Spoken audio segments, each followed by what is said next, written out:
What's going on, guys? We are now live. What's up, Daniel? Daniel 45 and Jeremy Tournament Cat. Tournament Cats. What's up, guys? Hope y'all are doing good. Just got the baits in the water. Had good timing. Going to eat me some lunch real quick while I wait on a bite. A hopeful bite, anyway. Stopped and got me some Subway on the way.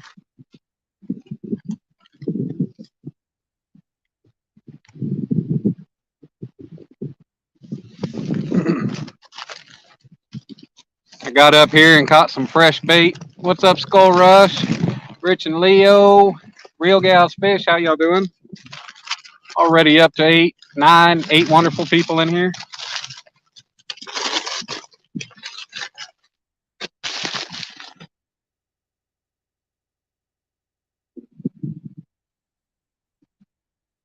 This is the same lake. What's up, Chris Everett? How you doing? You can beat a Subway. You can go to Firehouse. You can go to Quiznos. Subway is just what was available. But same lake I fished last time. Had no luck at. But I'm off at a different point. The water depth is different. Hopefully the wind's not too bad. It's come up since I got here. But I came here, got here a while back, set up and did a little bit of bait fishing at the covered dock. Caught a couple small crappie. Was given a couple of bluegill and another small crappie. So I have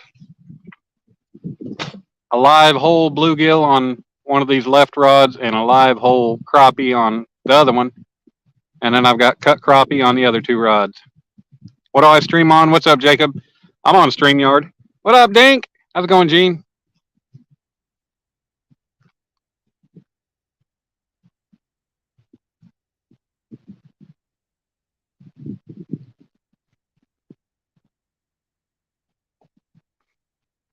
We're going to hope for a bite today. Temperature right now says it's 82. That's what my phone says anyway.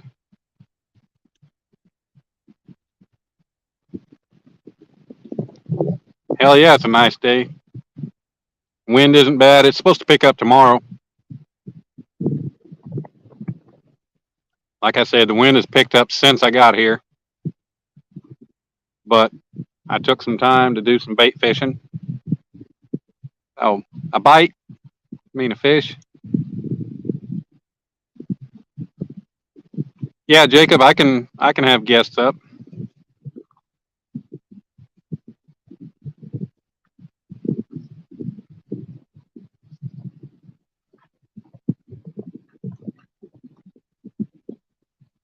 You out fishing too, Jacob? I brought a small pop-up canopy. I got a 4x6 pop-up canopy. I thought I could set it up for some shade, but it's not too horrible right now. Just got back from fishing down at the Canadian. Got the stink. Damn it. I hate when that happens. That's my middle name is Skunk.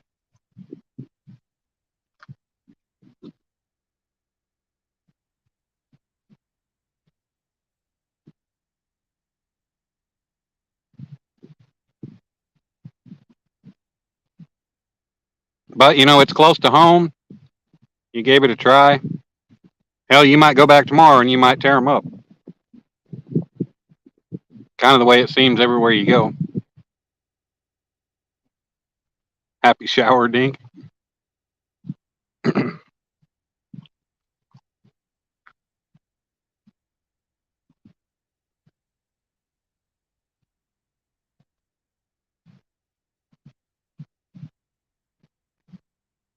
We'll try here for a while.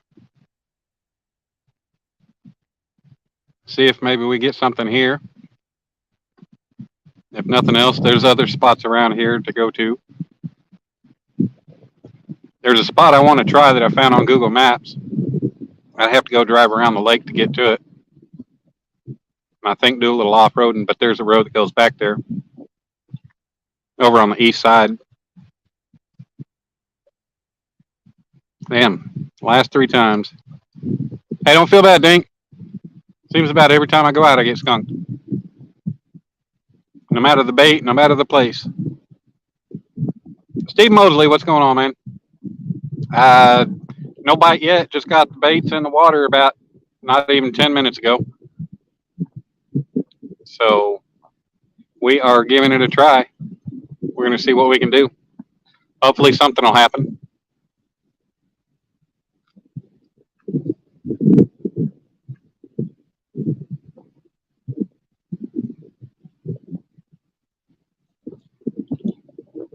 Grits and Glamour, what's going on, man? Yeah, that sucks. Your legs and everything are frozen. Oh, look like chocolate milk. Oh, ain't nothing wrong with that. You still catch fish in that stuff.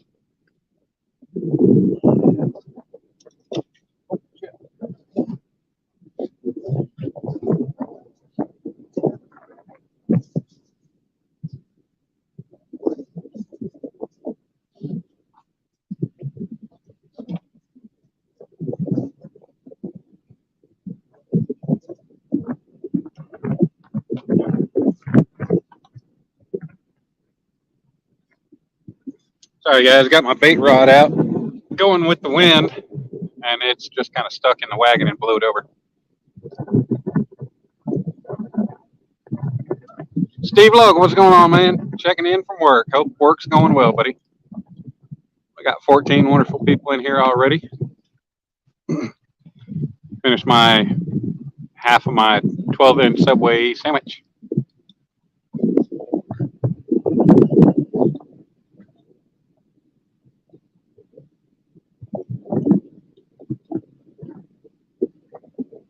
Dave Garcher and Raymond Williams, what's going on?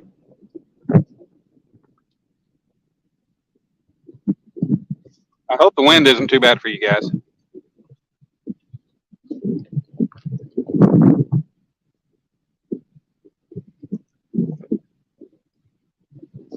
I've got the mic on the back side of the phone, on the back side of the wind, so hopefully that'll make a difference.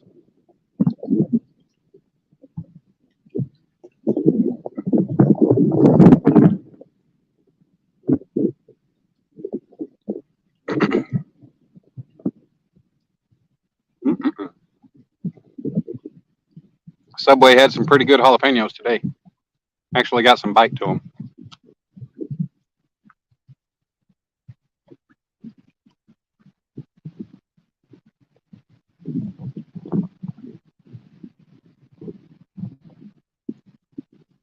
All right, cool. Thanks, Grits.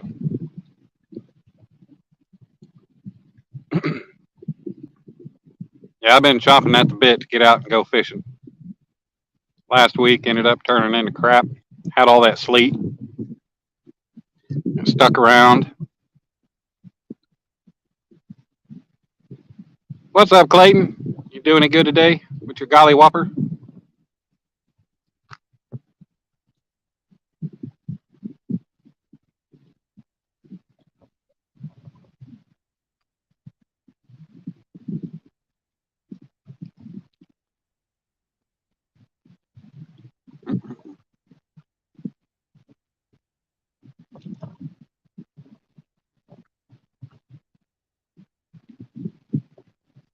Oh no, another skunk on the board today. You and Gene, Dink over Stink, both skunking today.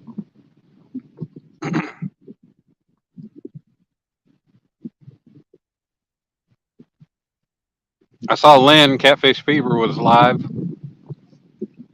when I was just getting up here and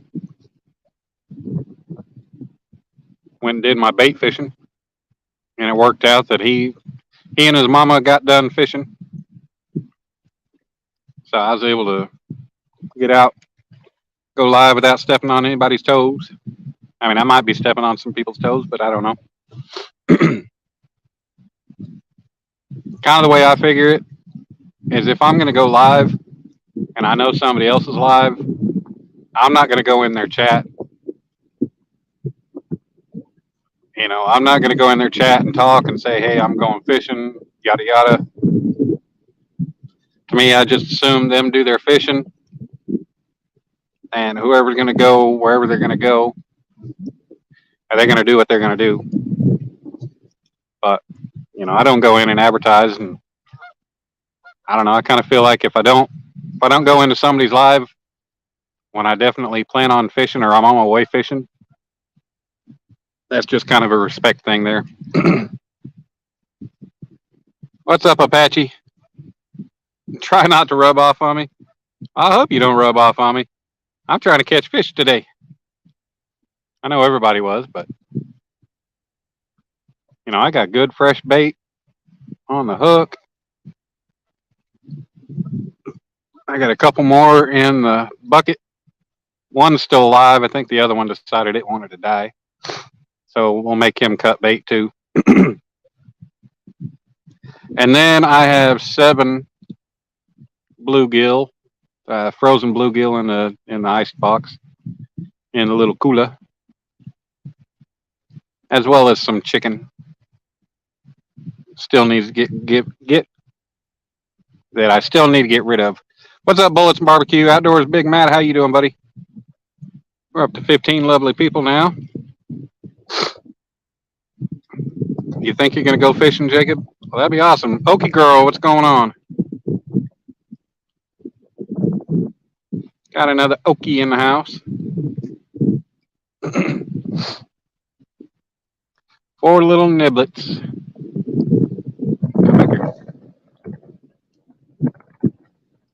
There we go. Oh, damn, it jumped like crazy. You had 4 little nibbles, and it never had the guts to do it. Damn it.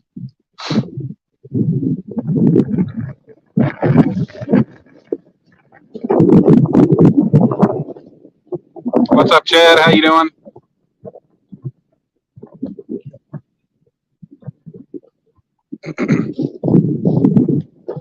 So now that we got 16 people in the house.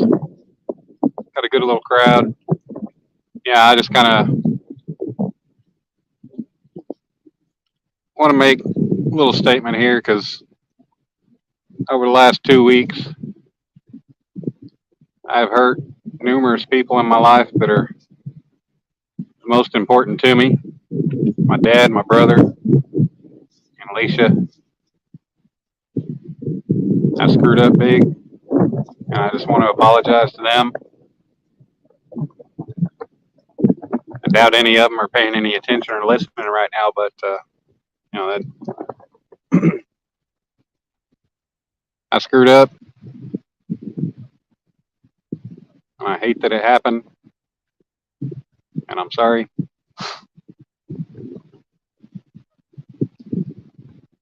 But I just wanted to make that a little public apology and statement.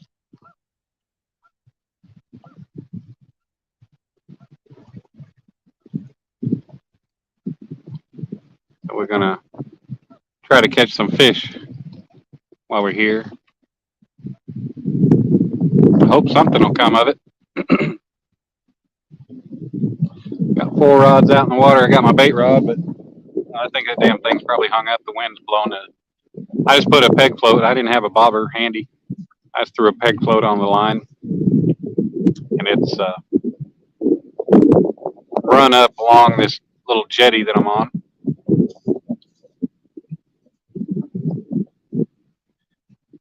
Pork chop in the house. Did I miss pork chop? I don't see pork chop.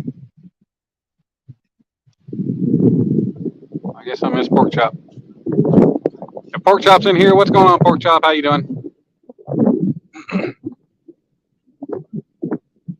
Can't wait to see you out fishing this weekend. Go 1-on-1 against Miss Jody.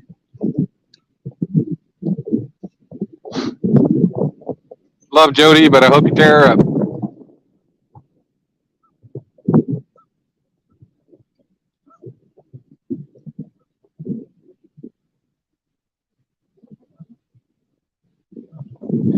Yes, sir, Chad.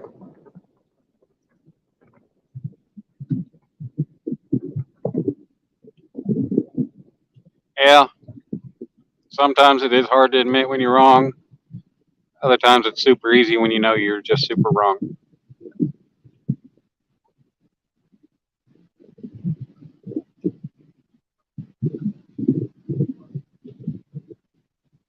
Oh yeah, I forgot. I think Pork Chop said he was going to be fishing today, or sometime this week. Actually, going live.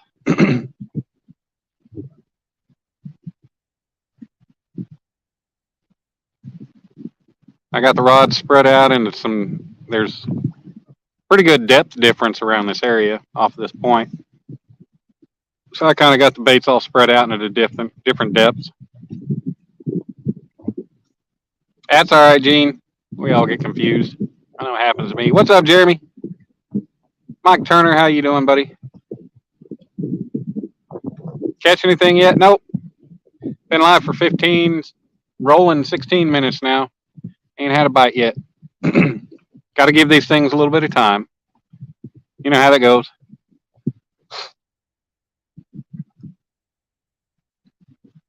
Yeah, I was probably asleep when Pork Chop was live.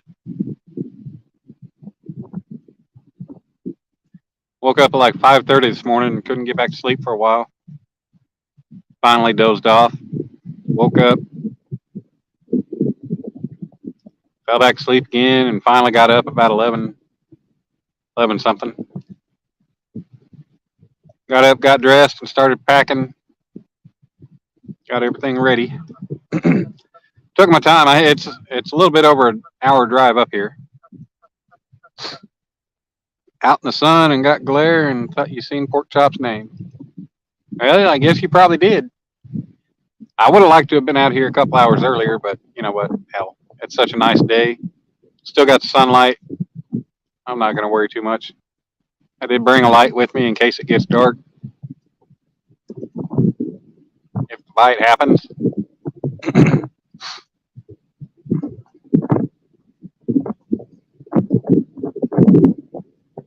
If it doesn't happen, then maybe I'll move spots and try somewhere else. Got the wind coming out of the south.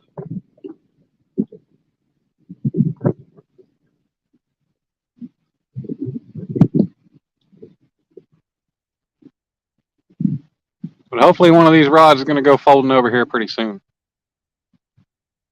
I'd like to have me one of those Potomac days where it's fish after fish. Or hell, who else has been having good luck catching them one after the other?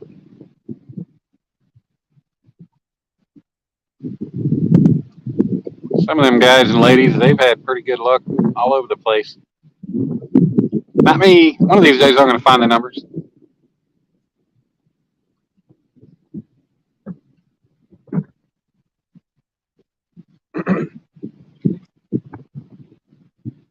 Hell, right now I just assume be able to find number one.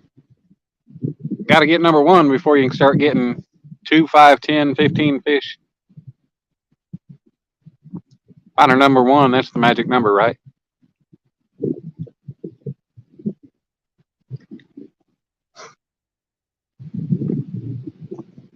El Gato. Did I miss El Gato? I don't see El Gato. What the hell? Everybody seeing people I ain't seeing.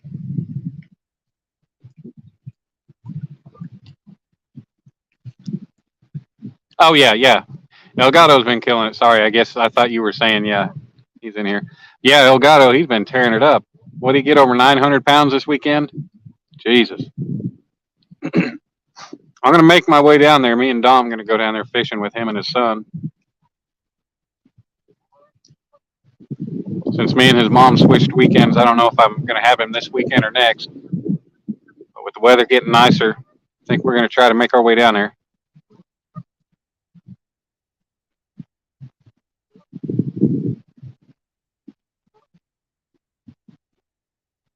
We're going to go down there and try to catch some toads with him.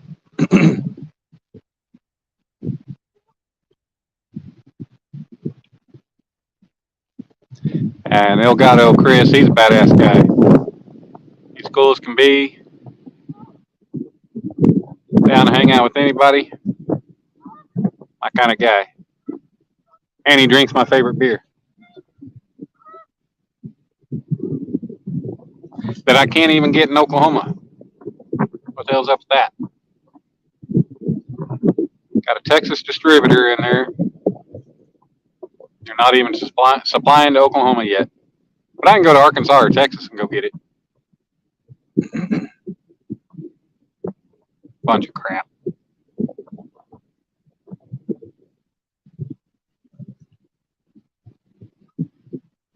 Yeah, thanks, Chad. Definitely Dom will be getting him. He's gonna get his chance to get him a big fish. Yeah, Mike, I appreciate that. It'll definitely be awesome, and we will definitely be live. He's always so happy and always bringing up stories of when he caught his catfish and when he caught his other fish. So I know when he catches a monster, he's going to be all about it. He's going to be telling that story for a lifetime. What beer is it? It is Yingling. It's America's oldest brewery in, I think, Pottsville, Pennsylvania. I found it back in 2003, I believe it was, when I was visiting a friend of mine that used to live in Virginia Beach. Oh, he moved from here to Virginia Beach and then back here. But I went to visit him a couple of years in a row for a week at a time. Found Yingling, and it's a really good beer. It's not a dark, it's not an amber, it's got a flavor, and it's really good flavor. You've been there on a tour? Yeah, love me some Yingling.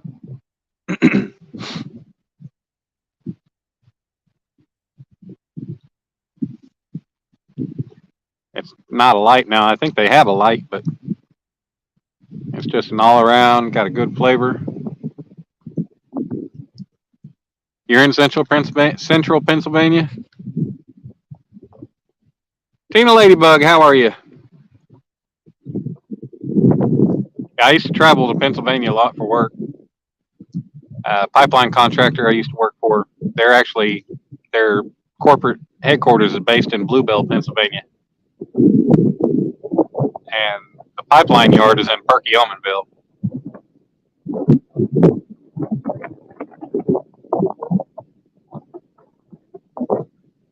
I'm not exactly sure where Penn State is. Is that around like State College?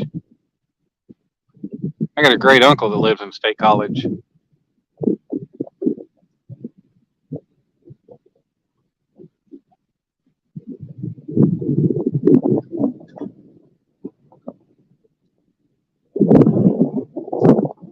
You're fishing, but they're not biting.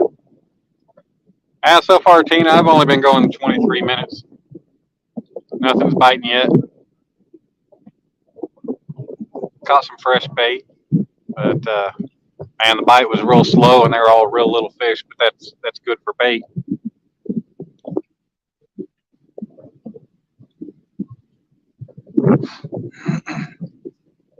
Yeah, State College. Okay, cool. Yeah, I got my mom's uncle. He lives up there. Him and his wife. He's a meteorologist. I don't know if he's retired or not. I haven't talked to him since, I guess, around 2017 when my grandpa died.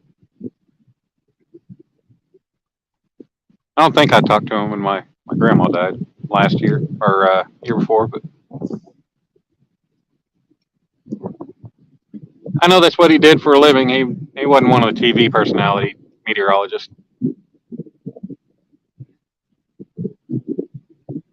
Lake Eufaula, no, sir. I am on Lake Carl Blackwell. If you'd have read the description. Hey, ducky. We got a little ducky swimming right by here. He's saying, "What's going on, guys?" Actually, he's not saying that. He's saying, "I'm just moving and don't give a damn what you doing." Now, Eufaula, that's about a 2.5 hour drive for me. This is just an hour. Takes me just a little over an hour to get here. Maybe hour and 10 minutes.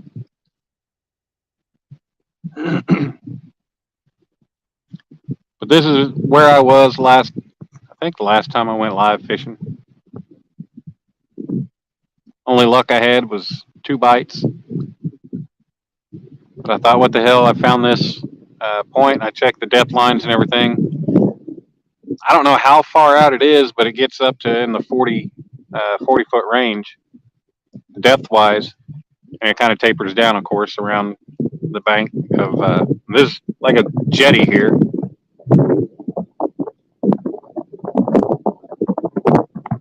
Okay, it's not just in the description; it's in the title. Clayton, you can't read. How to have my rod set up? First, nope. I got it on my rod stand that I built with my handmade lighter weight monster rod holders, monster rod holder replicas, I would say. What's up, Boo Rocka? But rather than make them out of 1/2 inch like Monster did, I made mine out of 5/16. I saved a hell of a lot of money, and they're plenty sturdy enough.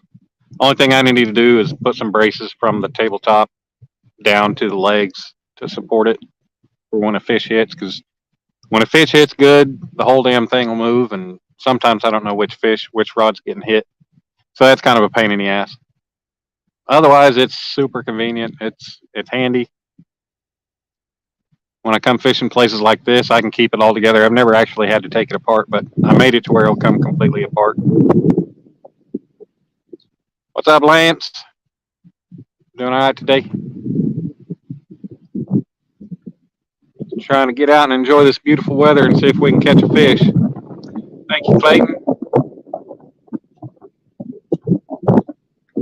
I also have two. Hey, what's up, Lee? No luck yet. We haven't even been going 1/2 an hour yet, so we got to wait a little bit. No bites yet. We're hoping for the best, though, like we always do. Woo! Wind about to blow everything over.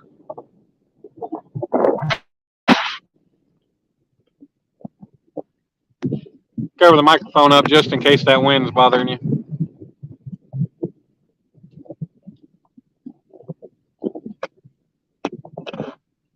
Got the big gust coming in. I mean, hell, they might only be like 20-mile-an-hour gust, but when you're sitting off in the middle of the open, 20-mile-an-hour gust is pretty good gust when you got a camera phone sitting up on a tripod. But no luck yet.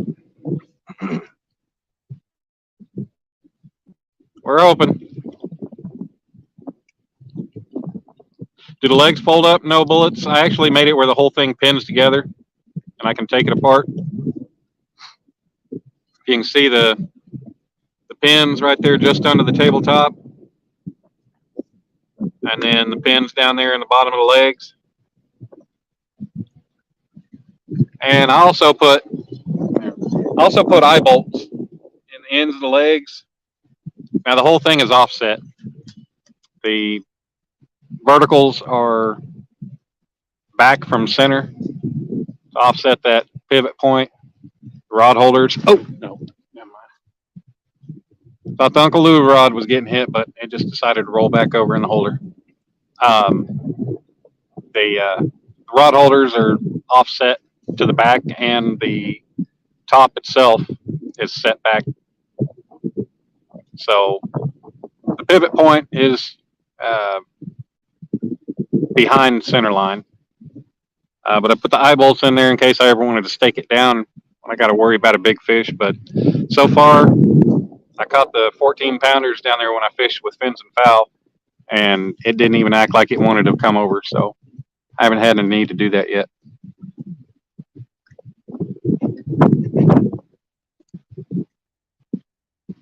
But I do, thank you, Bullets. I do have an idea for one that I plan on making. What's up, Randy? How are you, brother? We're up to 17 beautiful people in here. But I do have plans in my head for one that I'm going to make that will be fold up. It'll be lighter weight and a lot more convenient, more stable. So look forward to that in the near future. All right, Clayton, take it easy, brother. We'll be here. I'll be here for a while.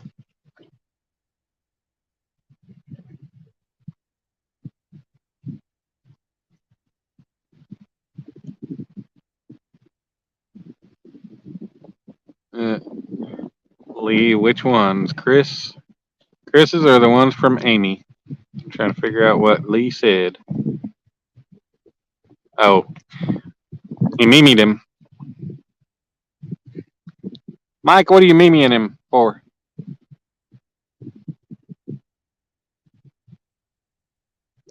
Up to 19 people. All right.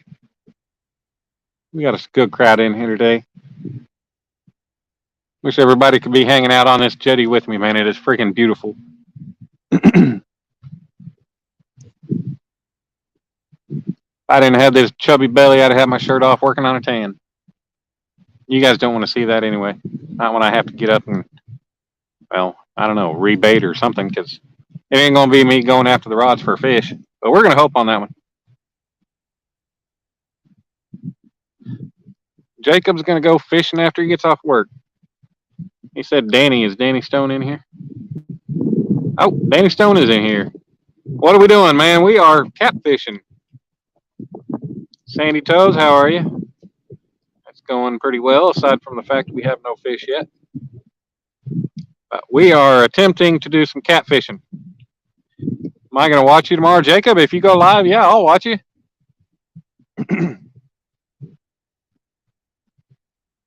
I'll definitely come check you out, man. Just hopefully it's not when I'm still asleep. I got a problem with having this, not working, staying up all night schedule. I sleep late in the mornings.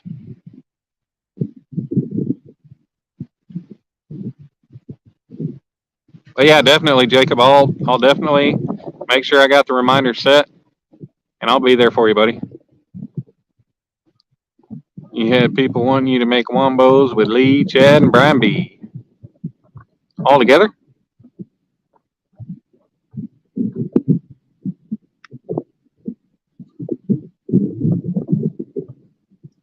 All right, sounds good, Jacob. I'll be sure to check it out, make sure I get the reminder. Try to be up for you. I don't know. Are you going in the morning? And what time zone are you in? Oh, is that wind or is that a bite? It's just wind.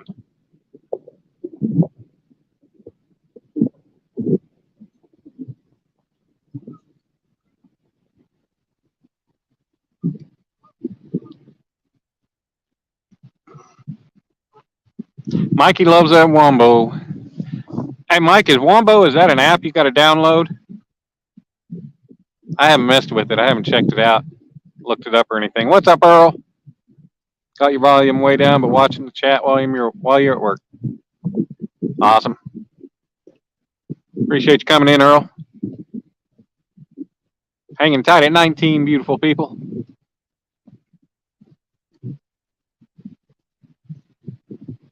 All kinds of wonderful people I could see myself enjoying some time fishing with, having a beer with, especially Chris. What's going on, Mr. El Gato? Chris, how are you, buddy? We are out here, man. It is like the phone says it's 82 degrees.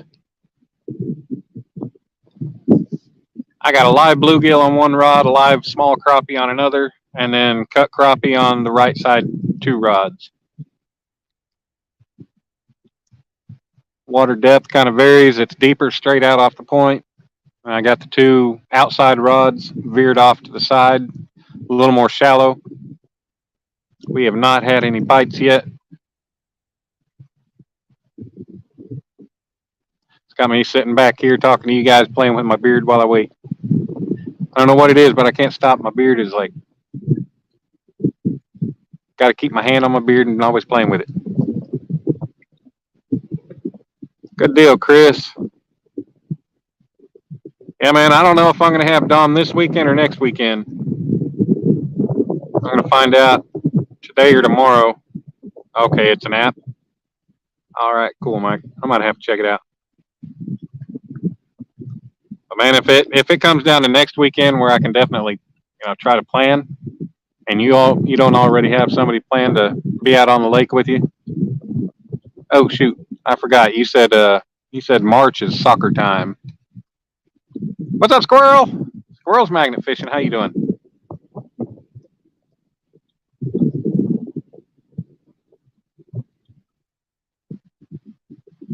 I got some Team Catfish fiber dip bait that I picked up on clearance at Walmart. It was like $3 for a good sized container.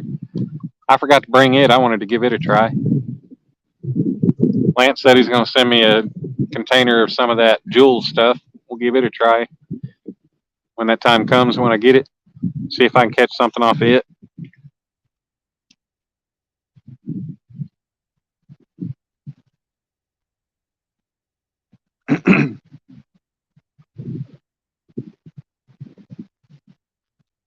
Doing fine. Just came in to join the chat. Nothing wrong with that, man.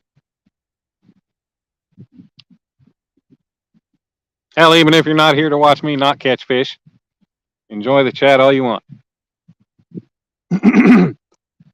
All that does is spread the love throughout everybody. Give me some watch time, and you're here for a reason, not just to chat. So it's nice to have everybody in here.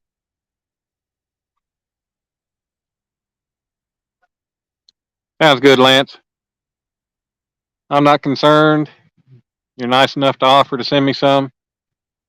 I ain't in no hurry. I'll be patient, and I'll give it a try when I get it. I know you've been sitting there telling me for, hell, 2 months you get it to me, or you give me some bait. Hell, maybe even longer than 2 months. But it took me, what, a few days ago to finally find out that your email is in your about section. Be able to email you.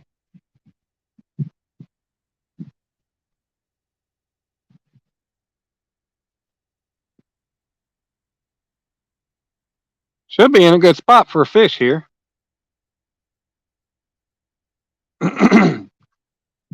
Almost 40 minutes. You're working on a new form of wombo. Got another app to turn pics into cartoons first and put them through the wombo app. Wow, Mike. I can only imagine what that stuff's going to come out like. Look forward to seeing that. Damn. Man, there's a fish jumping back there, and it's been jumping ever since I first got here. It's about 200 feet down the jetty, and he keeps jumping in the same spot. And before I ever went live, took my bait rod down there, and the only kind of, I got jigs and stuff, lures and everything, but the only just quick bait that I could throw on there, I have some of those trout nuggets and the power bait trout nuggets, and also have some crappie nibbles. But I just decided, I threw a peg float on real quick, tossed it out a few times, and nothing. I don't know if it's carp or bass. The way it's staying in the same spot, I think it's probably a carp. But I was trying to catch it so I could have some carp for bait.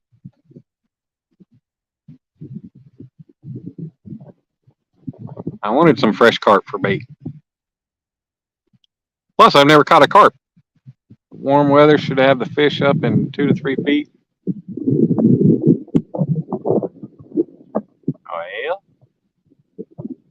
Well, maybe I need to cast a little more shallow.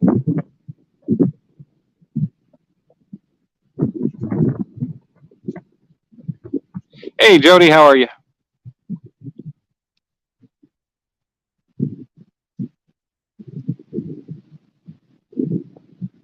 Looking forward to this whole one-on-one with you and Pork Chop this weekend. Sorry, darling, I'm going to go for the underdog, Pork Chop. We've never seen him fish. I heard he fished today. Never seen him catch a fish, never seen him fish, but I'm going to go for Pork Chop this time because I want to see Jody in a Barney costume. I think that'd be hilarious. Chad, how'd you do today?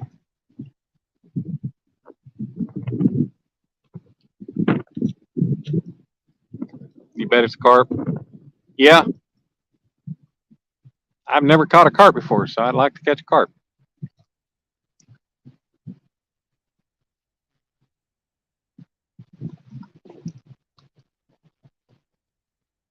Can't compare the end of the world could come when Shows the snow here. You got one bite, that's it? Damn. Everybody's having a hell of a bad time out fishing.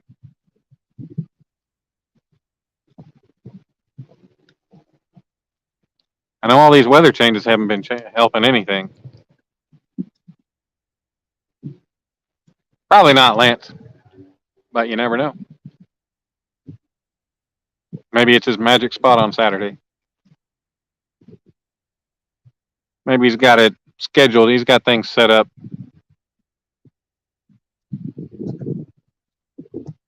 Yep, there have been no fish here. Ready to try more carp fishing? Yeah, Chad, you caught that one nice carp last year. Be nice to see you catch some more of them. Next time live, not after you end live. The bet for Saturday is wearing a dress for 1 hour fishing live in front of camera. That'd be awesome. Okay, but Jody, you're a woman. You wearing a dress? Well, I mean, I guess you're Jody, so you wearing a dress would be a little odd. What's up, Alvin?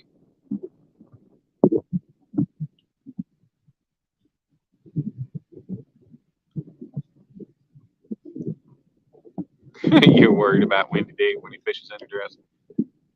Mike, I'm pretty sure, and I'm hopeful he's going to be wearing some shorts under there. Not going to. Chris, I heard all about that trip you had, buddy. Man, that's a damn shit. That's a commercial fisherman's dream day. Let alone just a regular old everyday, every weekend catfisherman. That's awesome. 900 pounds of fish. Oh, we're getting a bite. Getting a bite on Uncle Lou's rod. That wasn't wind. Stay with it. I don't think it was wind. I just happened to look up and see it moving. Oh, yeah, that's a bite.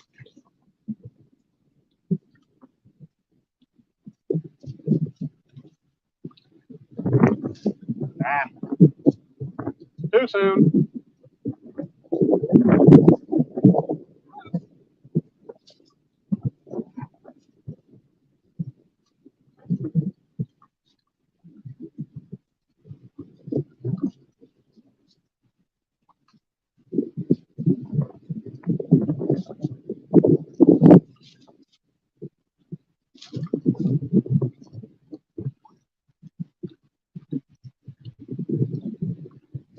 That's on the crappie head.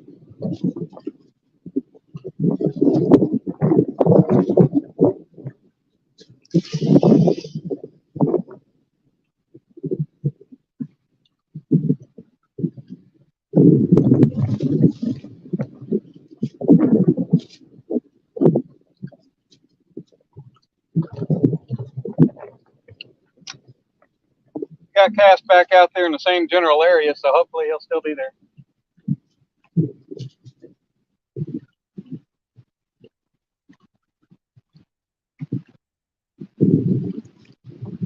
I do not have the kind of luck that people like Chris and Jody and all these other guys has and everybody. I don't have that luck where a fish grabs on and just tugs and stays hooked. I got to sit there and I got to watch the damn rod and be selective about whenever I try to go after it. I either wait too long and I miss it, or I go too early and I miss it, or just catch it at the right time. But I just have not had the luck where I find the fish that just want to grab and latch on and stay there.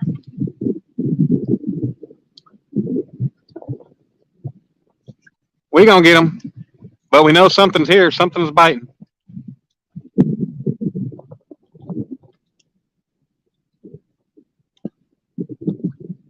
You may want him in a mini skirt, but he may have other plans. That's why he scares me, or that's what scares me. Mike, I don't want to see pork chop in a mini skirt. What's up, Ernie Brown? Oh man.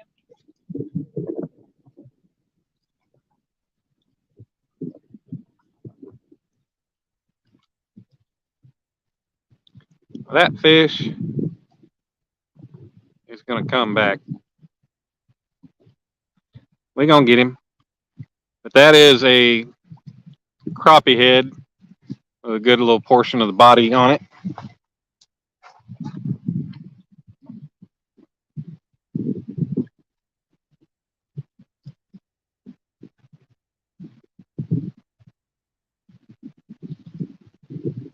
So hopefully, whatever takes it, be a good sized fish. Now the B&M rod right next to the Uncle Lou's rod, it's just got a body section on it, not real big. Like I said, I do have whole bluegill and a whole crappie on the left two rods. You don't want to see him in any dress, but if he loses, he don't have a choice. Hell yeah, Mike, I hear that one.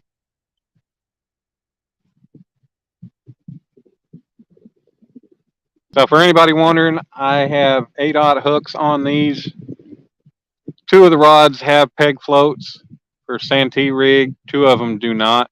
I guess it'd just be a Kentucky rig, I guess. I figured I'd kind of mix it up, and I have been running peg floats on everything in the Santee, but I figured I'd mix it up and see about just keeping baits on the bottom, see if anything changes with that. You're not taking it easy on him. So Jody, what kind of dress you gonna wear? You wear a formal dress, sundress, something skimpy?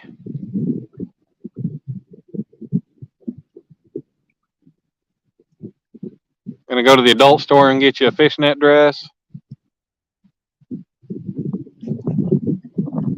I've had a lot of strange bites lately. I'm betting we lost 20 big fish Sunday because they were doing an injury bite and not taking it down the first half of the day. Damn, Chris, that sucks. So you probably could have easily had well over 1,000 pounds of fish on the boat that day. No dress for you? Well, come on, Jody. What if you lose? Okay, we got the fish back. That fish is biting Uncle Lou's rod again. I got to watch it because it did just jump. He's there. He wants that crappie head. I just need him to hit it good. Stay with it.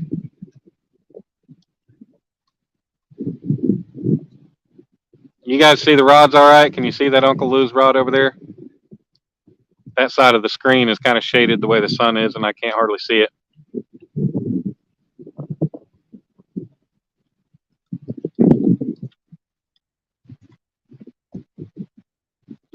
Grass dress and Don Ho singing.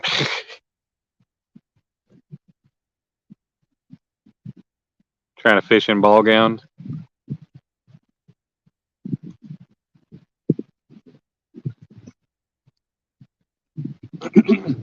And some people pointed out not too long ago that, it seemed like my leaders were a little bit short. And, my leaders typically about 18 inches. I might have had one that, it broke around the knot, I think, and I retied it a little bit shorter. But I decided I tied some a little bit longer, maybe 24 to 32 inches. Just give it a try. I got them out there, or one of them actually. If he catches a 70-pounder, you'll wear pigtails and pom-poms. All right, Jody, you'll be looking forward to that. But hey, it's not going to have to, it's not necessarily going to have to take a 70-pounder to beat you. Y'all are going on big fish, right? Yeah, you may only catch a 15-pounder and he gets a 20-pounder. You'd be wearing a dress.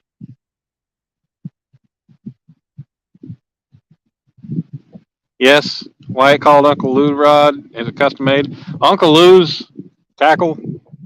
Uncle Lou he doesn't make the rods. He worked with the manufacturer to design a rod to his specs, and he sells them. That's right now, all he has are these bright orange rods with the glow tip.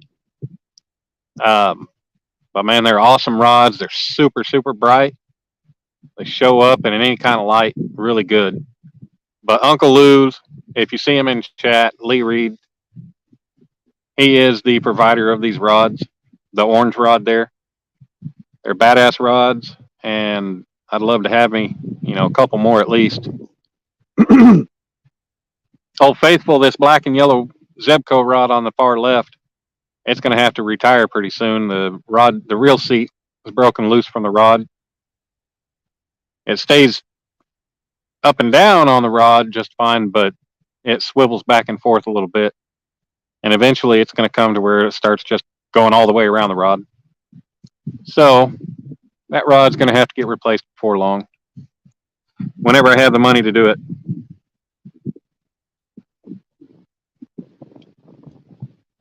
Yeah. Kind of new to the catfish YouTube scene. Yeah. Uncle Lou, yeah, basically, I mean, unless you meet somebody with an Uncle Lou's rod or you're in the catfishing world and on Facebook, he sells on Facebook. Um, if you have his information, you don't have to have Facebook. You can email him, deal with him direct like that. Uh, oh, Uncle Lou's rod getting bit again. I believe his phone number is on his Facebook as well. You can talk to him directly. Oh yeah, come on, baby, stay with it. But Lee Reed, Uncle Lou, he's an awesome guy. He stands behind all of his products.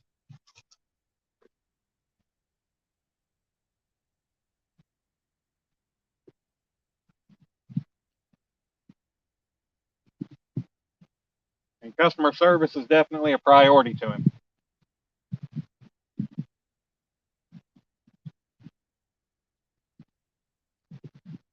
Oh.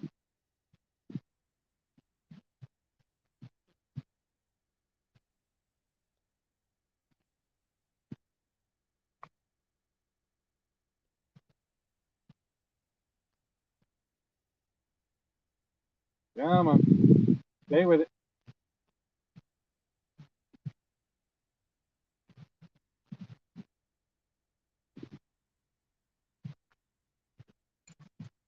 Ah, that bugs the hell out of me. Ah, missed my chair. And wants to just sit there and peck at it. Peck and pull. Grab my drink real quick.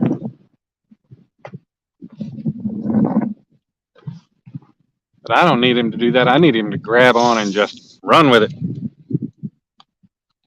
Keep a hold of it.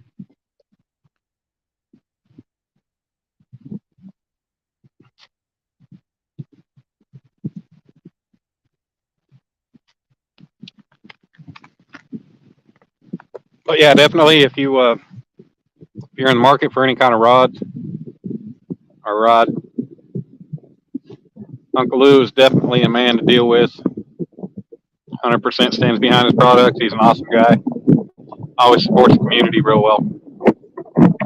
One of these days when I can afford to spend the cash to buy a rod, I believe they're $80 plus shipping.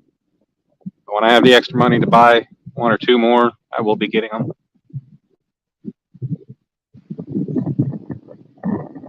Setting up new camera angle. All right, Jody. Oh, excuse me. Yeah, he does terminal tackle. Planer boards. I think planer boards was the first thing he really became known for with his tackle and stuff. And then he got his rod line out. Let's see if I missed anything.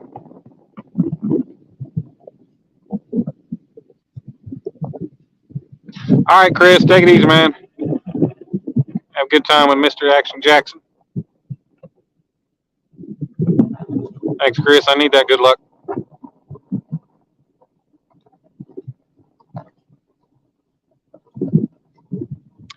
Yeah, Lance, there's no limit to stop at when it comes to them. Yeah, I'd love to have a rod rack full of them.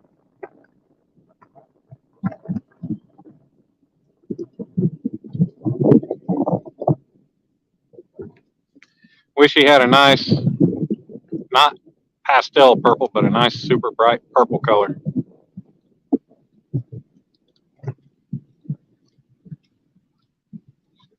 Like I wouldn't mind getting Mad Cats, but I'd like to have Mad Cats as well. Try them out.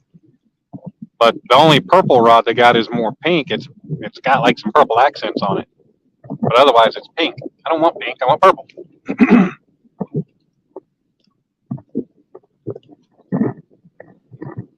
But that's all right.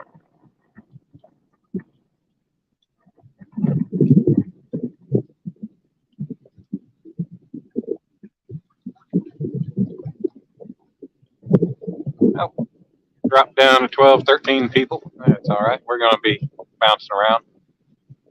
People are going to be going live. It's 4:40 in the afternoon Central Time. The best time.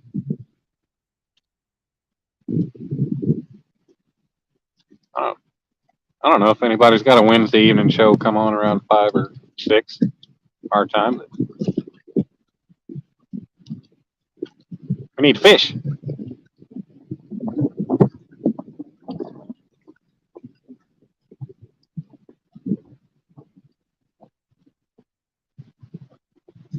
Well, Sandy, I know Alicia won a rod from Carping Down Under from Jeremy. That when Brian B did his 500 sub giveaway, Jeremy decided he was going to try to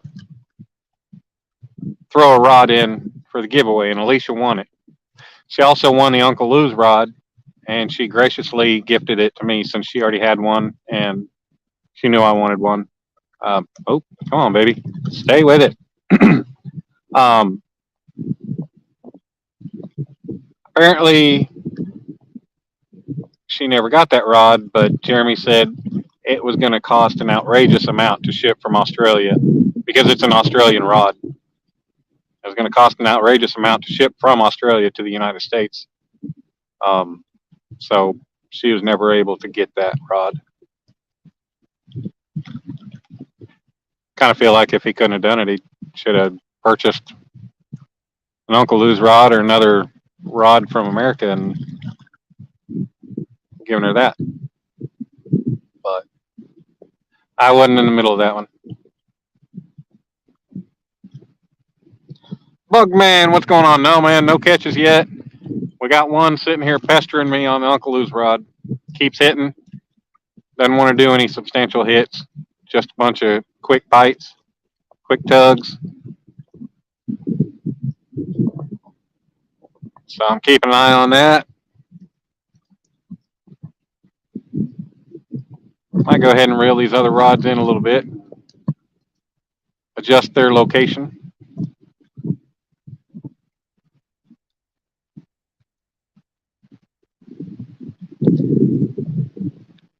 Shipping out of Australia is outrageous, but shipping into Australia is not bad. Well, that's weird.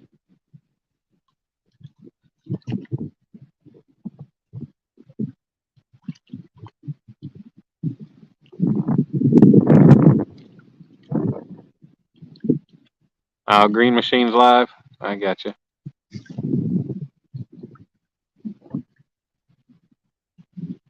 Okay, only show on Wednesdays, Patriot James.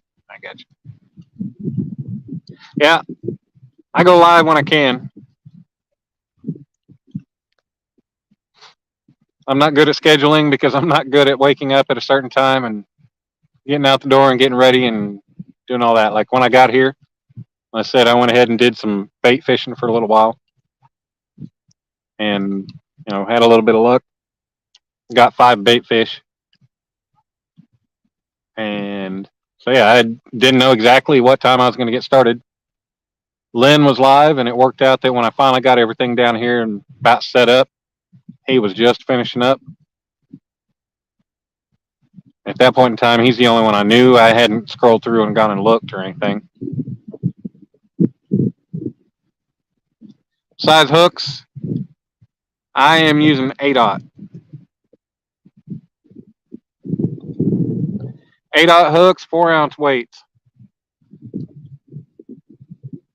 Don't necessarily need 4-ounce. The 4-ounce because it's just I've got my rods dialed into it. The wind in Oklahoma sucks, so it's definitely helpful. I mostly just lake fish. That 4 ounces helps keep hold the bottom when the wind's blowing, so I'm able to keep a tighter line and not a big old bow in it. Like I said, I got the reels dialed in to the 4 ounce. I cast, and I don't really have any backlash problems much anymore. So I just kind of stick with the 4 ounce.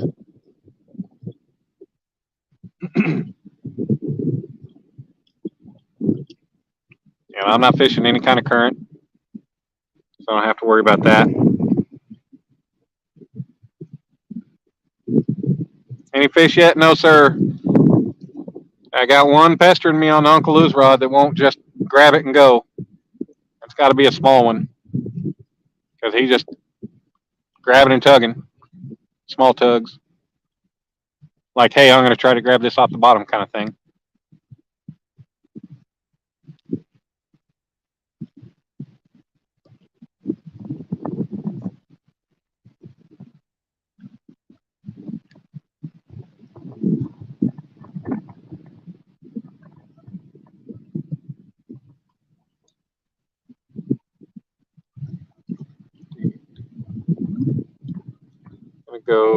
Gonna give it till about 9:30 or so.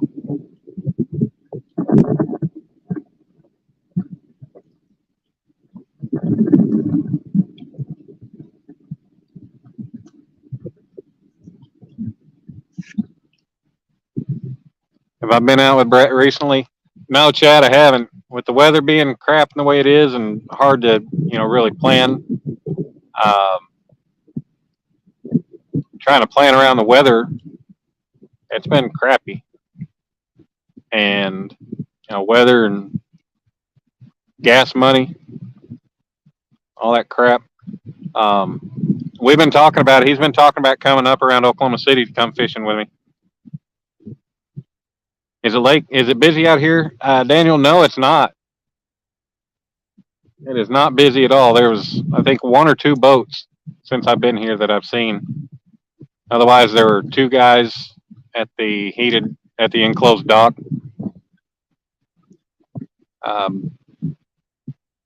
But crappie were slow. Caught old guy that was there. He caught a couple bluegill and a crappie. Gave them to me, and then I caught two small crappie using them. But no, it's not busy at all.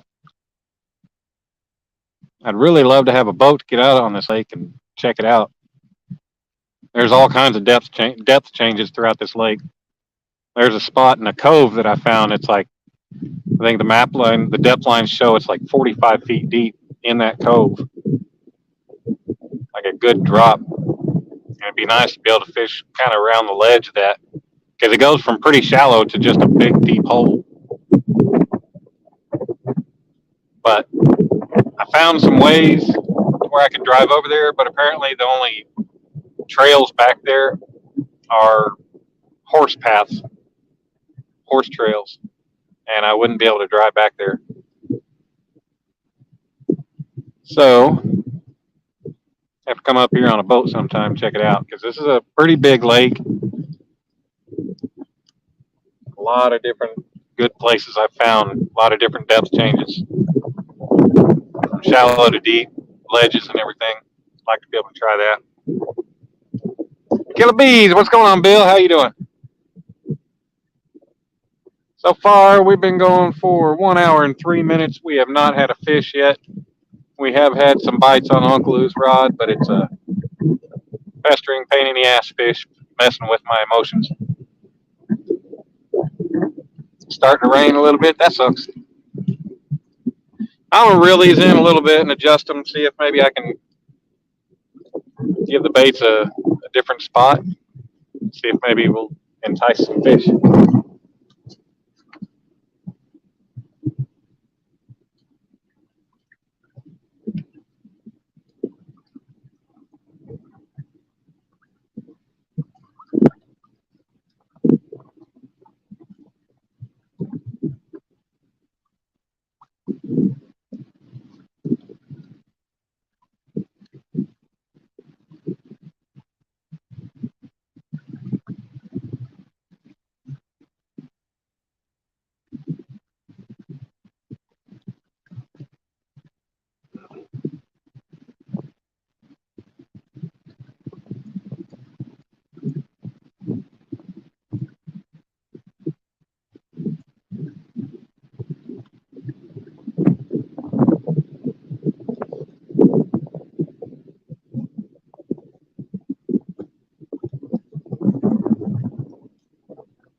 See if maybe that'll change something. I don't know, but we're gonna try. Hopefully that'll do something for him.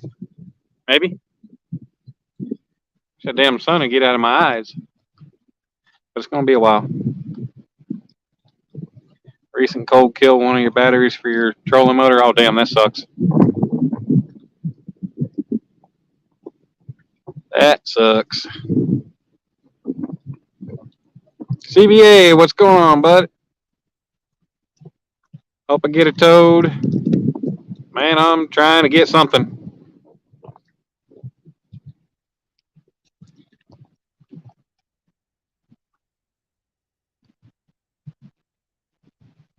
I like to either catch a toad or a turd. Not a real turd, but toad or a turd. A turd fish. Turd small fish. Better than nothing. Better than skunking out. Yep, Daniel, it's part of it. Part of owning a boat. Buy a boat, you got to deal with all the costs to keep up with it. You buy a boat, you buy the right to keep up with it all. Maybe the rain will bring the bite. Maybe, I don't know.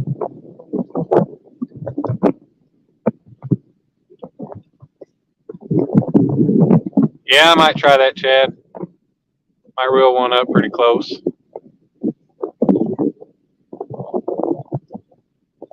But off of this point, I don't know so much that I really have 2 to 4 feet of water to work with.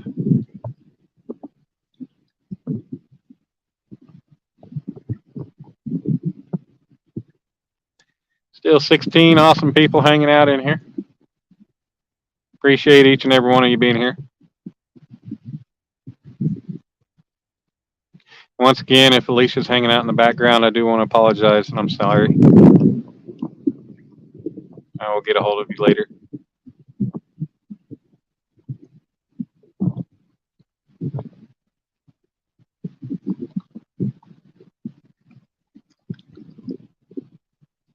Boat stands for, yep. Break out another 1,000. What's going on, Austin? Mr. KY Redneck.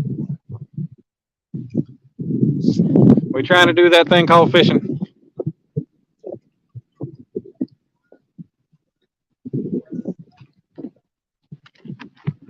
Actually, we're doing that fishing thing just fine.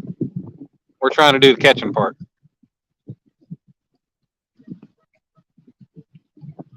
Trying to find them fish that we can actually catch.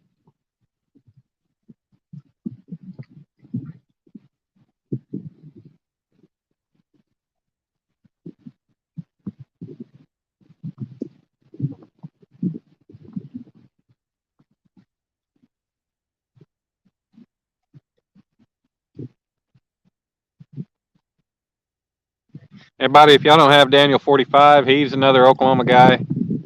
He fishes a lake that I fished a few times, been live a couple times. He fishes a couple of the lakes that I fished. But he tries to do some lives.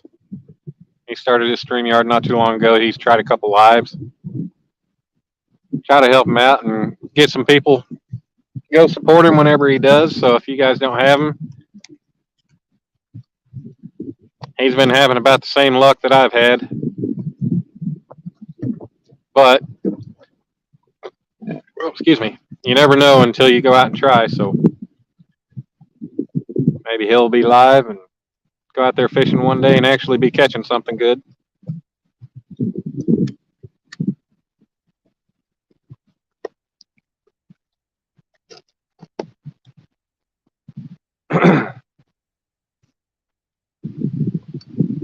Oh, Daniel, I know one person that'll tell you he's catching monsters all the time.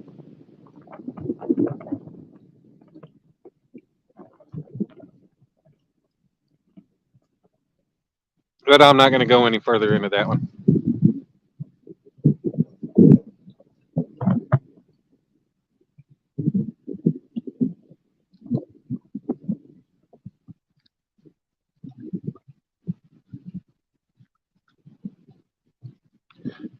Yeah. No, not Max. Yeah, Mike. It's he also has Daniel 45 Fishing. That's the one he goes live with.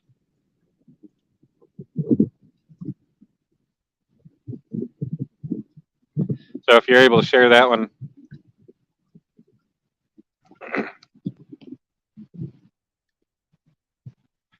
like I said, Daniel, I'm not going to get any further into it.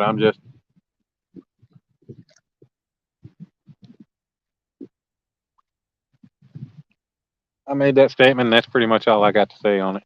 But yeah,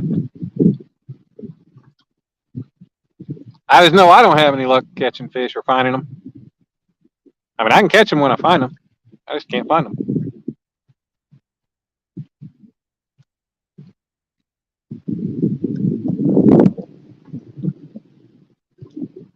Well, who knows? I may just spin this whole rig around and cast straight to the north, all 4 rods.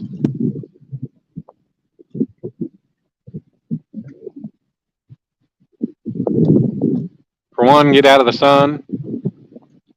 For two, like I said, I'm out of here on this jetty on this point. Y'all will see. Got this whole big long walk here. Not a real long walk, but long walk down it, pulling a wagon with my stand on it, having to hold it. It's a pain in the ass, but not bad.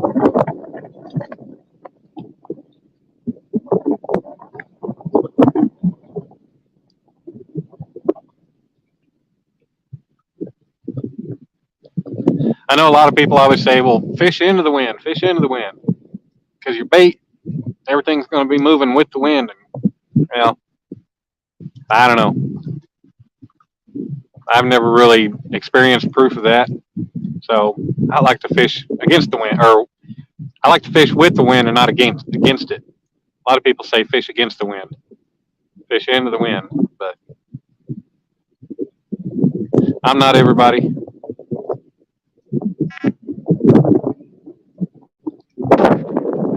Phone is at 15%. About time to plug it in.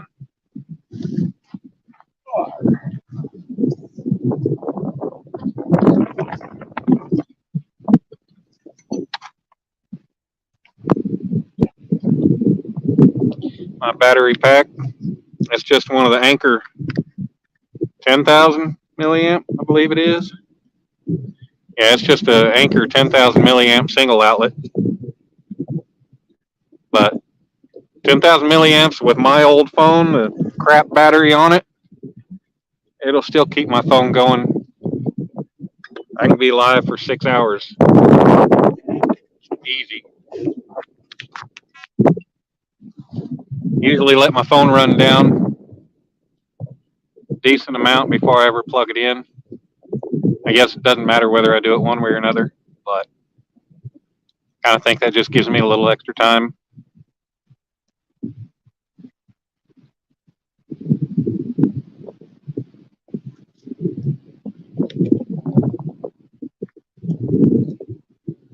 Yes, sir, Daniel. Not a problem, buddy. We all got to start somewhere.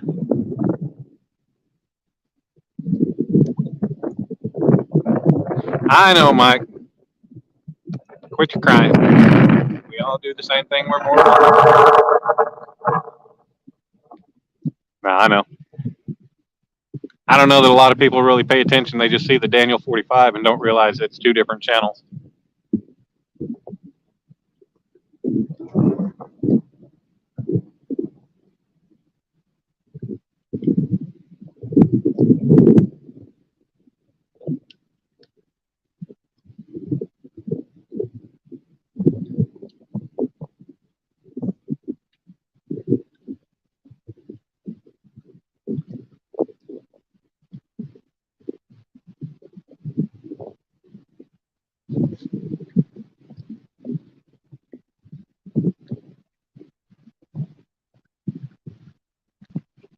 Ah,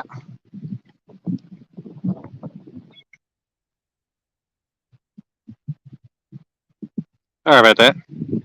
Was trying to swipe off my notification from Michael Murillo and accidentally ended up tapping it.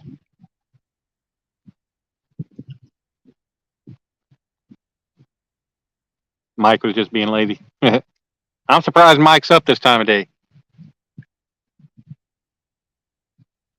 The wind settled down a little bit.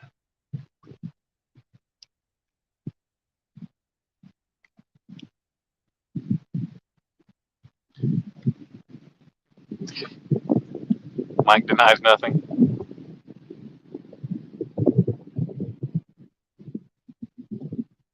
Well, that's a good thing, Mike.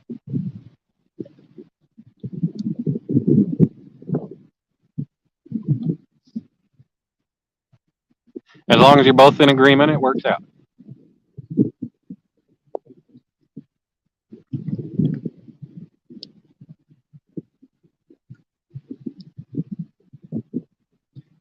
In an hour and 15 minutes.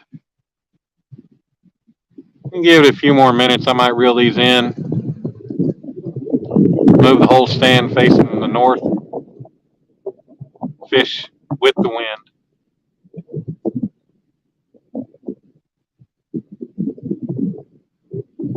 I got plenty of room to spread out and go wherever I want. So.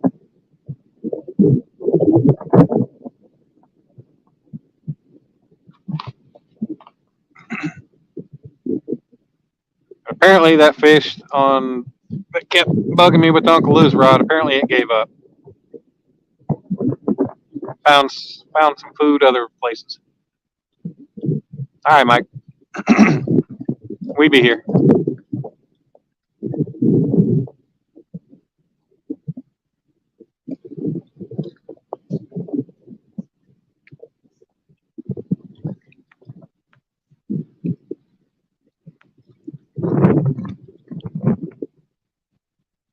Here, fishy, fishy, fishy.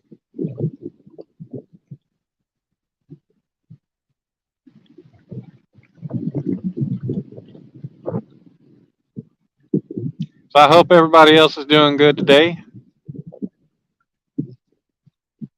They couldn't ask for a nicer day to be out. Definitely shorts and t-shirt weather. Only I didn't wear shorts. I knew I'd be out at least till it starts cooling off. Still supposed to be nice the rest of the week. Supposed to have storms, I think, this weekend. Otherwise, the temperatures are still supposed to be pretty nice. Will Green, what's going on, man?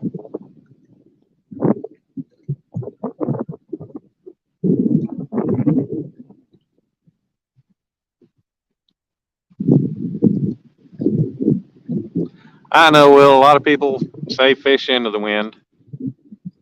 I hate facing into the wind.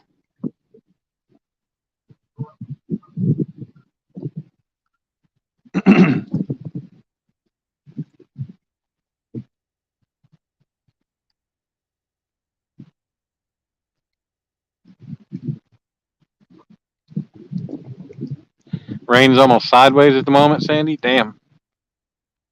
I know one of the blacksmiths I watch. I believe he's in Australia, and he made a post here recently that his shop is flooded. He said it was like 3 feet deep in his shop. That's crazy. Feel bad for you guys getting that kind of rain.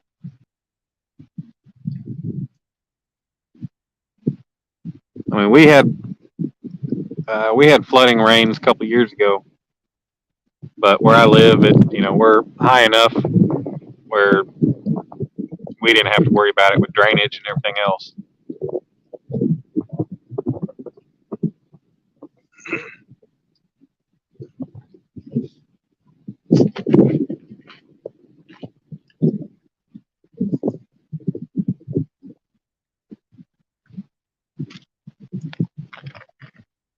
And Jody says, okay.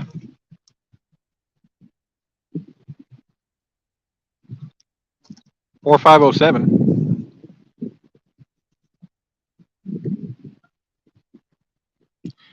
There like any kind of country code or anything like that, or is it just the 4507?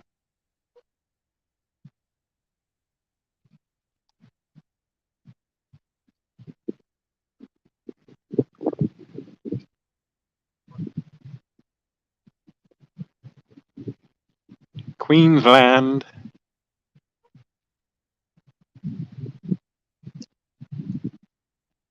So is it the land of the queen?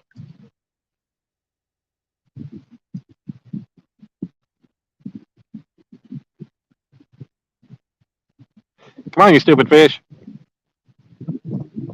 Get on my hook.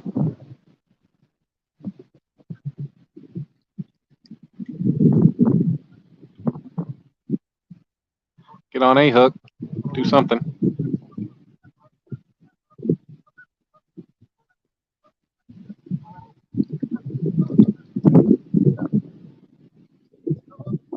I got you, Sandy. What's up, Carmel? How you doing, bud?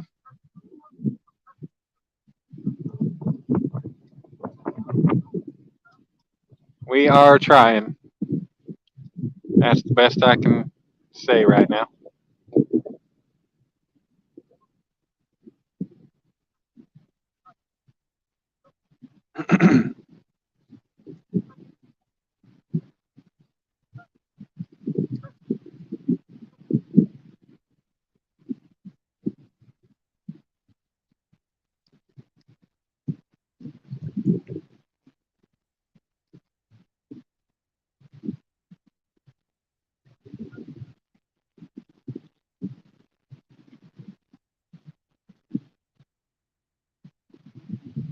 No luck so far.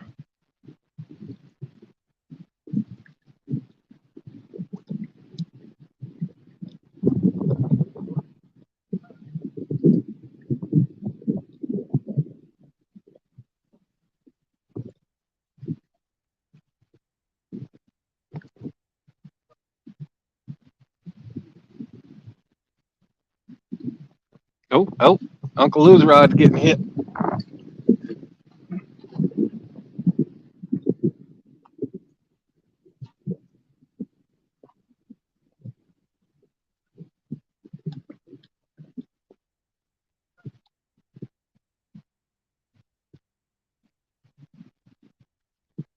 I guess he found it again.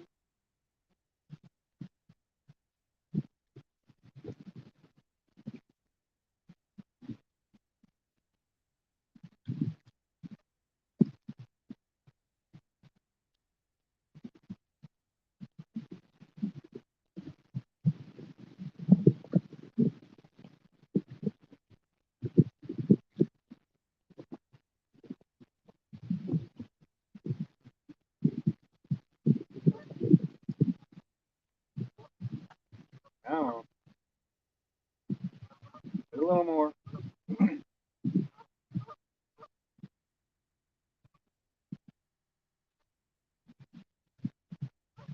got to do a little more of that than that.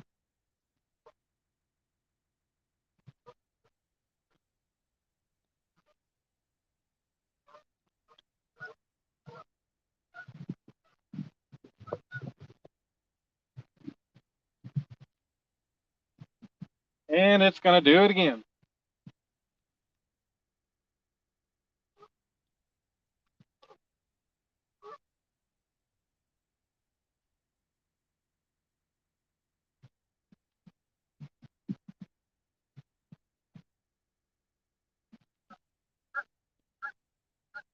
Quack, quack, quack.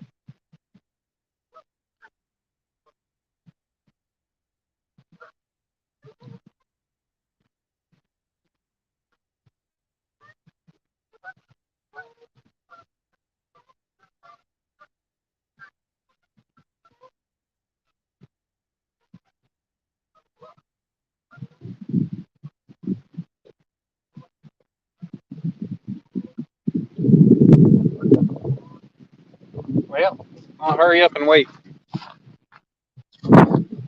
Yeah, I was going to move positions. I want to give him a few more minutes to try and see if he'll actually hook up. But he's really starting to piss me off.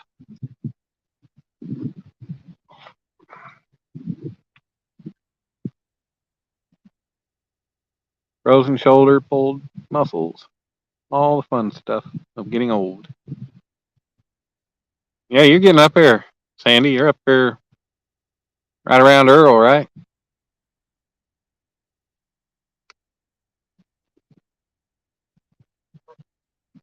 Remember one night you calling me old? I might be older than you. I don't know. I don't think so, but we'll see.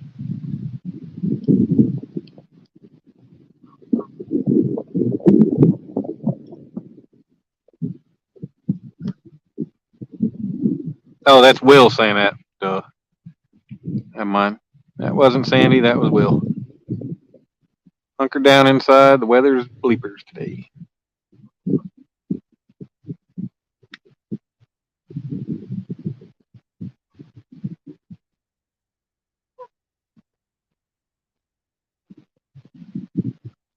Pretty crappy. 4 rods out and only got one that's being messed with.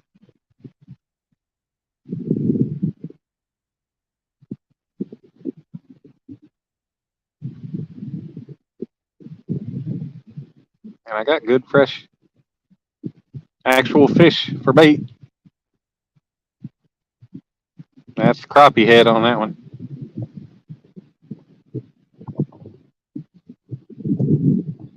It happens, Sandy.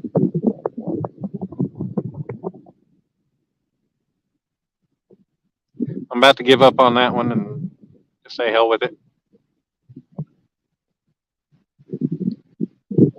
Spin around and try a different way.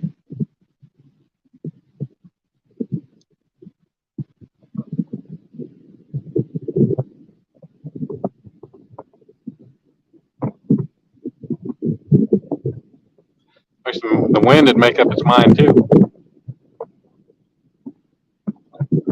Either wants to blow or it doesn't. Back and forth, back and forth.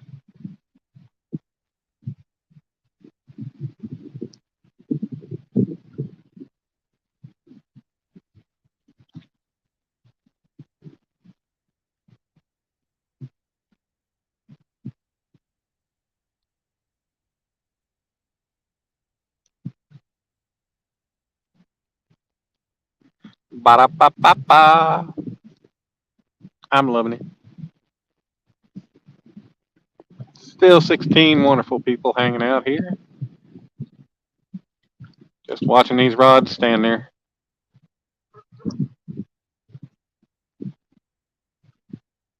All right, we all do the same thing for each other.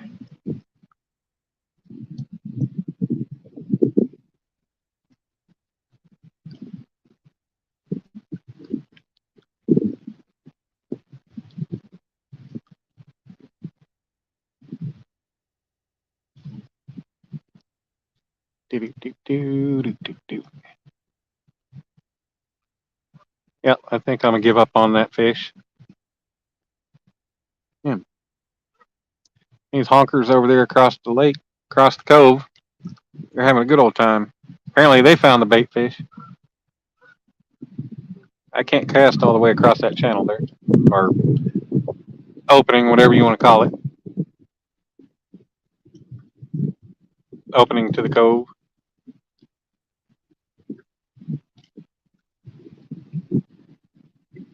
But if I could, maybe I'd find the fish over there.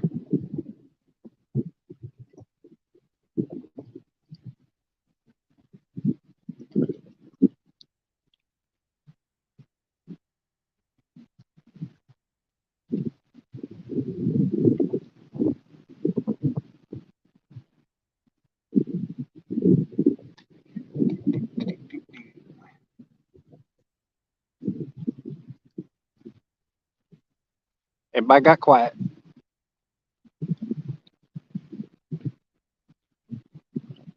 I know, everybody's listening to the sound of the waves coming up to the rocks.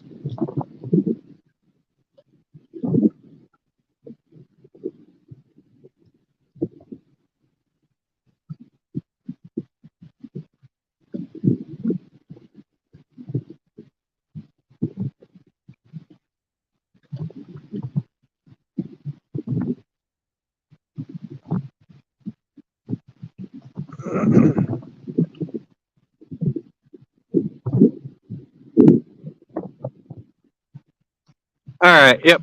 I'm giving up on that fish. I'm going to reel in and I'm going to rotate around and. All right. I'll try Will's idea and I'll fish into the wind for a little bit. And if no luck there, then I'll spin around and I'll fish with the wind.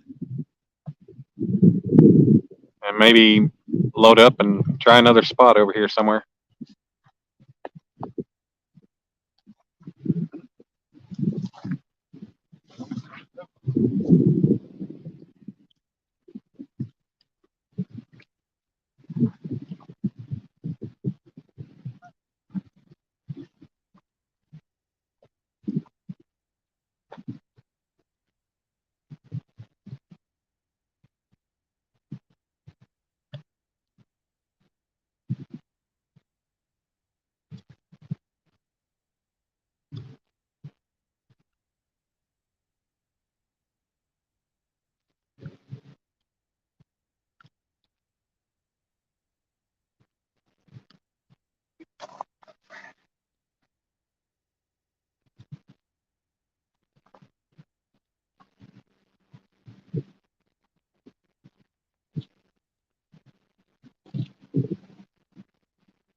Still have a bluegill.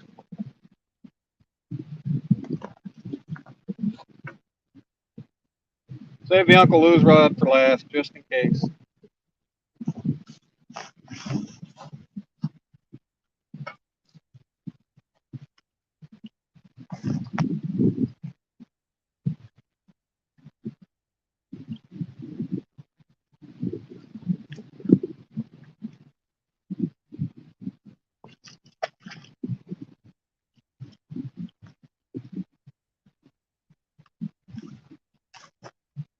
And still have a crappie there.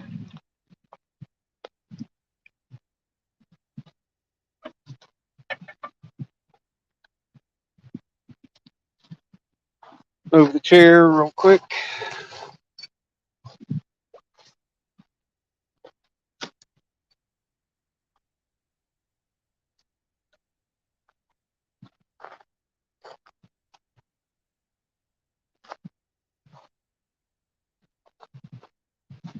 And the phone.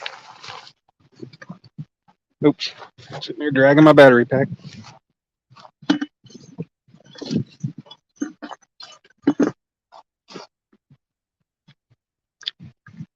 Oh. All right, dude. Give it up on you.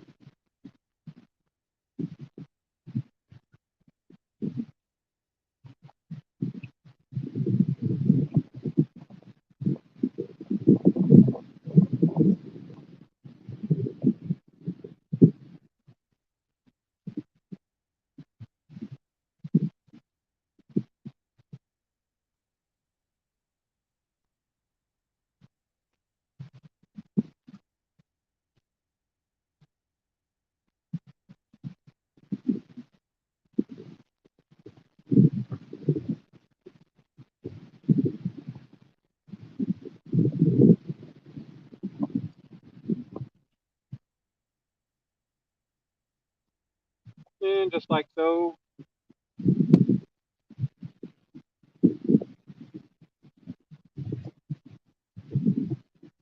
We'll just pick up and turn this way.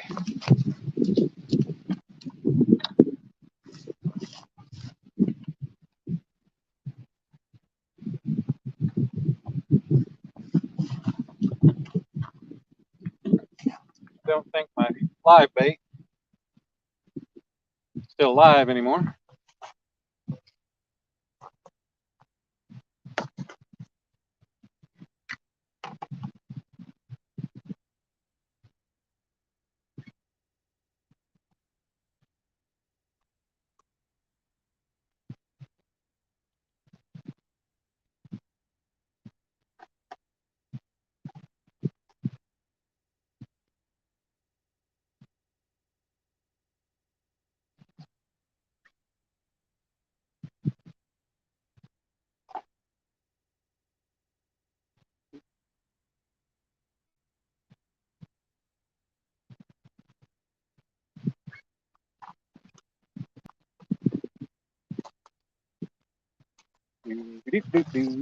Cast these out real quick.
And one last one.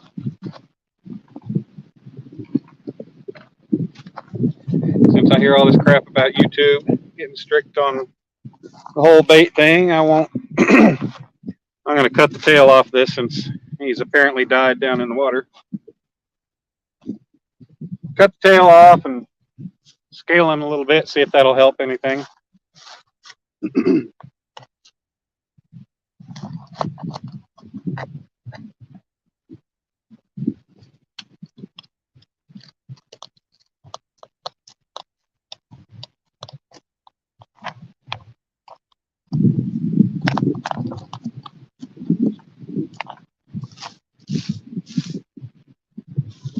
Get a good bloody bait out there for him.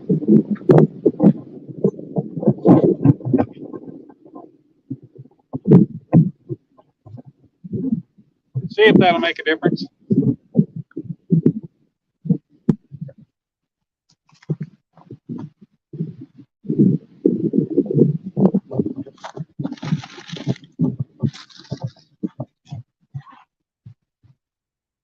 Hello. Rod's over here. All right.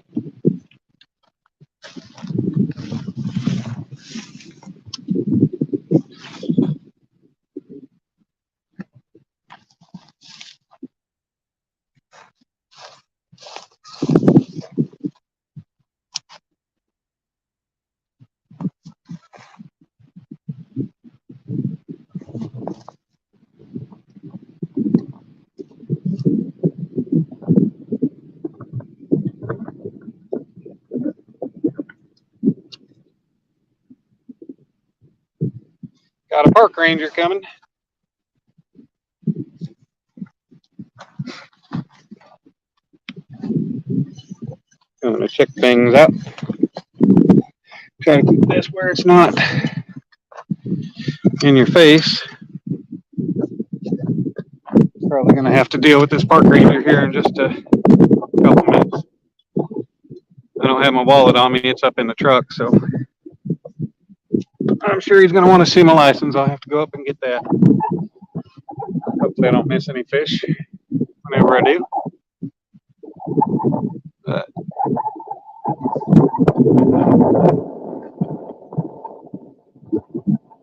I changing the bait? No, I didn't change the bait. Hey, what's up, Casey? Casey Fish Bait. Good over holster and balloon bait out 2, 3 hours. Man, I brought some slip bobbers, but freaking forgot them. I mean, I brought them with me, but I don't know where my damn bobber stops are. Well, he got out of his truck. I guess he looked and saw that I have a permit sitting on my dash, and he's taking off. I paid my daily permit. Only $5 to come out here.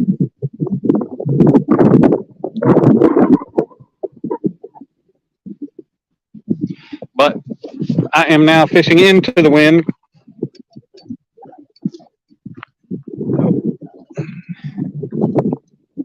See if different bait placement and the wind make any difference.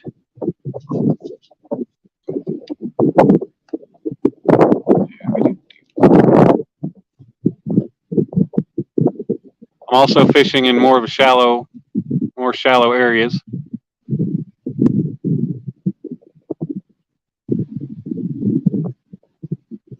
Like I said, out there straight off the point is pretty deep, and then more off towards this side over here to the left, it gets shallower going to the bank like always. But do I need a permit? Well, we've got to have our state fishing license. Some of the lakes that I fish around Oklahoma City, you have to have the Oklahoma City fishing permit, which costs another $20 a year, 20 or 25. I think it's 20. And then a lot of these lakes now require you to either pay to park or pay a daily use fee. $5. $5 is kind of typical. We don't have what Ohio and a lot of those eastern states have. We don't have pay lakes where they're stocked with big fish for people to come pay and get and catch them. But the lakes, for upkeep reasons and all that stuff, they'll charge a daily use fee, or you can buy an annual permit. Which annual permits are always easier way to go if you have that kind of money to spend. I mean, $50-$60. But hell, when you got to do it to several of them, so many, it adds up. And Oklahoma implemented the whole deal where out of nowhere they just decided, well, we're going to start charging you to park at all these state parks. So there's I think it's 22 different state parks around the state that for an Oklahoma resident, it's $8 a day to park. Or I can get the annual parking permit for $60. That lake that Daniel fishes at, Lake Thunderbird, that I've been to, yeah, that's one that I've got to pay to park. Got to go through you've got to text a number and then go to this, click on a link and yada yada, go through all that crap. But I'll probably go ahead and do that since a number of the lakes that I plan on fishing this year are going to be pay to park places. So it's a bunch of bullshit, but is this lake is that like a lake use permit? Yeah, it is. No, Okie girl, nothing yet. Still no. I gave up on the one fish that was biting Uncle Lou's rod. He never would do anything. So I gave up. I rotated around 90 degrees to the south end of the wind and thought I'd try that for a little bit.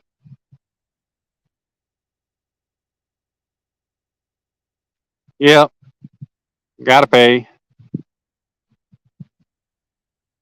Used to be none of these places you had to pay to come fish or park. Only thing you'd have to do to pay, only thing you'd have to pay to do is camp. I mean, why am I paying my money to the wildlife department for, well, actually, I've got my lifetime. So, but why is that money going to the wildlife department for upkeep and training and all that other stuff if they're not using it for upkeep?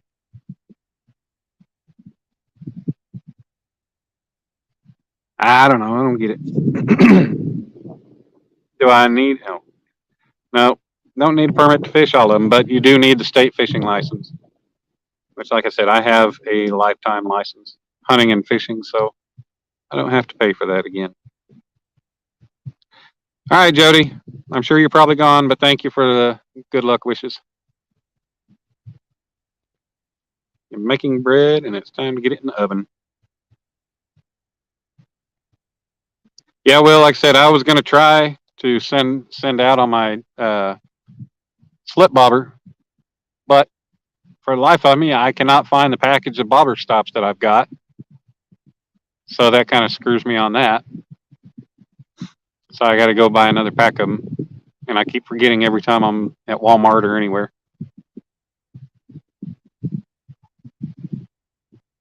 I need to put that on my list.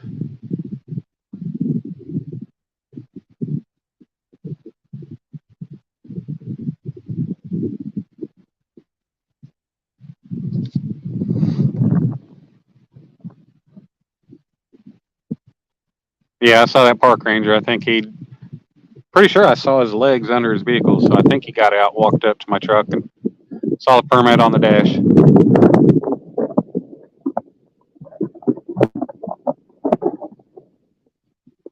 I waved to him and he took off and went on his way. I just need a fishy.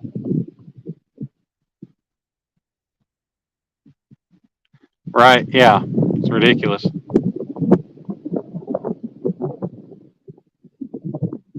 I mean, they're getting this money and they got boat ramps that are falling apart, other things they don't want to take care of, but yet they want to keep charging more money or start charging money and not take care of it.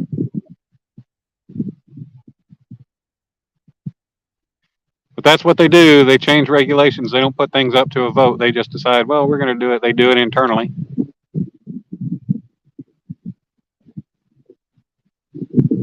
Use a rubber band.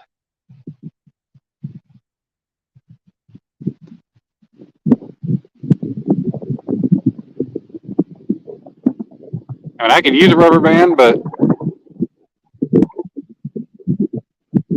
well, it's nice with the bobber stop because it will be able to run through the eyes on the rod.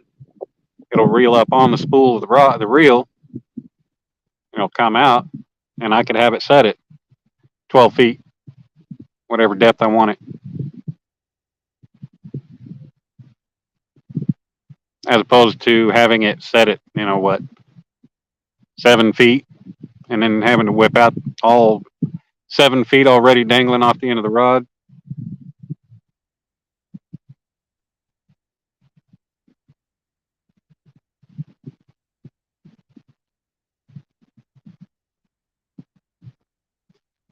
Well, you also got to pay, get permits for boats.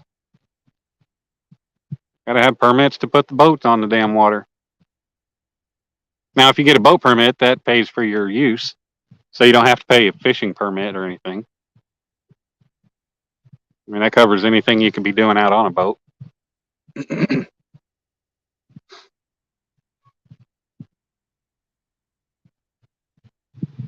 Yep, office bigwigs.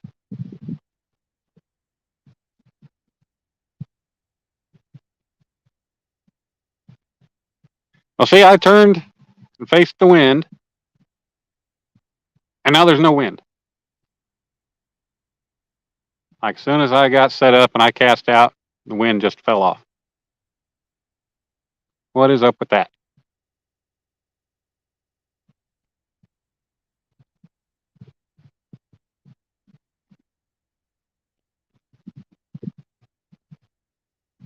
You only need the boat license or park license when fishing inside a national park. Uh huh.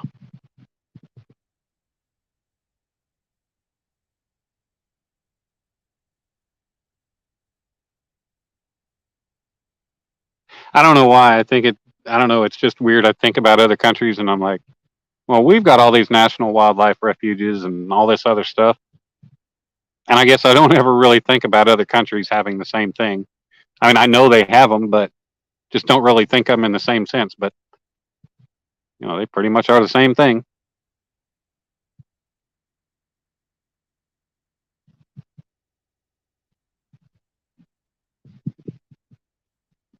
Yeah, remember it next time it's too windy. I mean, next time it's too windy, go ahead and go out and get set up. And once I do, the wind will die off.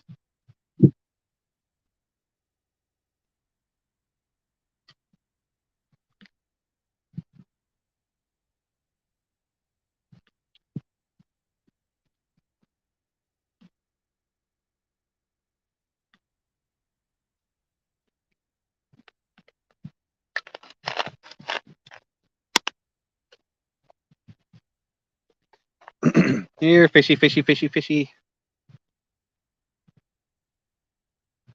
You like some kind of magic special fish call or something.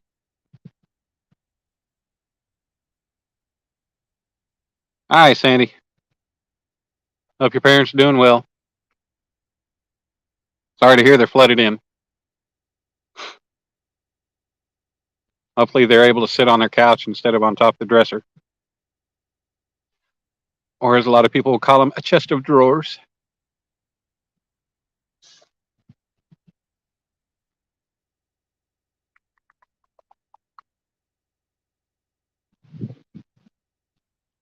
Yeah, it's nice to finally lean back in my chair a little bit.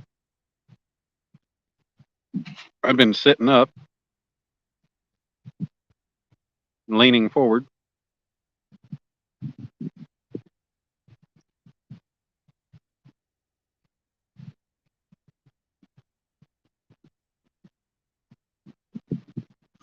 I need some fish.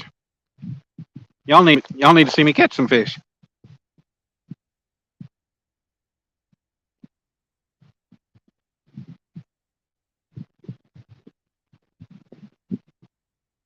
Need to be able to put something on a blooper reel, right?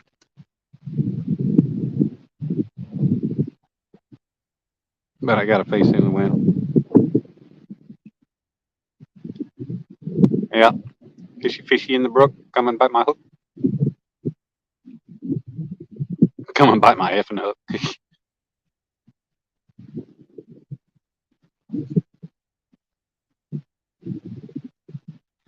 We are going on 2 hours into this stream. So far, got 11 people hanging out.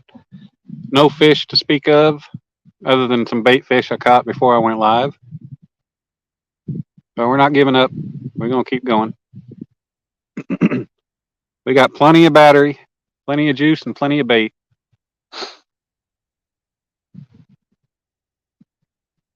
I only brought one light with me, but by the time that thing will be dead, I don't know that I plan on being out here any longer.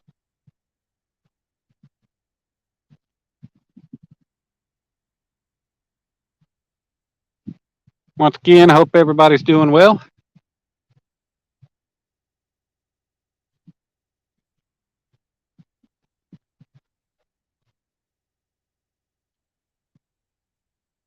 Phone still says it's 81 degrees. The wind has now died down to barely a breeze.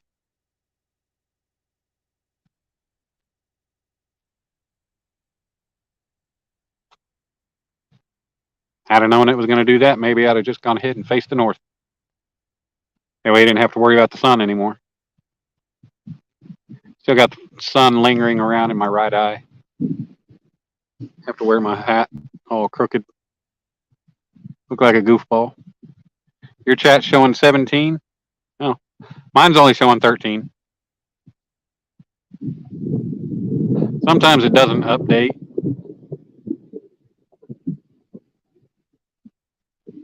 But maybe my side is lying.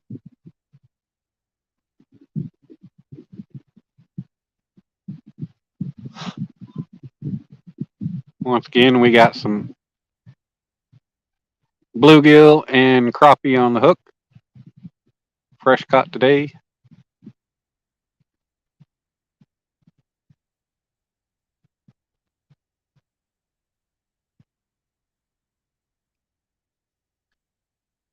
Just wish they would do something to help me.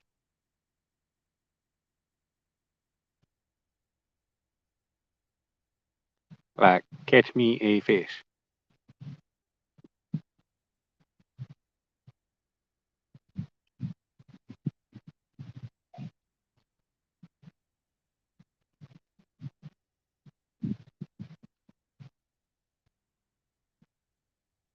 Maybe I'll reel this yellow rod in, far left one, and cast it kind of closer to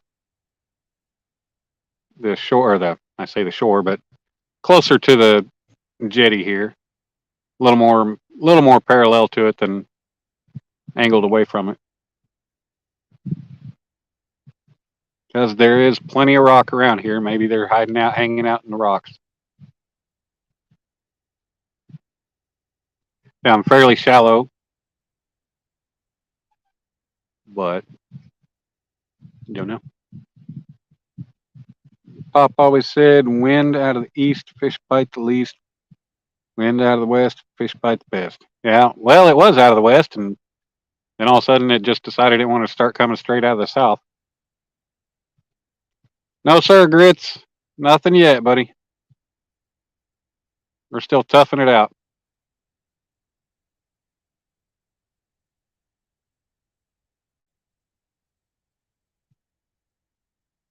Had one pesky catfish bugging the crappie head on the Uncle Lou's rod.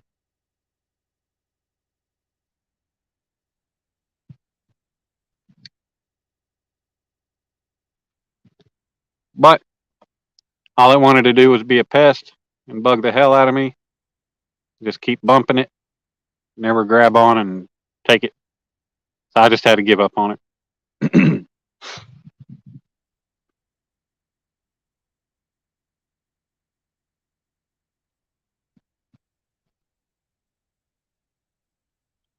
Give up and try another position.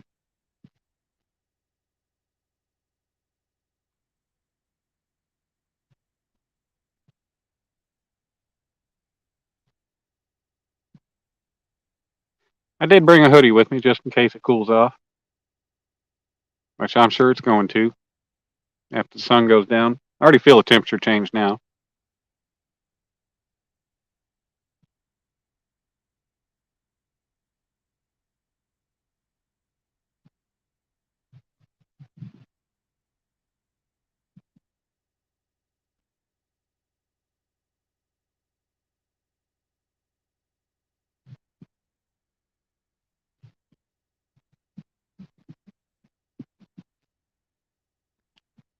Dum, dum, dum.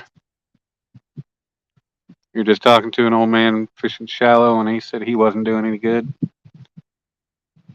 Is the spillway fishable? Uh, Possibly. I'm not exactly sure where the spillway is.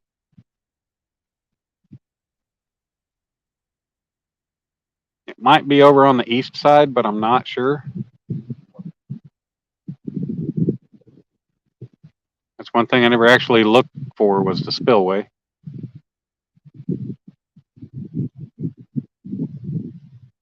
There's a creek that comes in on the east side that I wanted to try also. There's a number of places on this lake I'd like to try. It's just access getting there. There's a lot of bicycle, jogging, or hiking and horseback trails, but those trails go into places that are in good areas that I'd like to try, but I can't drive back there. And I damn sure ain't gonna try dragging the wagon or carrying everything back there.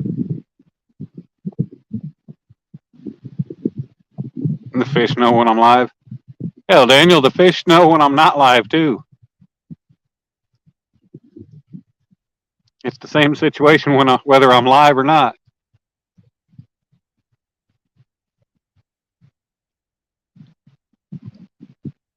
I could have come out here and not gone live, and I probably still wouldn't have anything.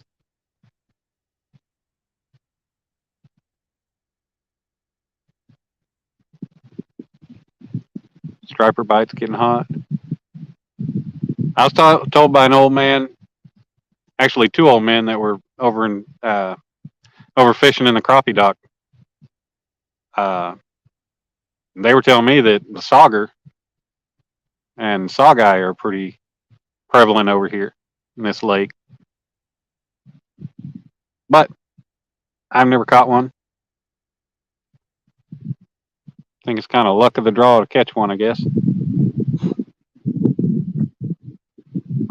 They just got to be in the area I'm in. Kind of like any fish, right? If they're not there, you ain't catching them.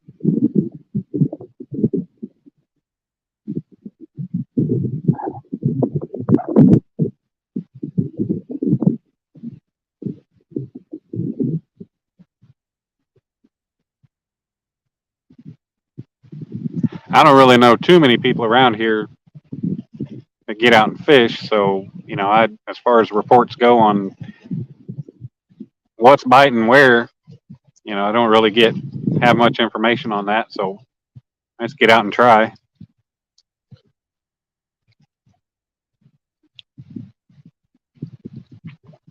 I got to be able to get one of the boats out before long. Tired of finding all these spots that I want to try, but I can't because I can't access them. And I'm perfectly fine bank fishing, doing like I did with Brent when we went fishing. That's something Brent doesn't really care to fish out of a boat. He likes to use his boat to get to a bank spot and set up, be on solid ground without having rods bouncing around. Know when he's catching a fish. I like that too because hell, you start a fire if you need to. Just you can hang out, stretch your legs, move around. Now, there's so many places on these lakes you can get to with a boat.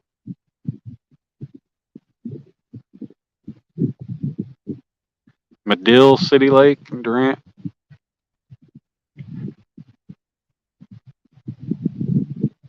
I didn't know Medill City had a lake, or Medill had a lake. Is it very big? You ride around and talk to people.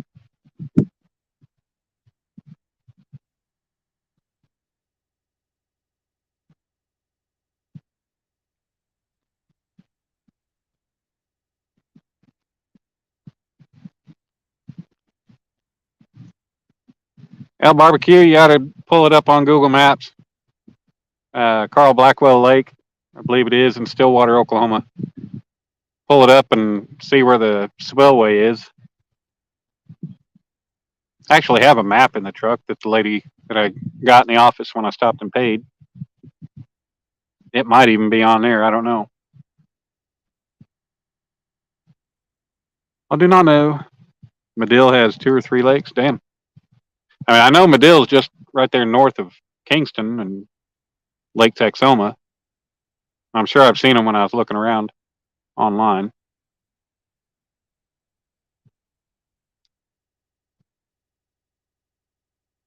Okay, girl, catfishing. Not a lot. Still fishing. Still trying. How are you? What's up, Kelly? No luck yet, sir.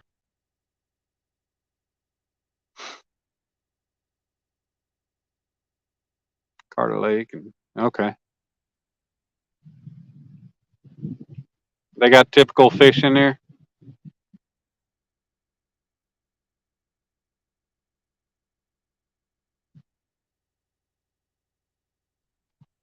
No luck, Kelly.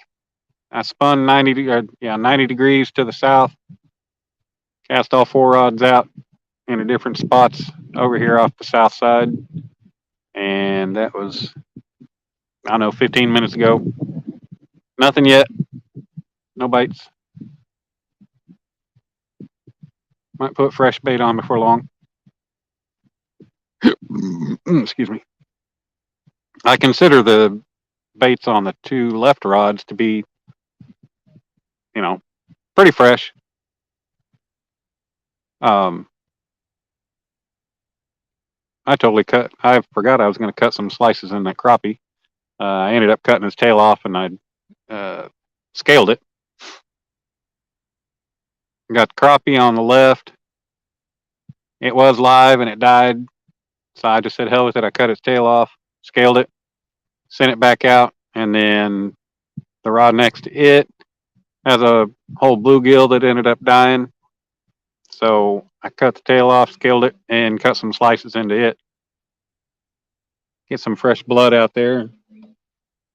Hope that give me some kind of a chance. So far, nothing has changed that. High on bass. Well, I bet, yeah, they come out there and do that so they can do their surveys on the numbers. It gets all the fish jumping, I'm sure. Get some suckers moving around when they wake back up.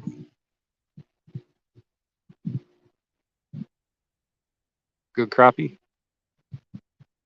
I like good crappie.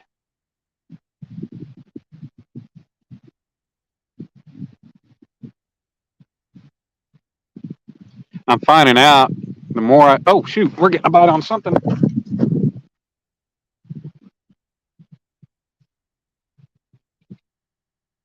Which one?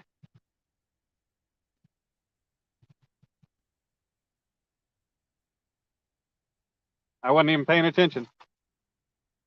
I saw things jumping around.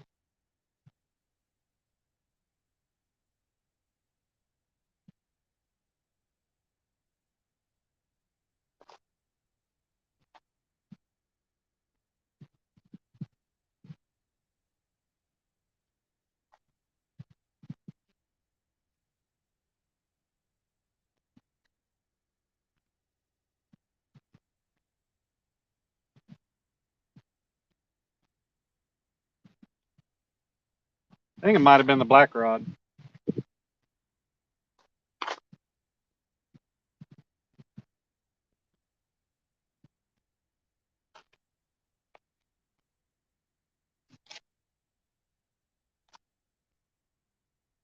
Maybe he'll come back.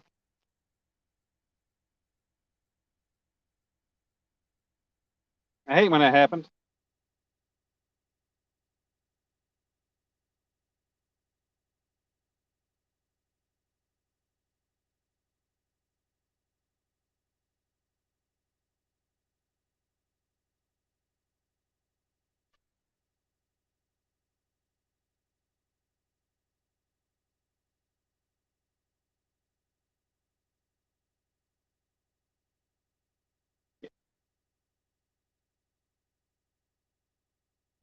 I guess I broke a nail, part of a nail off not too long ago. I got a damn jagged spot on one of my fingernails. Well, I'll just have to try to pay attention and keep an eye on it. It was a decent little tug. Just didn't see which one it was. I was looking at, off roaming around with my eyes while I was talking. You guys can't hear that music, can you? I mean, I can hear it. I can tell exactly what it is. It's a boat that's, shit, damn near half-mile away out on the water. I can hear them playing 311. Amber.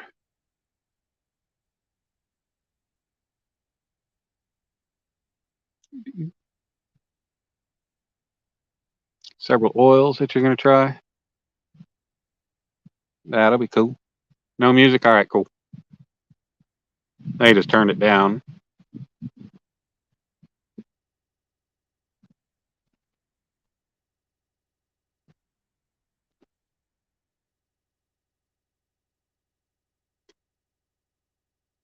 I think it's old center console boat out there. Guess maybe they're set up fishing. I don't know. They just come around to this part of the lake a few minutes ago.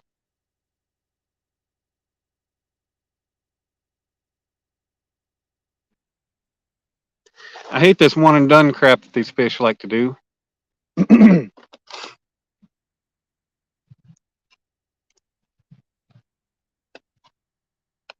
I'd love to have a day where I had just them big takedowns. I don't even care if it's a big takedown from a small fish. I just want a big takedown, and I want a fish to latch on. Not one that I got to sit there and guess as to whether he's there or not.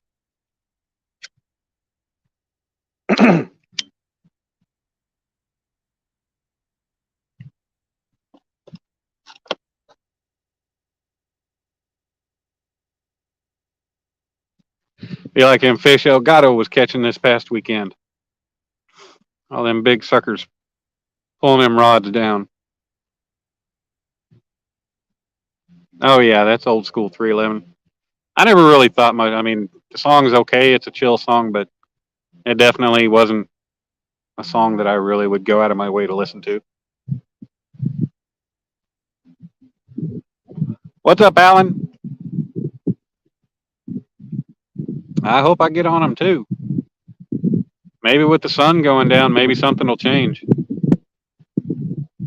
Just had a bite a couple minutes ago. Didn't see which rod. Wasn't exactly looking up to see, but it was just a one and done tug, and had a few bites on Uncle Lou's rod earlier.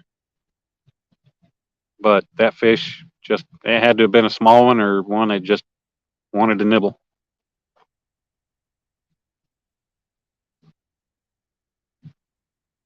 Yep, one that I got to run in the water to get my rod. Now that's gonna suck because this water ain't warm yet, and I really don't want to. This whole jetty was just built with dirt and busted up concrete and pavement, asphalt and rebar stuff from construction sites, and road broken up roads and parking lots and stuff. I really don't want to have to get down in the middle of that. Who knows? I'd spear myself with some rebar or something.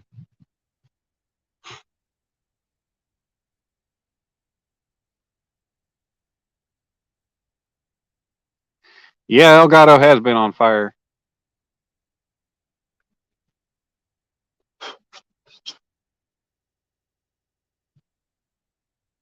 One of these days, I'm going to end up in one of those spots. One of those spots that everybody tells me I got to have somebody taking me to the fish. I find them myself. One of these days, I'll end up there.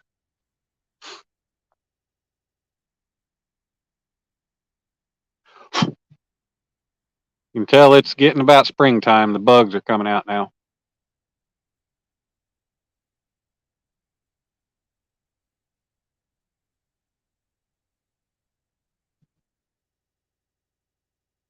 Yeah, thank you, Alan. Hopefully, I'll get on them. And the sun going down and is behind the clouds now. Not much in the way of clouds, but some clouds over there. But sun's setting over there. Temperature's already going down. Phone says it's still 79, but I can tell it's already a tad bit cooler. But it's definitely a pretty sunset.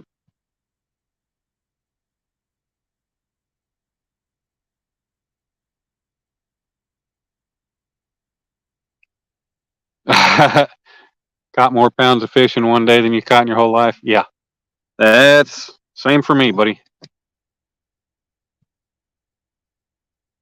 Probably take me another 10 years to catch that much weight in fish.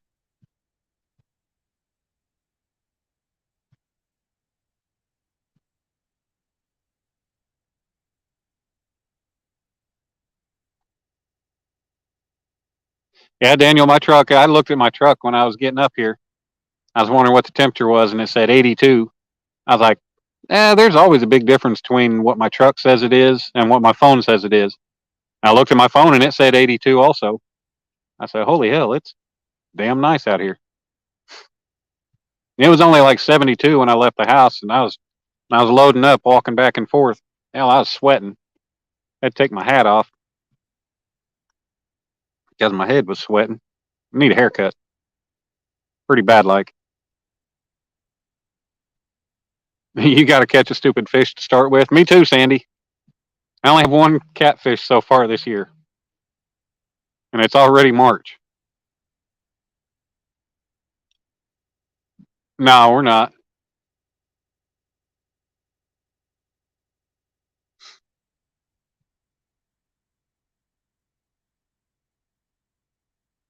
I mean, we do have plenty of good water to fish in Oklahoma with good fish. Just they either ain't biting or we're just in the wrong areas.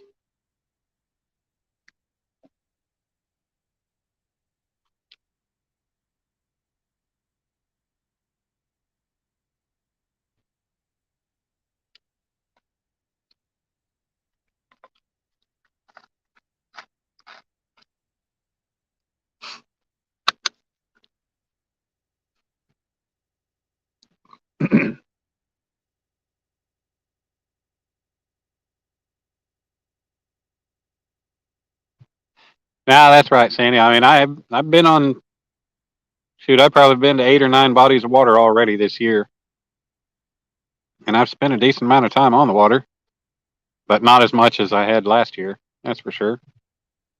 Even last year, the fish were real hit and miss for me.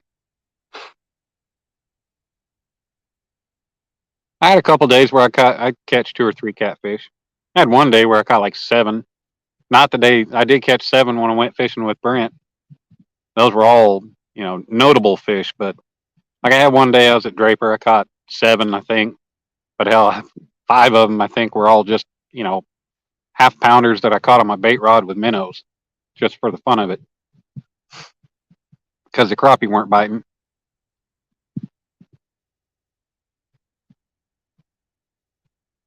Well, if you hadn't chummed, maybe they'd have come after your bait.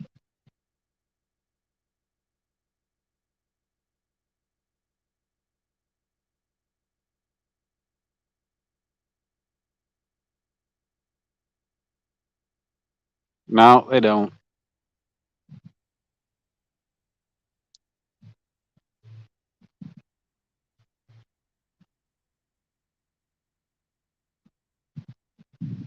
Yeah, they got some pretty neat cabins up here at the lake. Maybe rent a cabin some weekend and just hang out and get food. They got grills.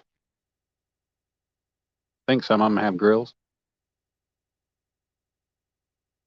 Or maybe the one I saw is somebody actually staying there and for a lengthy period of time, and they've just got their grill there. There's a lot of people they'll just set up. They'll just set up and pretty much just live out here at the lake while they're working out of town. If I had a travel trailer, I'd do that. I don't know if they give special rates, monthly rates for cabins. But if I end up out of town again working, I might look for a place around a lake, see if they got cabins or something set up, and then I could be able to fish every day.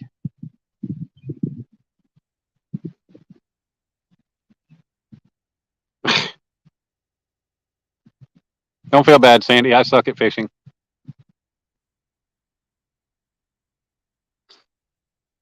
Actually, no, I'm pretty good at fishing. I'm just not good at finding the fish. I mean, as you can see, I got baits in the water.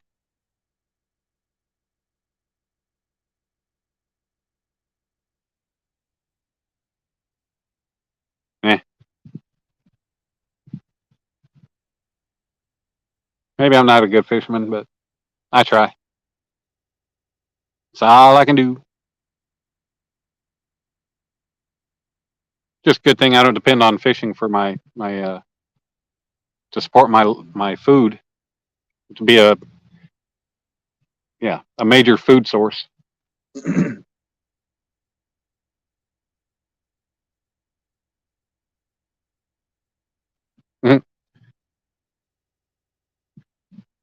Yeah, all I catch is bait, pretty much too.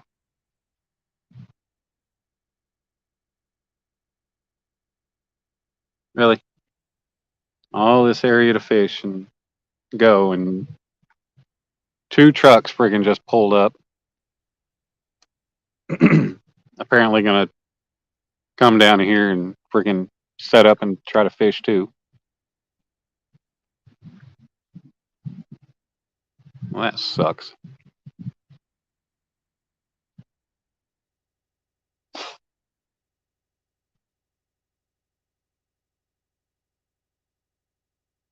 I like my solitude with nobody else around.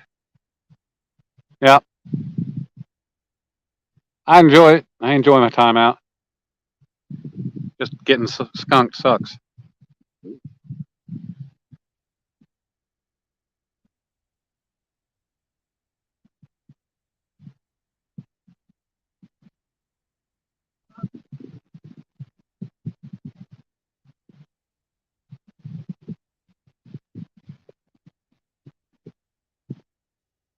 You're good at catching things in the water besides fish. Okay, I'm trying to remember or figure out who Okie Girl Catfishing is.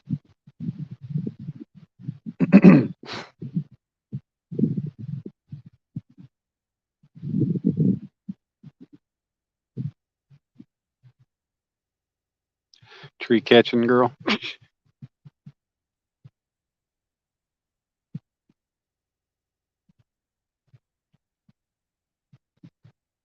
I need to go to the truck and go get my hoodie, but damn long walk. Just brought it down here with me.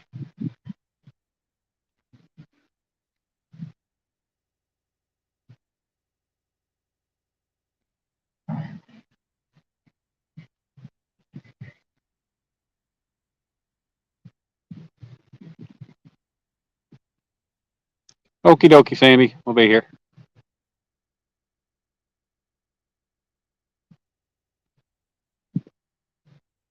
Just waiting for a fish. I'm gonna cast this yellow rod a little more parallel to the bank here.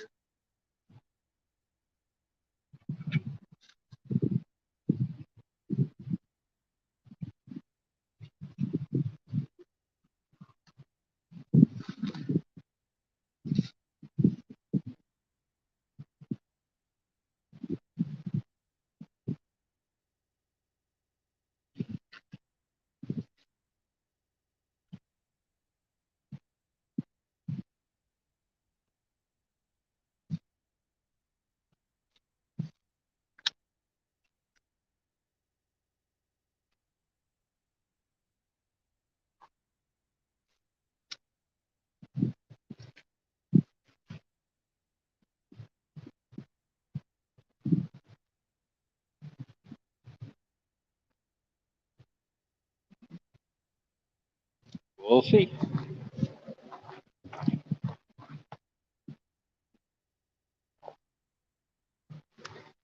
Maybe there'll be something closer to the bank. I don't know. What's up, Don? Home for the night? How you doing?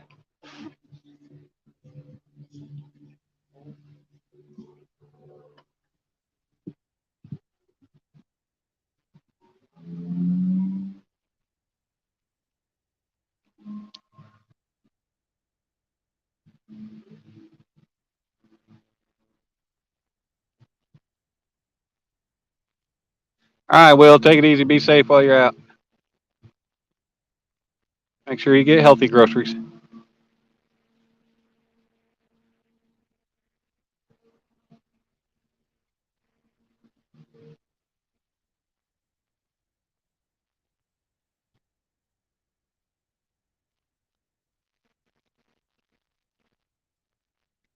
Ready to fish. I bet you are, Don. You're up there in the middle of Coldville. No, I wouldn't enjoy that too much. Water frozen over. The only way you can fish is go drill a hole and sit in the cold. I mean, you could get a shack and put your heater in it. All the same, it still sucks.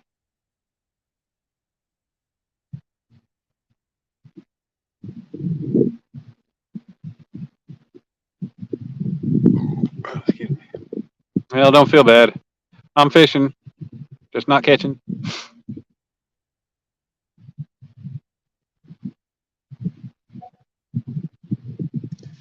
Harbor Freight coupons. Don't forget about my super coupons. Yeah, no more 20% off or free stuff. Actually, they had a coupon for a free flashlight, no purchase necessary. Wow. Used to go in there all the time. I go in there every time. I'd make sure I had a coupon for a free flashlight or whatever free item they had. I remember I went in there one time and I bought several things, and not too much, not too pricey of items, but this was back when they still had the 20% off coupon, and the girl let me split up. I ended up running three separate transactions, so the more expensive items I could get 20% off on each of them.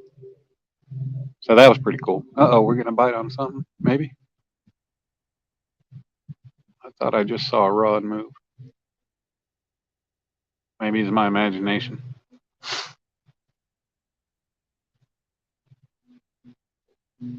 Must have been my imagination. 22 degree or 22 today. Jeez, it was 82 today here.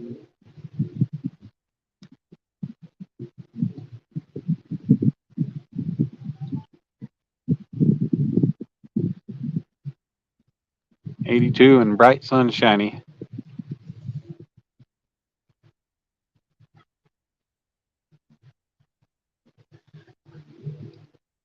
Still got 10 wonderful people hanging out.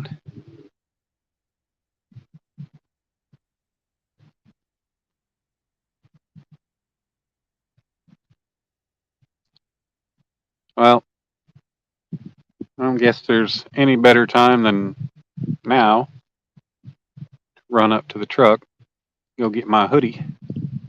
Might as well go ahead and get my light. That way I don't have to make another trip up there once it starts getting dark.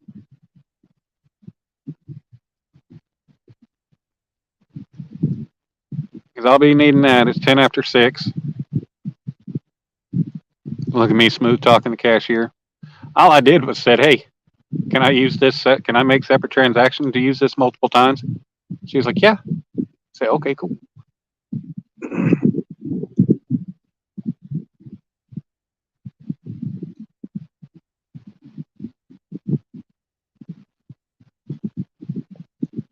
All right, kids, I'll be right back. I'm going to run up to the truck, go get that hoodie and my light.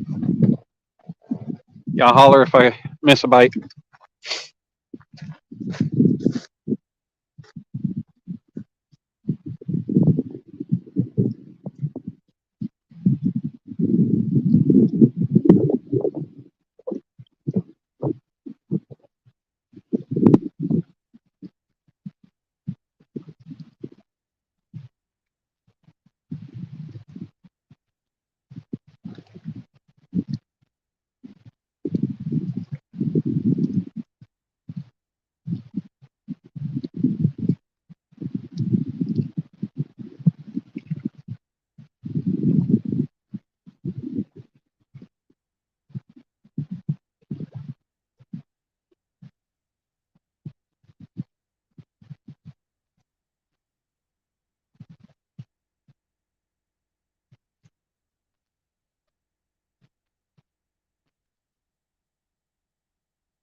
All right. Did y'all catch the fish for me? I'm back.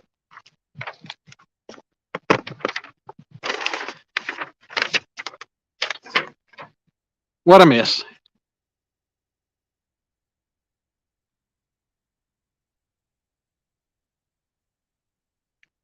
Yeah, if you type the at symbol before somebody's name, yeah, that'll highlight and let them know that you're talking to them directly.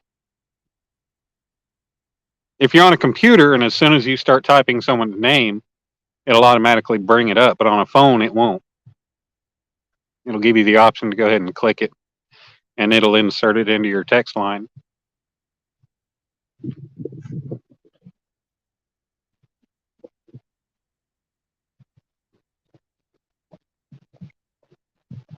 minute, who picked that color? Yeah, nobody picks a color.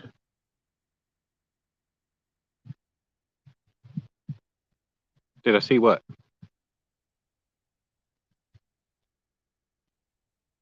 Or did who see, huh?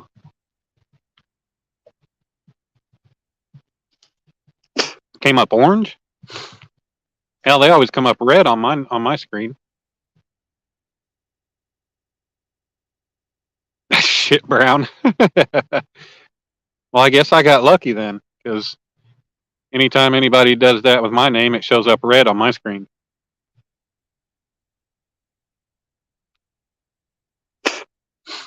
So I'm lucky. I got a very bright, noticeable color.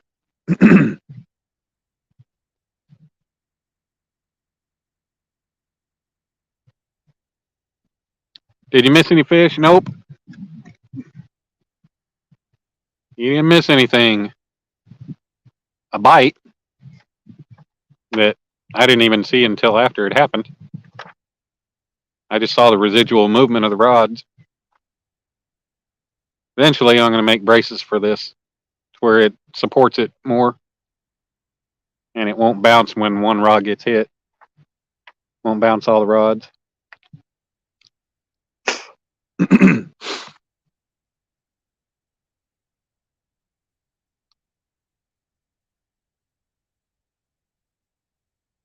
Spring fever things.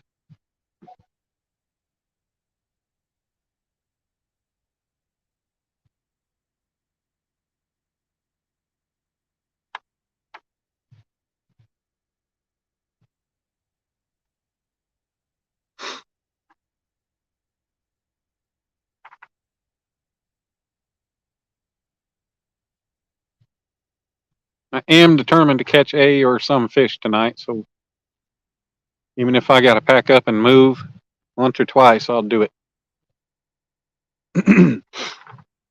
But I figure I'd try all sides of this jetty first before I decided to move on.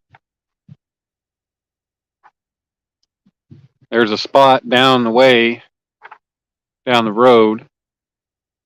I mean, hell, I could even go right here to this other little jetty and try there. It's a little further into the cove by 100 yards or better. There's no guarantee on anything anywhere, but you never know. I mean, hell, I could go out and try the other point that I fished last time I was here. That's just right up the way, too. Yeah, they are definitely shut down.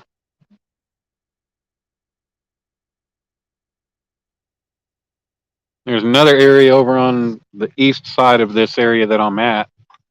That's a lady in the office told me I could try over there. It's, I guess, a picnic area or something. But it might be worth a try.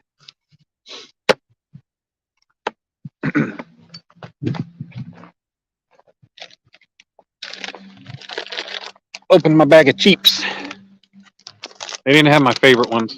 Well, they didn't have my Gardettos, but they also didn't have. I like the sour cream and onion. I think it is, or whatever. I think it's sour cream and onion. The green bag of the sun chips. They only had the harvest cheddar and the what is it? Harvest salsa or something like that. They're out of pretzels. They're out of all the good stuff that I like, or was craving anyway.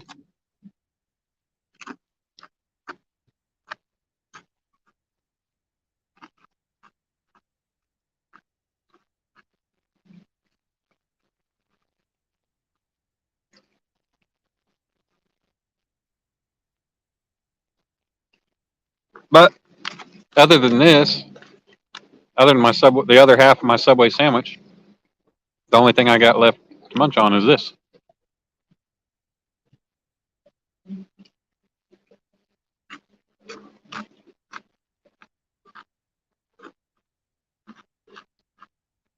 Hey, what about me, Clayton? What the hell? You don't leave another okie out? What am I, chopped liver? I live 15 minutes closer to Texoma than he does.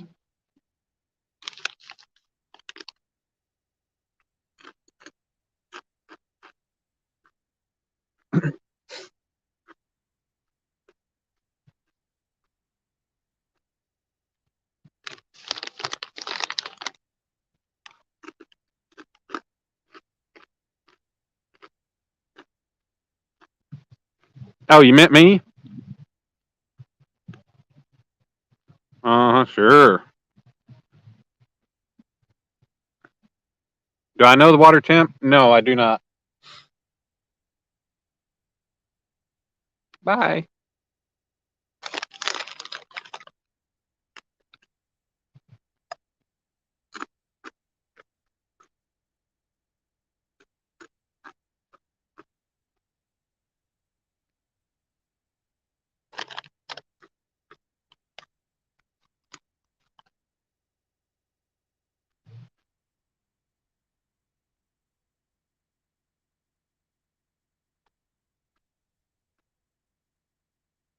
I'm going to guess it's not super cold.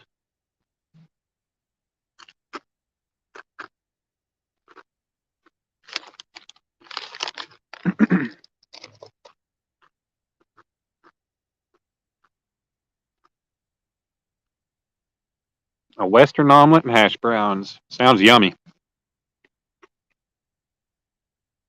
I like I think it's the Colorado omelet at IHOP. I think it's got shredded, like roast beef or shredded beef or something in it. All kinds of stuff, and it is super yummy. But it's so big, hell, half the time, most of the time, I can't eat all of it at once. I eat 3, 4, sometimes 5 eggs, depending on how hungry I am. Hell, it used to be I'd come home from work, I'd eat 6, I'd scramble up 6 eggs and eat them all at once. I love me some scrambled eggs. And I got a friend, I haven't seen him in a long time, but back when I was in my 20s, early 20s, he was a club DJ and ended up becoming really good friends with him. He was my best friend at the time. And go hang out at the club he was DJing at, or whatever he was, because he also DJ'd weddings and private parties and stuff, frat parties, sorority parties, all that different stuff. Wherever we were, we'd end up going back to his house at the end of the night, and his girlfriend would, she'd make us omelets, and oh my God, she'd make them with, I think, like Swiss cheese in them, mushrooms, I forget what else, but man, mushrooms and ham, oh, they were yummy. I loved it. That cheese, whatever it was, I think it might have been Swiss. I'm not sure, but whatever she put in there, man, with it melted down, it hit the spot. It was awesome. But that's been some years ago. Hey Casey, what's going on? 42 degrees per Google. Casey Dries, that's a friend of mine that I met from fishing. Fished with a couple times, few times.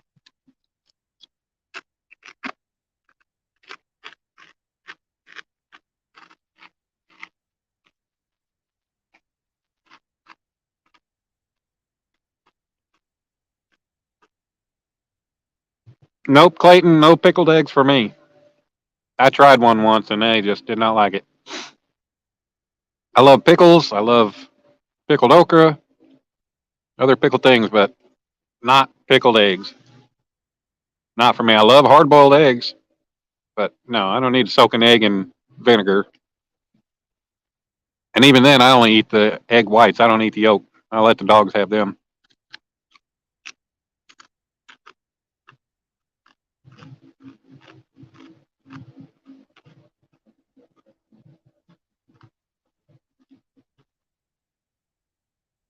Yeah, we need rain too.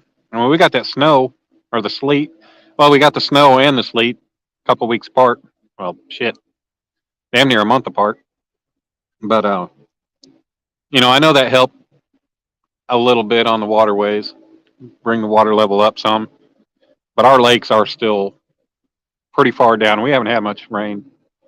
We're supposed to have rain this weekend. I think 2 days are forecast for storms.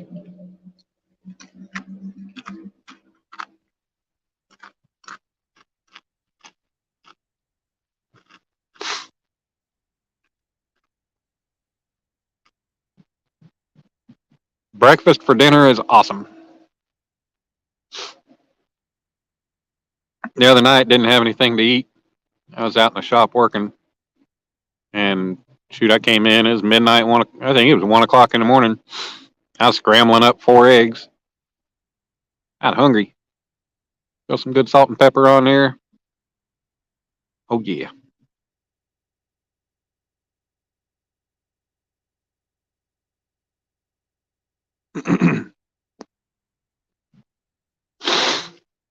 Need a 100-year flood. I don't know if you want it that bad.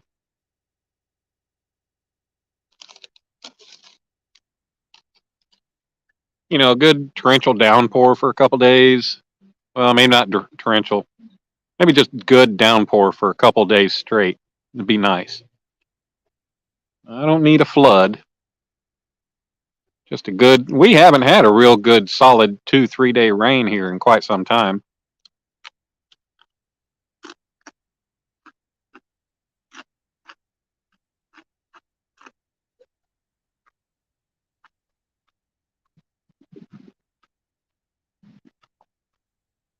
Yeah, Clayton, I plan on getting down to the Red River. I plan on going down to the Red River, trying to hunt me down some flatheads. Definitely that water level needs to come up because I want to take a little bass raider down there. I think get some water in the Red River. That bass raider would be good to go through there, go hunting around for uh, the brush piles and stuff. Epic kind of Tim Scott Epic. He kind of set me on a plan when it starts warming up to go down there and give it a try. Take me some good fresh live bait, go down there and go hunt as much of that area as I can. And I plan on doing it. I don't know what the Red River's like in your area. I think around I-35. I think it would hold pretty good amount of water. I don't know what it's like down over there off I-44 area.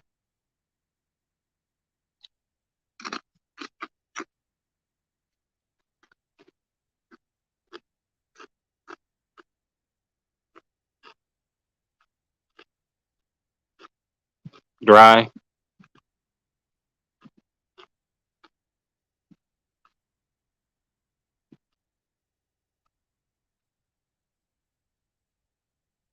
Geez, your dam's sitting at 182%.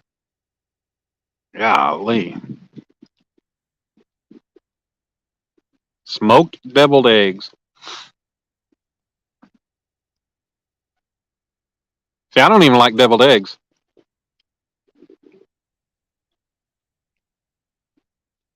I don't like the whole yolk mashed up with mustard and all that other stuff. Anytime mom ever made them or anybody ever made them for Thanksgiving or Christmas dinner or something, I'd always say, well, don't want to hurt your feelings, but I don't eat this, so I'm scooping all the deviling stuff out. You can have it or I'm throwing it away. But, I'd leave a little residual. That wasn't too bad, but I just didn't want all the mushy stuff in there. But yeah, the egg whites, oh yeah, I would throw down on those. Yeah, below Texoma. That'd be awesome. Bullets and barbecue. Now we're talking about the South Red River down that borders Oklahoma and Texas. I know there's also a Red River that's up north, around like Minnesota and North Dakota and all that stuff. But we were talking about the South Red River.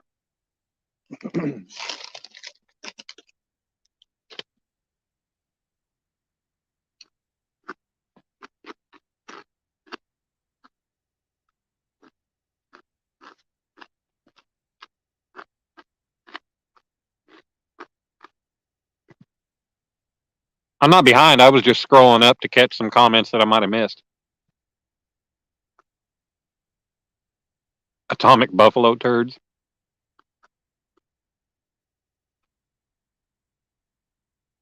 No, because I knew I missed a comment or two, so I scrolled up, catch what I might have missed.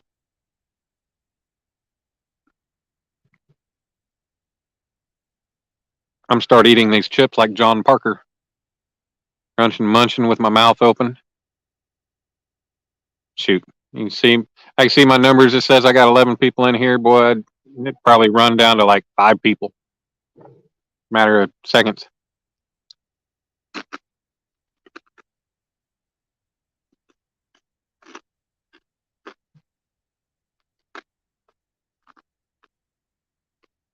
Mm-hmm.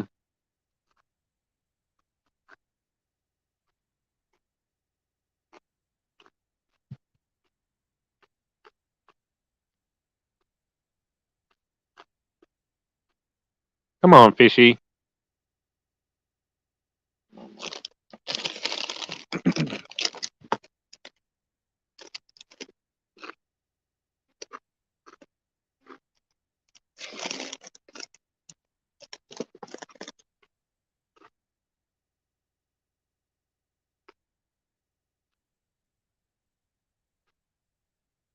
Mm.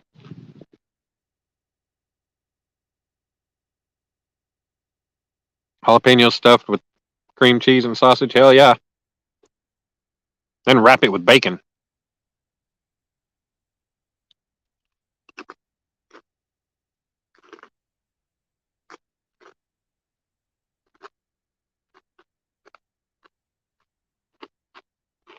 Mm-hmm. Sorry, Lynn. Crunching on some chips real quick. Don't like to talk with a mouthful of food. I just out here trying to catch some fish. Lynn, how'd you do today? Saw you were live with your mama.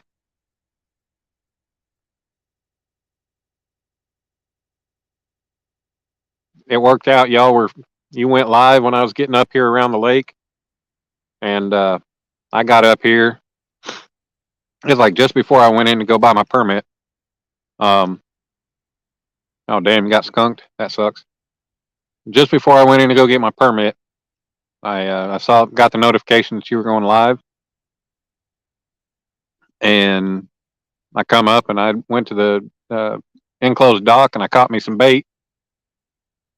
And by the time I got done catching bait, getting set up over here, I checked in on your live and you had just ended.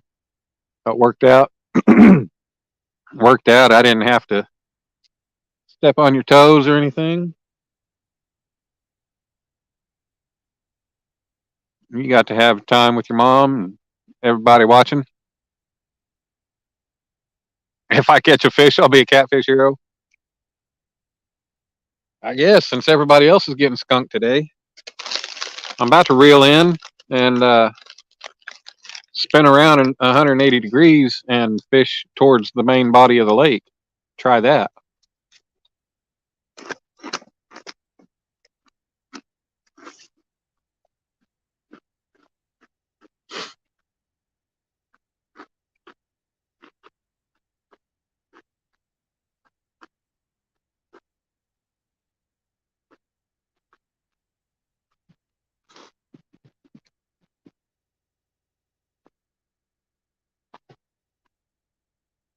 Oh God, Lynn, do not. Don't even threaten that. Please, no. That's scary.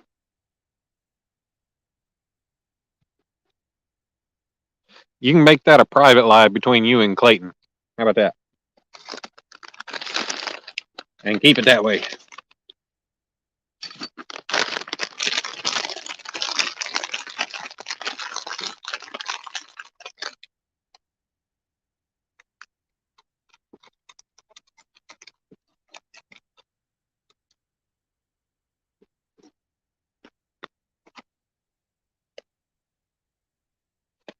Some good carp fishing on Twitch.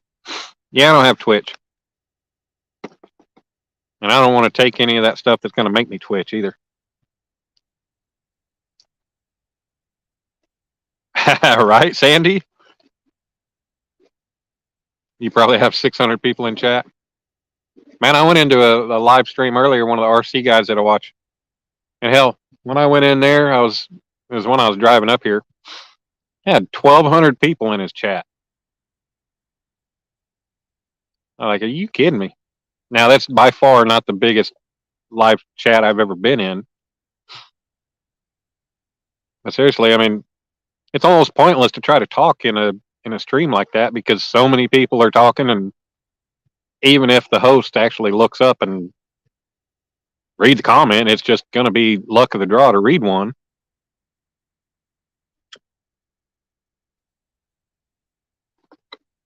And so far, he's never picked up on any of the comments that I made.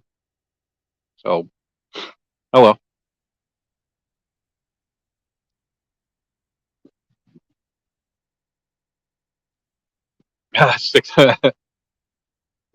Sandy may be the kind of people that Lynn would be trying to attract with that get up. I don't know.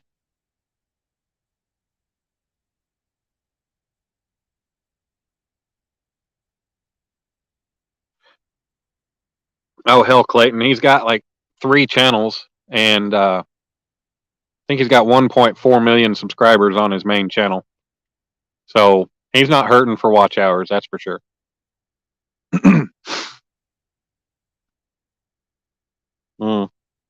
Well, you know, Twitch would have been cool when I was deer hunting, but otherwise, I'm not a. I've got guns. I like to shoot, but I'm not one of those gun fanatics that's, oh my God, I can't handle a gun on YouTube. Oh my God, they are infringing on my rights. Screw all that. I don't really care. If I'm not allowed to do it on YouTube live, then I won't do it. It's not like it hurts my feelings any.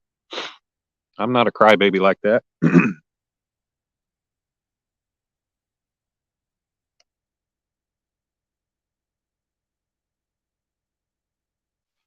Too many whiny ass crybabies out there these days over that get butthurt over that stuff anyway. It's my Second Amendment right. Well, go enjoy your Second Amendment right. I'll enjoy mine too. But I won't sit and cry about it because I can't do it live on YouTube.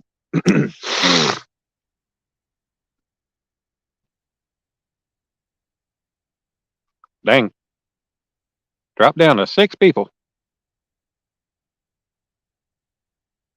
Vice Grip Garage. I've never seen that one. Might have to check out that channel. What kind of stuff does he do?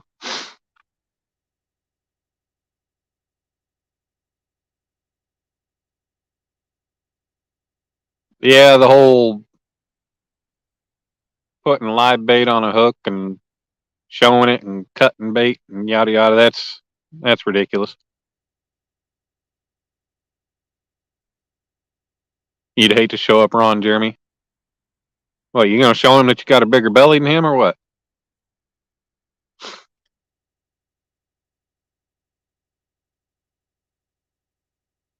Oh, that's cool, Lynn. Man, you ever watch that Rust Valley Restores? God, those guys are such a joke.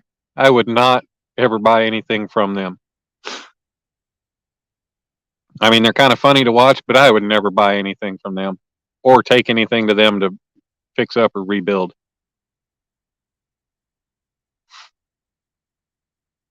Now, there's that guy. Now, I go to Kindig, and then there's another guy that that I can't remember. Nichols up there. I think he's in Illinois, South Illinois, maybe. I don't remember. But man, he builds some badass stuff. I'd go to him.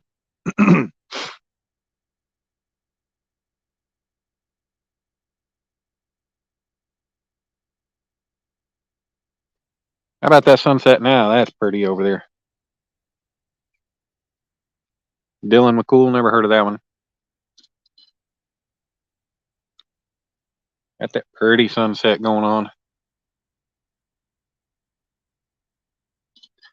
Just need to see some rods moving.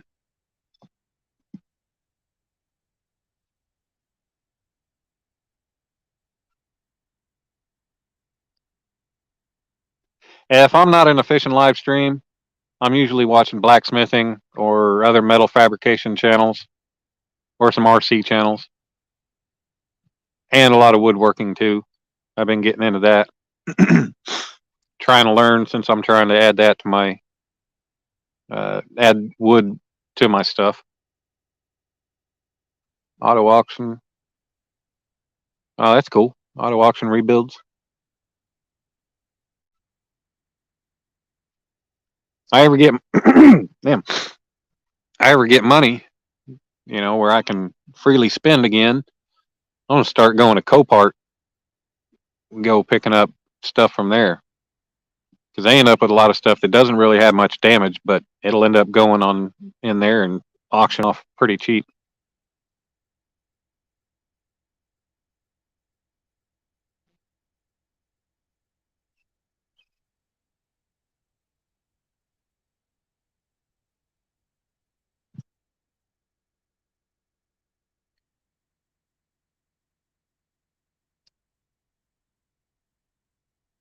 Rubbing his wood on live streams. Got you going, didn't it, Clayton? Don't tell me if it did, because I don't want to know.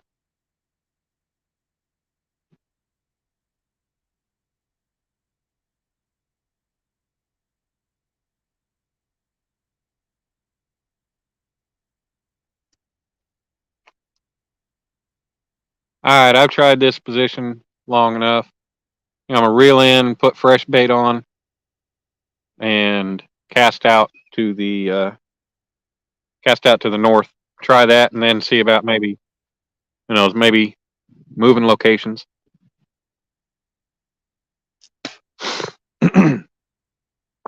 You'd like to get one, Clayton? We can discuss that. I've got some other projects that I've got to get going. I've told other people I'd make stuff for them, but we can definitely discuss that and plan on something here in the near future.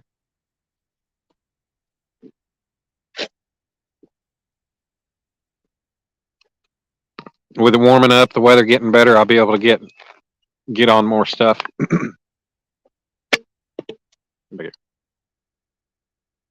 Still need a hook door hanger. Yep, I can do that one too.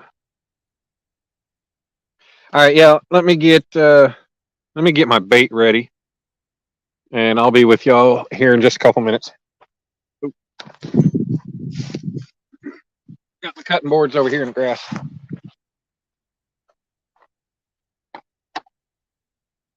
Excuse me.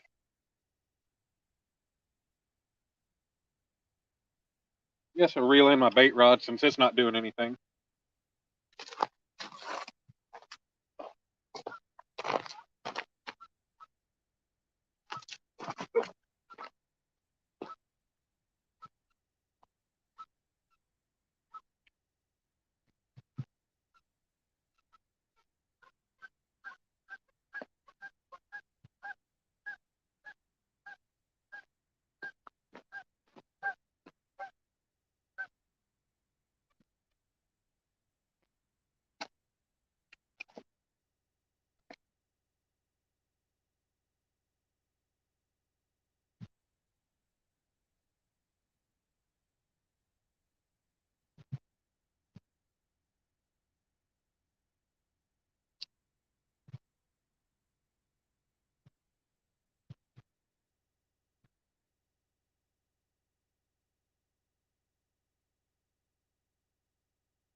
Well, the wind earlier blew my damn bait rod, blew my stuff off into all the crap over there.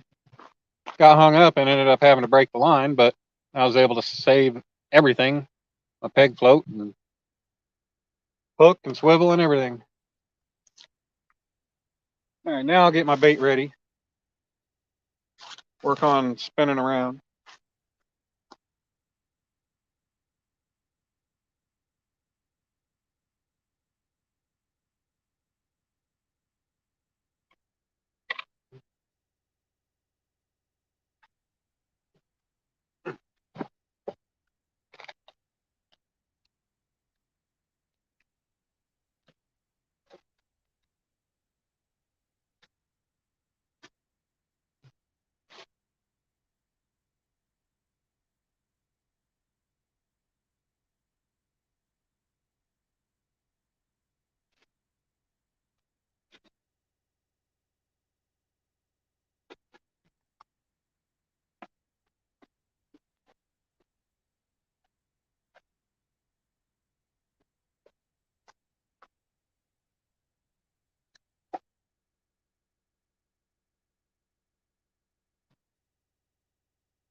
So I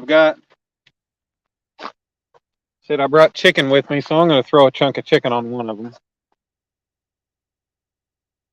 Try my luck with that. And then I've still got, I think, 2 live crappie, or a live bluegill and a live crappie that I'll throw out.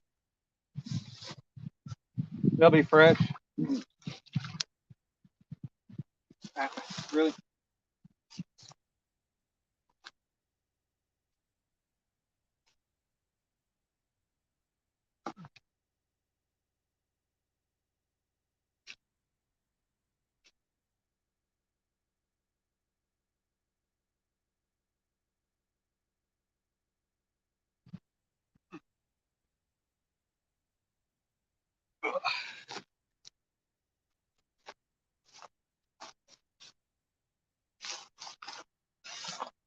And of course, I won't show putting them on the hook or casting them out. Don't want to get in trouble.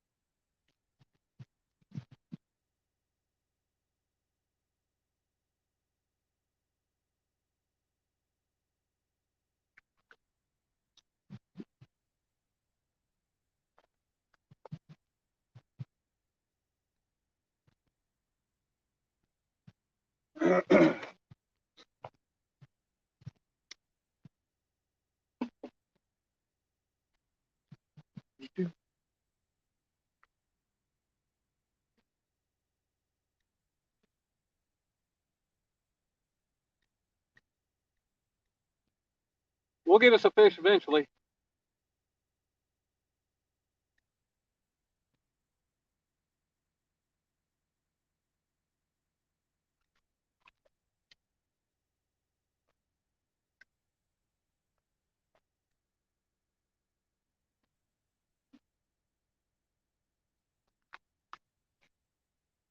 And of course, something's jumping right out there about 20 feet off the bank, off the edge.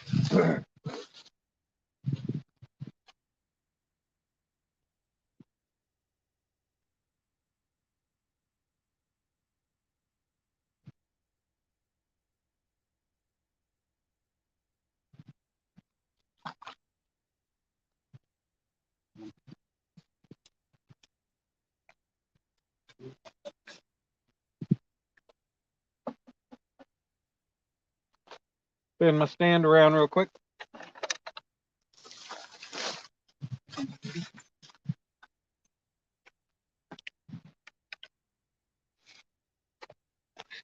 Get all this crap bait off of the hooks.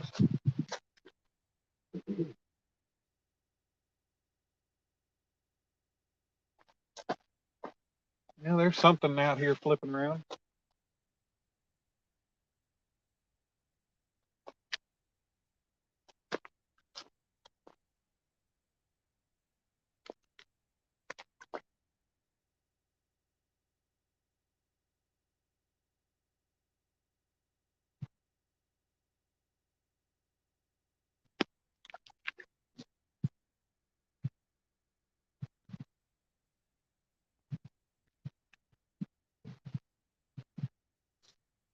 Alrighty.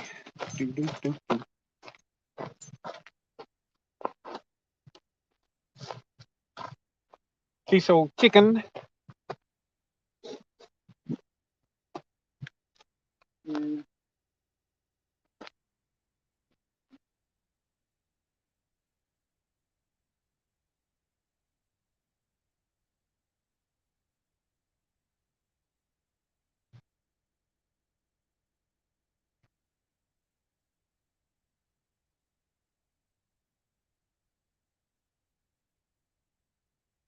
Yeah, I'm hearing a bunch of fish flipping around out here. Probably some bait fish. A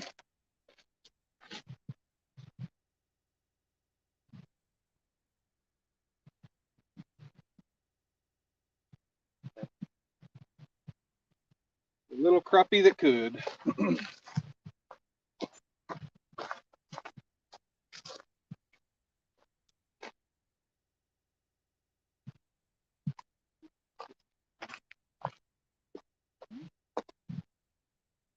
Yeah, he's still lively too.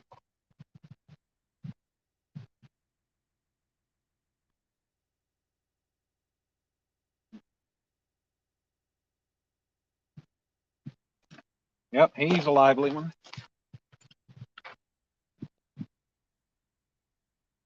And my other little bluegill buddy. Put him on Uncle Lou's rod.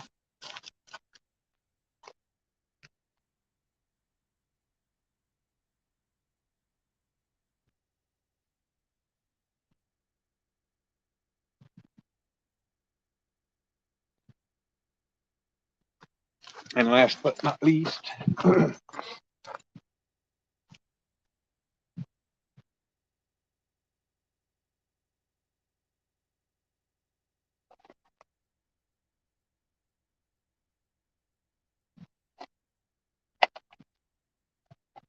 got another chunk of cut crappie. Get rid of. Throw it on one of these.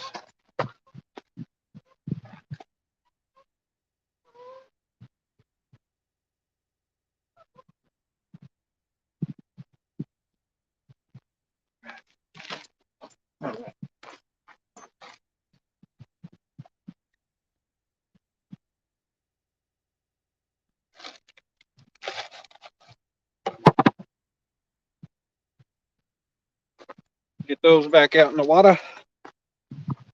We'll be ready to go and sit for a little longer.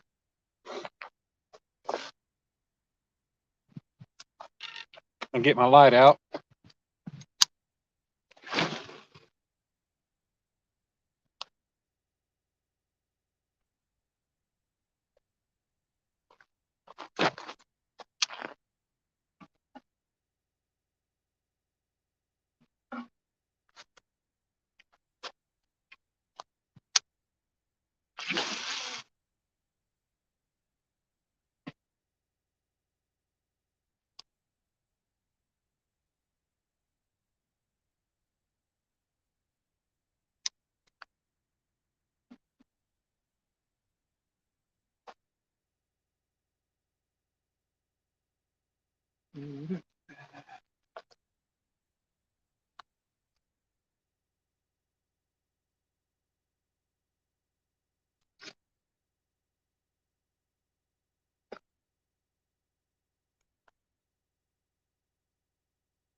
All right.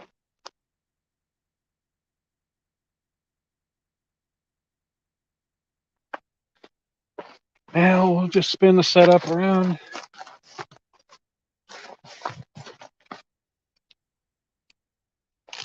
Get the light on these rods.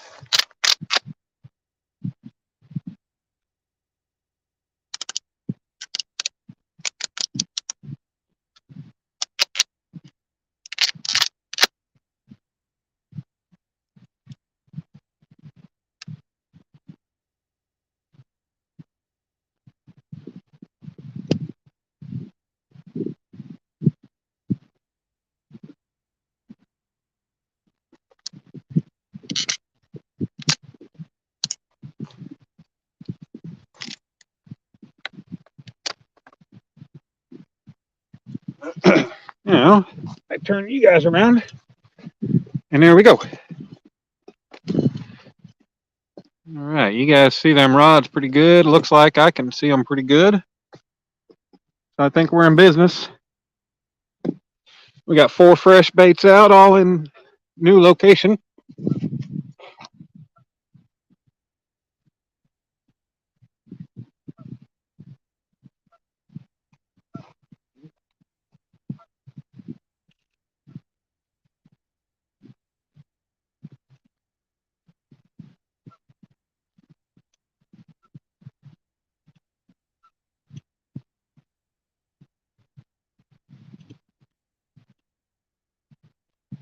Turn my clickers on.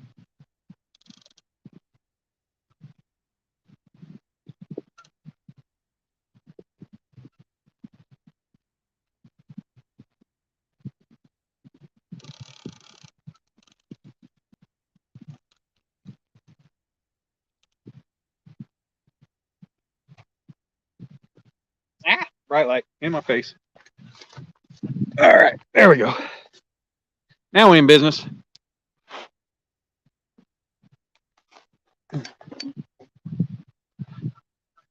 Y'all can see the rods. I can see the rods. And this light has two bulbs on it, but I've actually only got 1 light on right now. Try to conserve the battery a little bit. Gar, yeah, I've never tried gar. I caught 1 gar last year. First gar I've ever caught.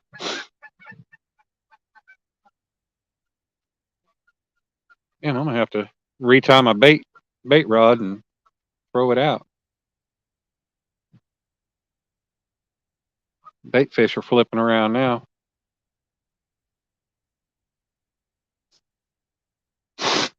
Draw a chalk line around the crappie and take pictures. Set up the police station.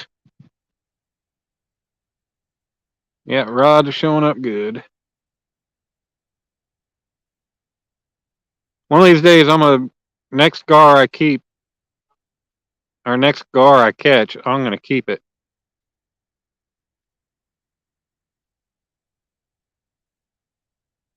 Boiled crappie, yuck.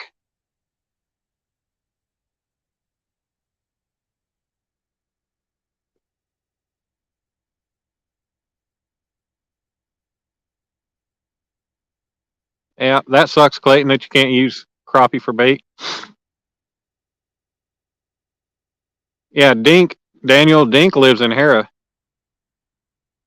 He's only about 15 minutes from me.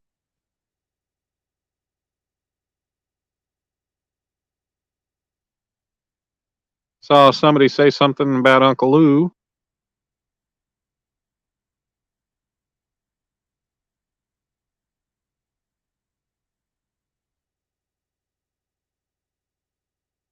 Uncle Lou's in here. How you doing, Uncle Lou?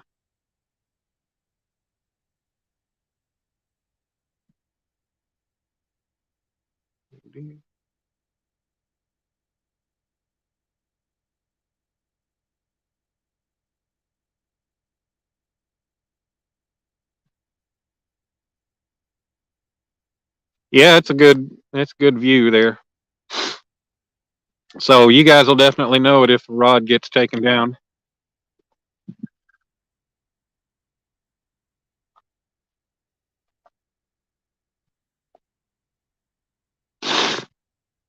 What rods are they? Well, the far right rod, the orange one, is an Uncle Lou's. The rod next to it is a B&M Silvercat Elite spinning rod, and then the other two rods are just Zebco 7-foot rods. Just cheap old Zebco rods. Picked one up at a pawn shop for $14 with an 808 on it. Used the 808 for a long time, and then finally retired it. Put one of my PC Fun Chaos 50s on it. And then the other rod, my cousin gave me a couple years ago, and he'd never used it, and he's not really a fisherman, so he said I could have it. So I'm using it. The reel seat's kind of broken free of the rod. The reel moves back and forth when I'm reeling it, but don't really have the money to go get a new rod. I looked at them yesterday at Walmart. Just for another, what is it, the Zebco Hog Seeker with the 808 on it. I think it's like $35. Not bad, but I consider getting a new one. But I'd assume just not spend the money and wait till I can get me more Uncle Lou rods.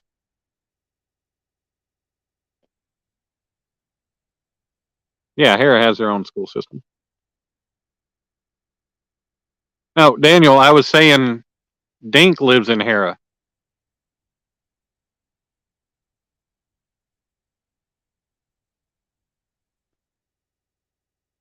Yeah, Okie girl, I caught my gar when I wasn't even trying. I was out catfishing. I was catfishing and ended up catching it on, what did I have? I think just a piece of chicken.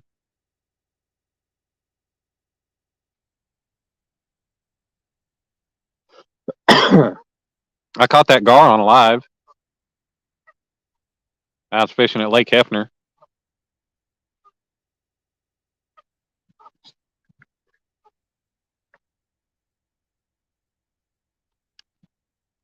Had a guy come up and shoot. It was, I think, 1 o'clock in the morning or later. This guy come pulling up next to me, got out of his car and came over and started talking. Like, okay. I mean, he was a pretty cool guy. Did I bend the rod holders in a brake or vise? I have a metal bender, a vise mounted metal bender that I used. I actually have a hydraulic press now that I can do them, but I had to make each and every bend on this thing one at a time, or on these rod holders one at a time, because of the bender itself. But now that I've got the hydraulic press, I can just make all the bends, 2 bends at a time.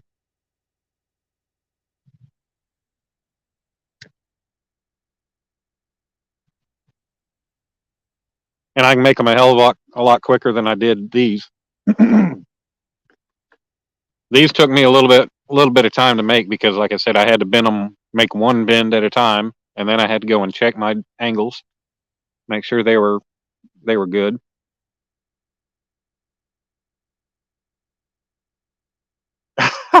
Clayton.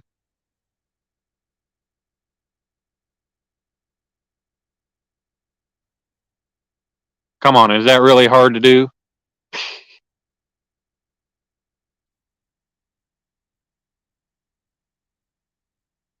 I bet your wife's stronger than you. That was your sister. Bullets and barbecue, where do you live anyway? Where are you at?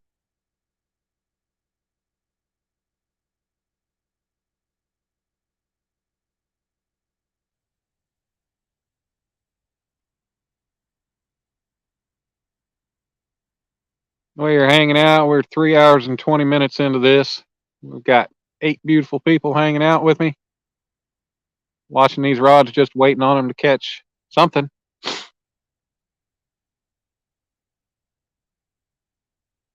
Waiting on some sign of hope.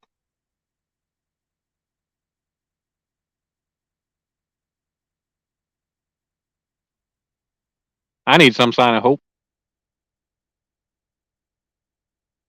On the Uncle Lou's rod, I've got a live bluegill out there on the hook. The far left black and yellow rod here, I've got live crappie on that hook. And then I've got a cut piece of crappie on the B&M, and then the other rod I've got a chunk of chicken leg on it. Daniel, I'm still using that chicken leg that I had to buy in Little Axe at Harps that time. Hadn't really used it the last couple times. It's been sitting in the fridge. Funny thing is, the damn fridge in the shop keeps freezing it, so it hasn't gone bad. I mean, it hasn't gotten nasty.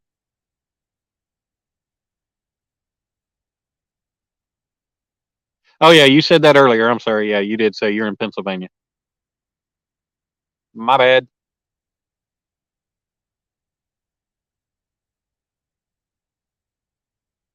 It's been a couple hours. I forget it. Yep.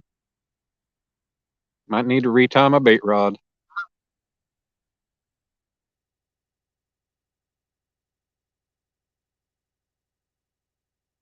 Only thing I got are crappie nibbles and the little trout bites. But with the wind not really blowing now, I can probably cast out there and maybe catch something.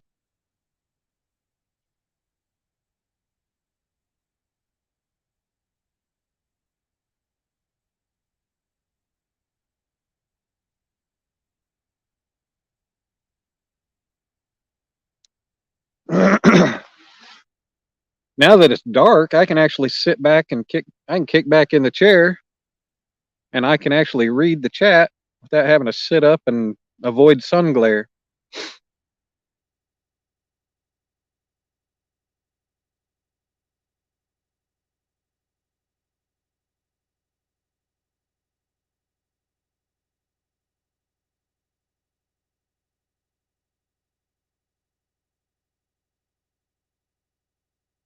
But I really do want to see one of these rods folding over. I know everybody else wants it also.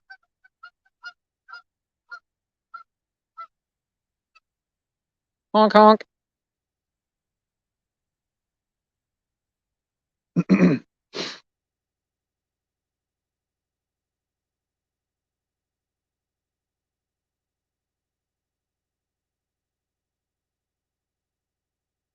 I only had a beer right about now. Yeah, I was gonna buy beer. They've got the convenience store right here at the lake, but the damn thing was closed.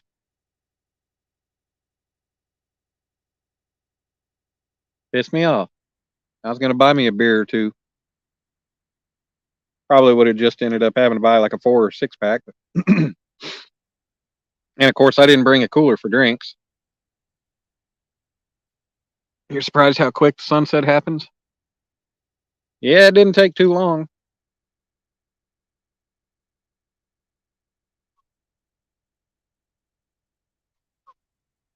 So it's 10 after 7 now. I'm going to call a bite in the next 15 minutes. How about that?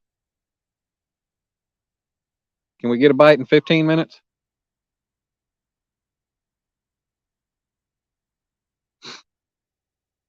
I know I'm reaching, but you know, got to put some kind of deadline on there.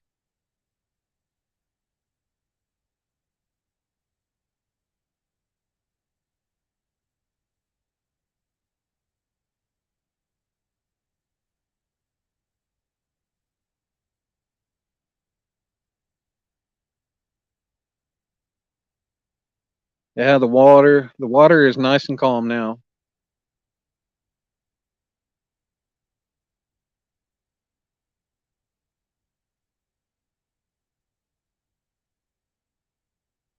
No wind. Water's about smooth as glass. Got all these ducks out on the water about I don't know, 150, 200 yards away from me out to the west. They've obviously found the bait. 10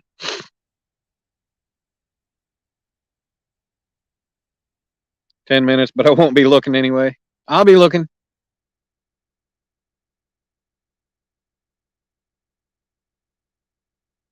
All right, Bullets, take it easy, man. Have a good rest of your night. Thanks for coming in and hanging out.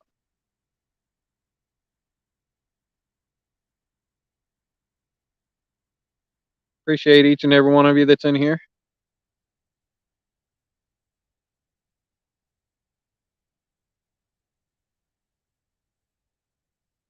Taking time out of your night away from other lives to chill with me. Not adding much excitement, but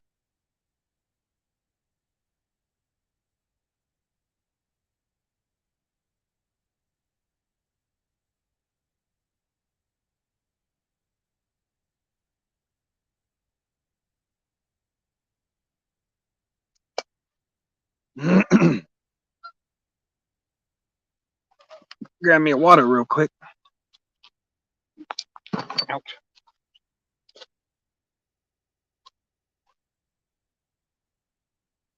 I'm looking at the rods, don't worry.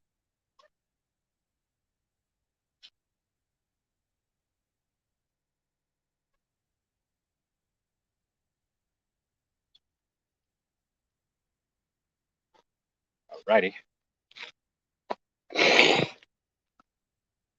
Got a water. Got a lot of water. I try to be, Sandy. I appreciate that.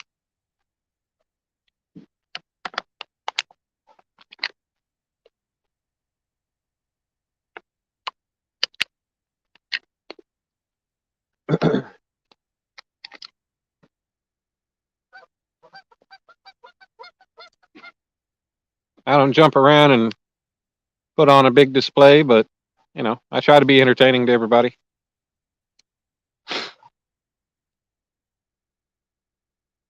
Try to enjoy my time with the people that I got.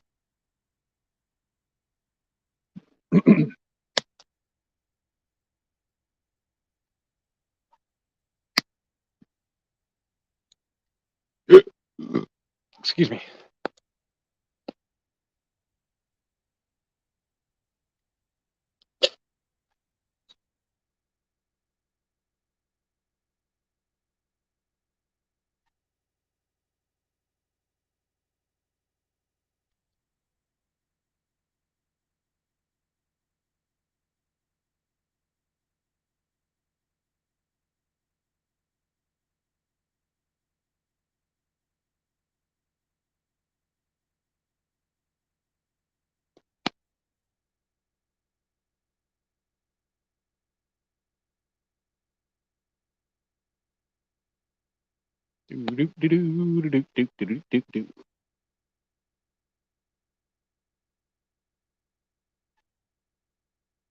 Yeah, I think the fish are on strike.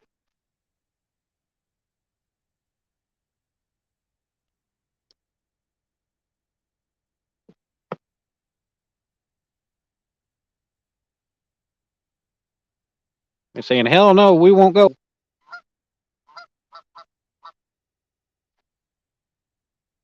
We won't get on your hook. What's up, Douglas? What's going on, man?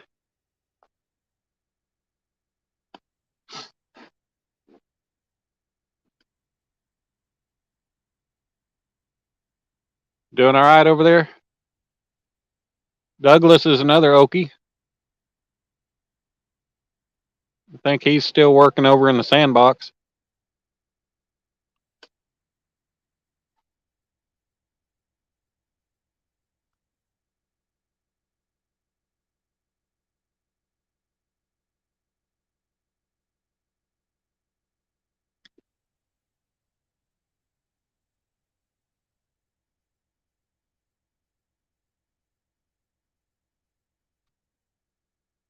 Hopefully it picks up soon. Yeah, I hope so. I'm going to post the link. If anybody wants to come up and add to the chat tonight, and entertain the chat, or just come up and keep me company, me in the chat.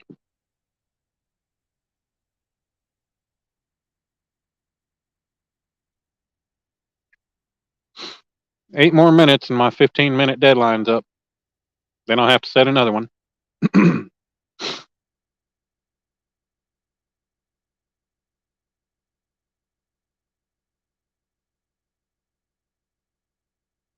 I mean, got good bait out there. Need to be catching something.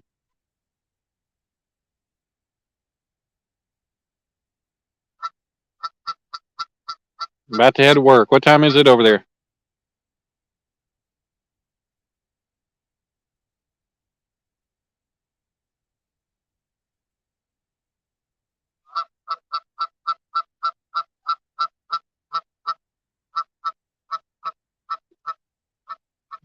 Well, that's Clayton's mating call. They're calling for him.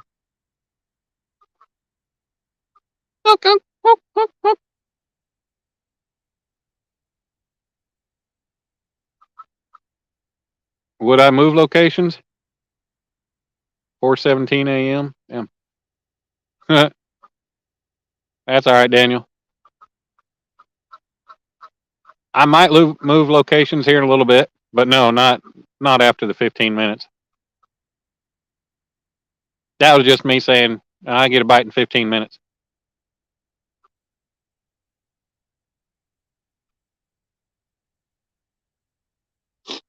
Catch myself a duck. Hell, I've had a couple live streams. One, I was out fishing and I had two ducks.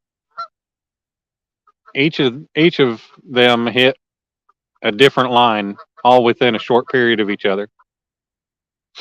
And then one of the other ones, when I was fishing at what was it, Lake El Reno, had a damn crane, I think it was, fly into one of my lines.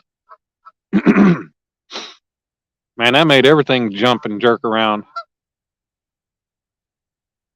Like, I saw him flying by and I was like, he's going to hit my damn line.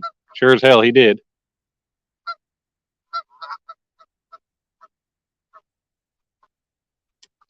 Catch duck, hell, at least I could have dinner. They're all making their way over here, swimming towards me. There's about three of them in this general area.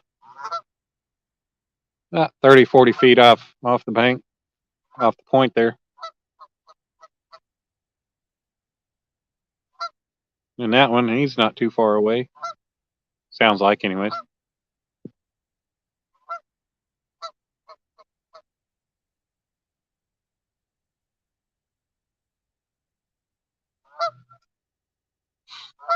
Yeah, maybe these ducks swimming around will scare them to me.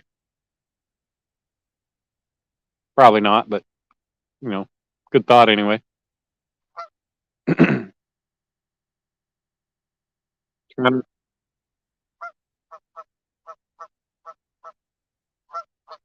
trying to remove a seagull from their line. Yeah. I hope I never get any kind of animal tangled up in my line that doesn't need to be there.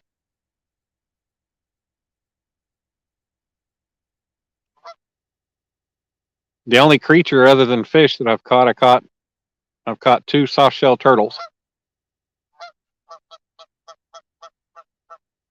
Both of them were pretty easy to get unhooked. And I didn't have to fear for my hand being bit off, my fingers. I don't know if those soft shell turtles really bite or not, but I didn't want to find out. But when they say soft shell turtle, when they call them a soft shell, they've got a soft, flexible shell in them. They're like leather, like big, heavy, thick leather. Kind of neat. Whereas I'm sitting there, I'm pulling that sucker up on. I was fishing at the river, and I was reeling it up. I was pulling it up, and where I was fishing on the river bottom itself. And so I was able to just drag the fish and everything right up onto the river bottom where I was standing, because it was just such an easy gradual slope. And I see it in the dark come up onto the bank, and all of a sudden it started running towards me. I was like, "What the hell is that?" And it gets up on me, and I was like, "Oh, it's a turtle."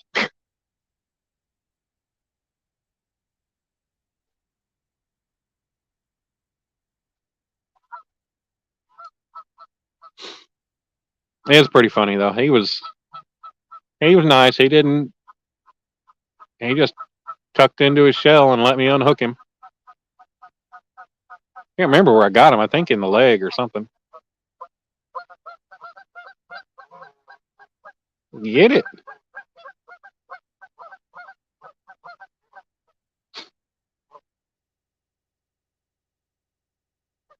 Well, deadline number 1's about up. Gonna have to start a new timer.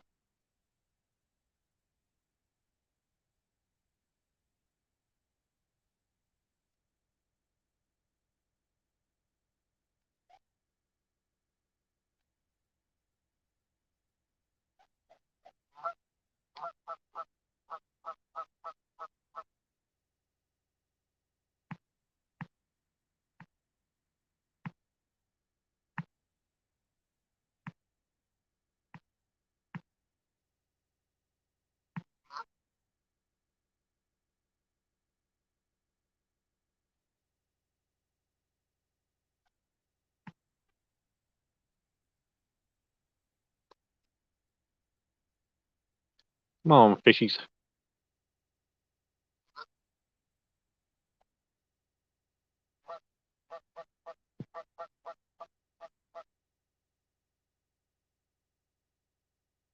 Need something. You people came to see some fish caught. And I drove over an hour to get here to catch fish. Not just bait.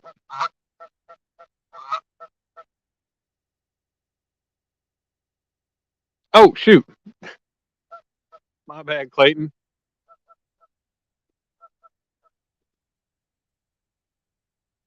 Did you drop out of the basement?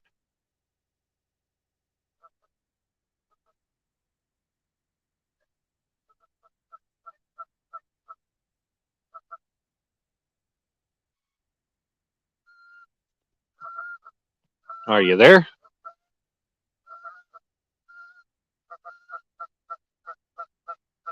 Hello?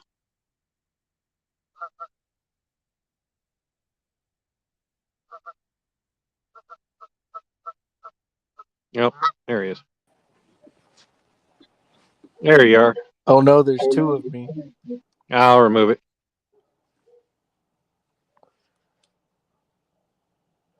You there? Yeah. All right. I got rid of the right one. I was like over here, like doing my camera, like trying to do like a strobe with it. Like, Right. Yeah, so what you got going on? Oh, not much. I just went picked up some black and milds and a monster. Nice. How do you like your new Golly Whopper? It's actually really nice. Is it? But I mean, I haven't. The only rods I can compare it to are like cheap rods. Oh, really? Oh, because that's all you got? Yeah, all I've ever had are like the roughneck rods or the Mm. big game, the Berkeley big game rods. Yeah. My dad's got a big game rod. I don't have any. I thought about hell. They're only like $24. Yeah, they're cheap. So I thought about getting one just to have another, better rod. Whenever I'm Maybe. like holding it, I'm just like, oh god, this is nice. Like, Right? like balance so good. It's light. I thought it was gonna be heavy. Yeah. It's super light.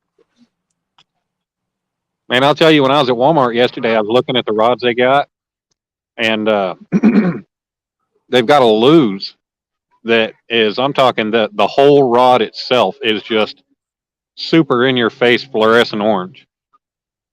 And I guess it's a crappie rod, but man, I pick that thing up and that thing only weighs maybe a couple ounces. And it's like an 8 or 9 foot rod. That thing is light as can be. Yeah, I think I know what you're talking about. I Like think you I've can seen sit one there at and my just Walmart. balance it on your finger. Yeah, No problem. But yeah, they want $80 for that damn thing. yeah, it's like ridiculous. Like, I I went to ain't paying. Academy today, and I was looking at the Lose spinning rods or whatever. And they wanted like $120 for those. Jeez. Like, dang, I Yeah, I thought don't need Lose to was that. cheaper. Mm-hmm.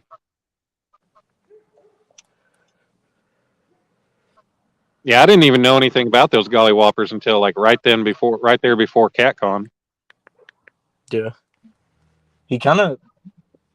I think he only talked about him like a couple of days before CatCon, didn't he? Well, I know he had been talking about something in the works, and I think there was talk of him having a rod, but he never let on to details or anything about it. Yeah. They're proud of him though. Oh yeah. They're nice. What are they, like $110, something like that? It's like 130, and then for the bank extension, it's like an extra 15 or something. Mm-hmm. I can't believe that Real Beast sent it to me. Oh, did he really? I heard you saying something, and I think I was in your live. Yeah. Somehow, I don't remember what happened. I was in your live, and then somehow I ended up like on your birthday live. I heard somebody. It was when I was driving up here. I wasn't chatting, but I was in there, and heard somebody say something about your birthday, or I read something, and it's like, his birthday was a while back. What the hell are they talking about?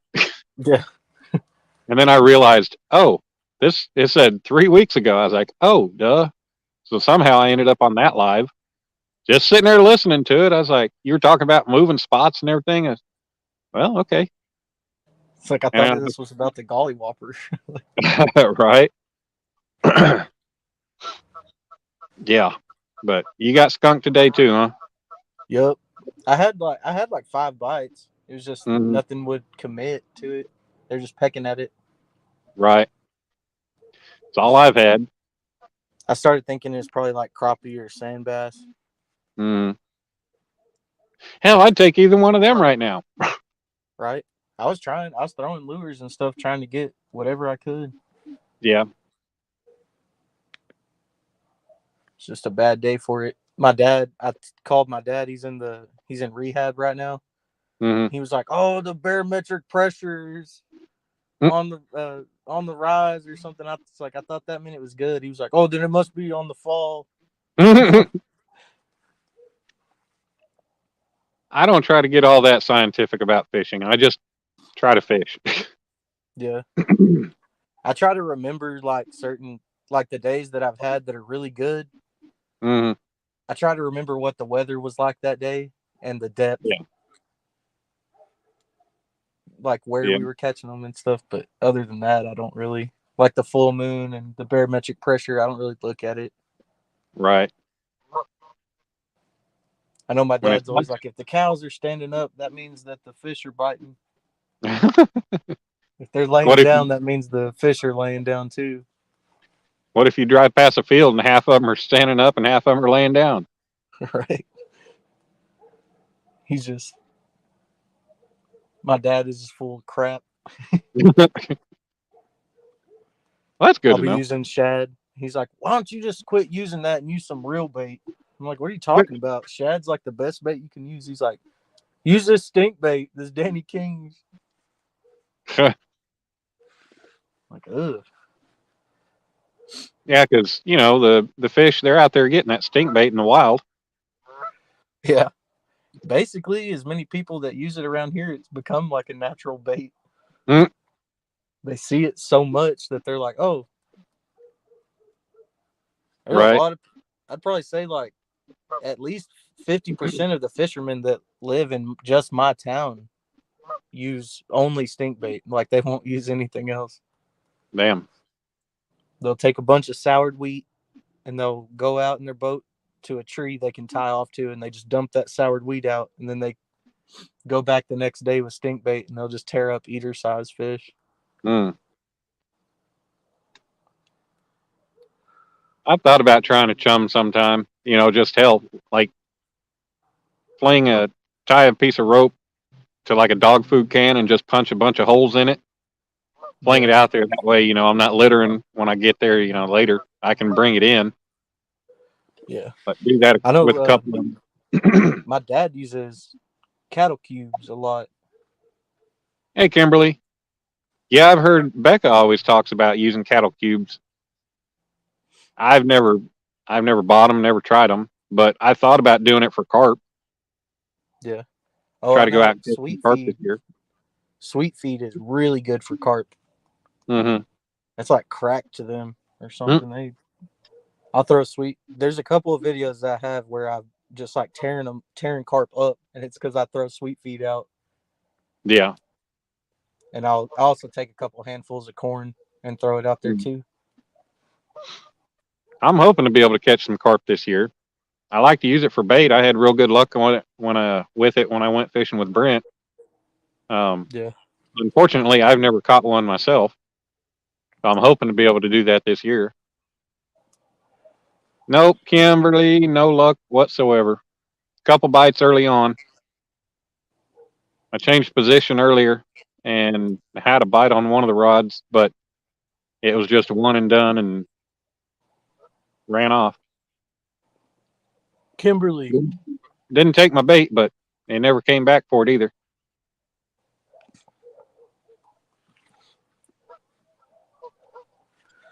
Maybe that's Right what the now, problem is we're using cut bait and they want stink bait today.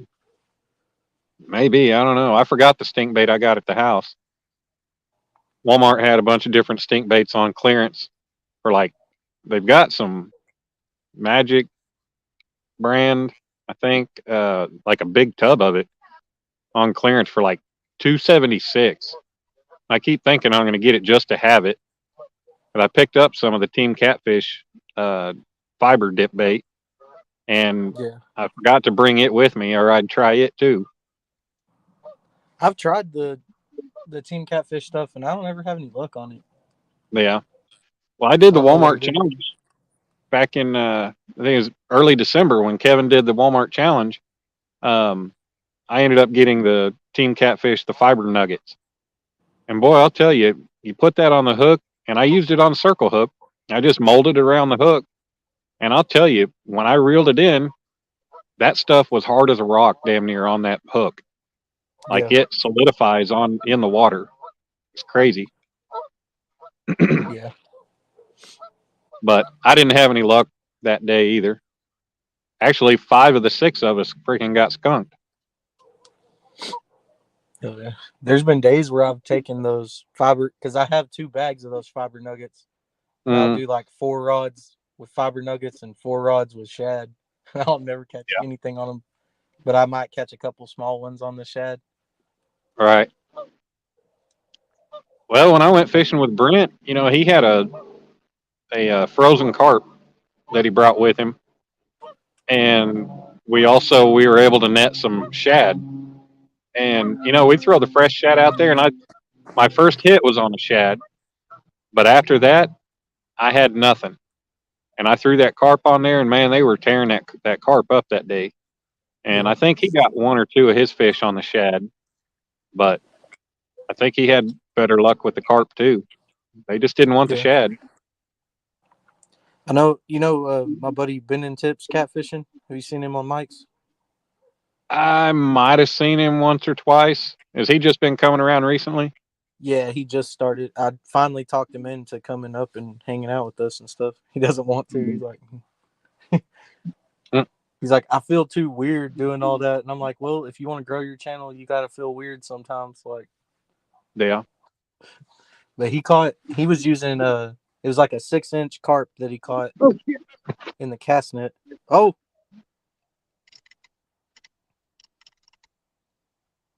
I'm back for it. That was that bluegill hit. yeah, Hopefully fishy, he didn't fishy, get it. fishy.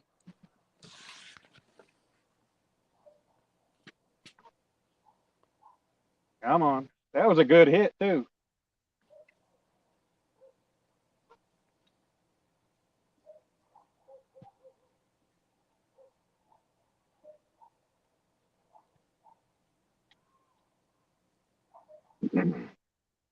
Come on, come back for it. I bet if you go and you pee, or if you go to eat something or take something out of your truck, you'll come back. Right. I ain't got anything else in my truck I need at the moment. Sometimes I walk away just to see if I'll get a bite.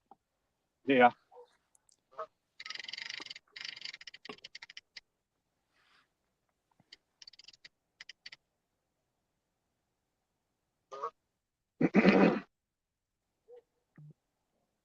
Yeah, just out of nowhere. I see it.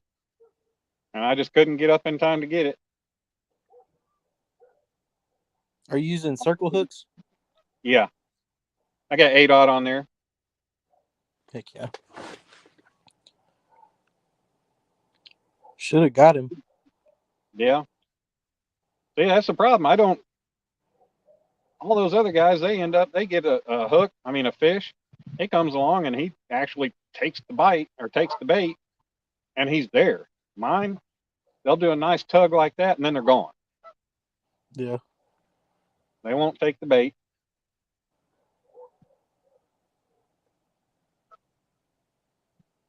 I got the bluegill. I hooked it through the mouth, up through the top of the head. So hopefully it's still there. I'll find out here soon, I guess. If they don't come back for it before long, I'll reel it in and check it.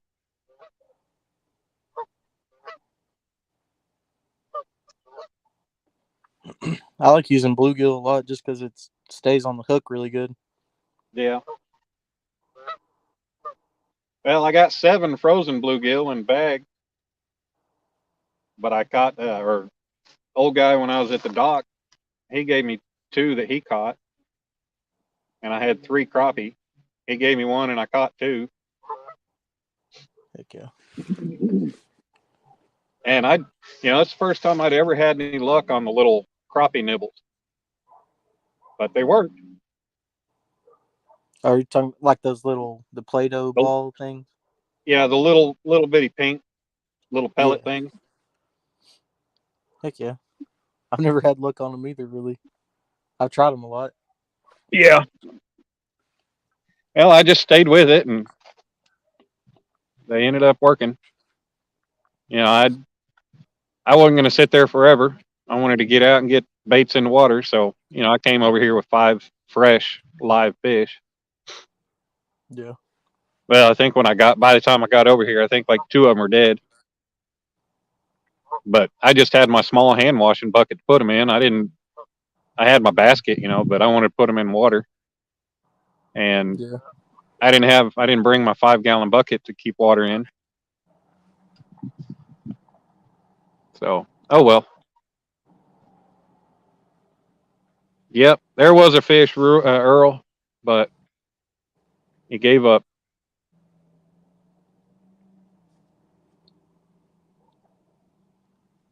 Hey, What's up, Earl? that came only about 10 minutes after my 15-minute deadline. Yeah.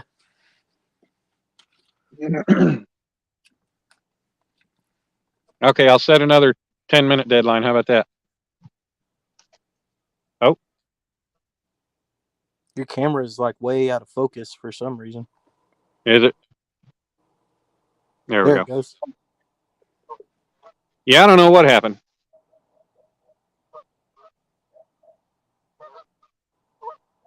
I think it's when you walk past your light, Yeah, that might have changed it. it like spazzes the camera out. Right.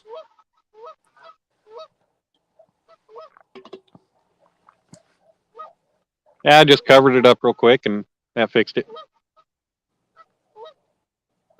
Yeah.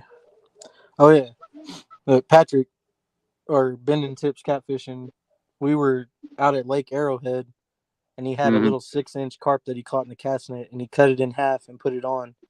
Caught Right. a 52-pound blue cat. Damn, that's nice. Everybody out there was like, everybody's jaws dropped when they saw the fish. They were like, "What?" Yeah. Everybody No, out there Earl. has been getting skunked. Right. No, Earl, I haven't brought anything in yet. I just got that good hit, but nothing otherwise. Yeah. Oh, Kenny, DMV Whisker King, hell, he caught a 52-pounder on just a piece of hot dog. Yeah. I've seen people on those catfish groups pulling in some big ones. They were like hot dogs soaked in grape Kool-Aid or something. Mm-hmm. Yeah, he does the Jello. He does Jello with garlic and salt, and he'll do like a 3-day cure on them. He'll let it draw the moisture out overnight, and then he'll pour out the liquid, and then he'll do it again, and the next day he'll pour it out, and then on the 3rd day, he usually calls that good. Does and it you know, toughen it it? toughens them up, Nice. dries them out, marinates them and dries them out so they'll stay on the hook better. Yeah. That's pretty cool. You're being nice tonight. Yeah, Earl, I did finally get another bite. Man, it smells like paraffin. It smells like candle wax over here. And I don't have any wax or candles or anything else, but it smells like somebody's burning wax. And, the closest thing is the cabins up the way. I don't know. Maybe it's food and it's just got a different smell. Maybe somebody's cooking. Just blowing over here. Yeah. Damn. Earl, are you sick right now? But yeah, I know. Being nice to me.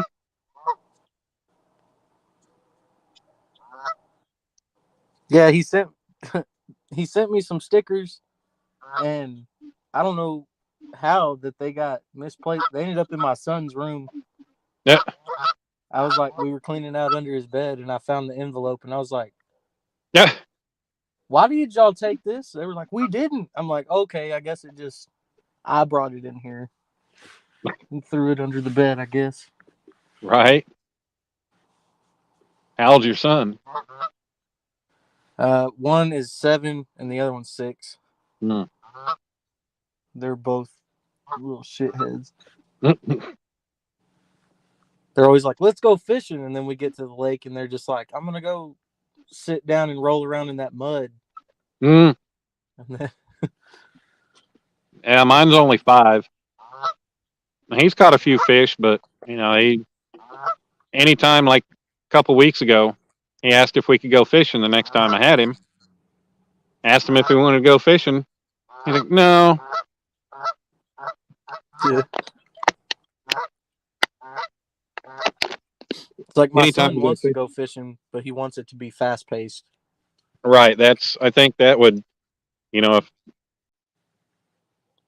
fish was a little more fast paced and everything, I think my son would be a little more into it. But, he gets bored. I always let him take toys with us. Like hell, we went to the river one time. Christmas, right? It was like the day after Christmas last year, or 2 days. Took him to the river and took some of his construction toys so he could play in the sand. And he did that most of the time. He'd take his rod and try to practice casting and stuff, but he didn't want to sit and let it wait, or didn't want to wait and let it sit. Yeah. Okay. So hopefully we'll get there. I'm going to take him fishing down with Elgato and his son sometime, hopefully soon. And I think getting out there and actually catching fish, and then having a little friend there with him, I think that'll help quite a bit. Yeah. So maybe he'll get a little more interest in it.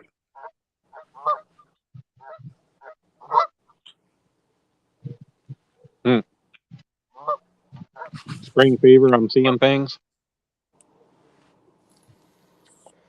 I think it'll probably definitely help having another kid there that actually knows how to fish and stuff. Right. Elgato's on fish all the time. Oh yeah. And his son, has brought in some big, 30, I think he brought in like a 40 pounder once. Yeah. I went and checked out a bunch of his videos. I was like, God, Mm-hmm. Yeah. he's catching some fish. Oh yeah, he catches nice ones. And he catches them in numbers most of the time. Yeah. I think all he does is drifts. Yeah. That's all I was saying.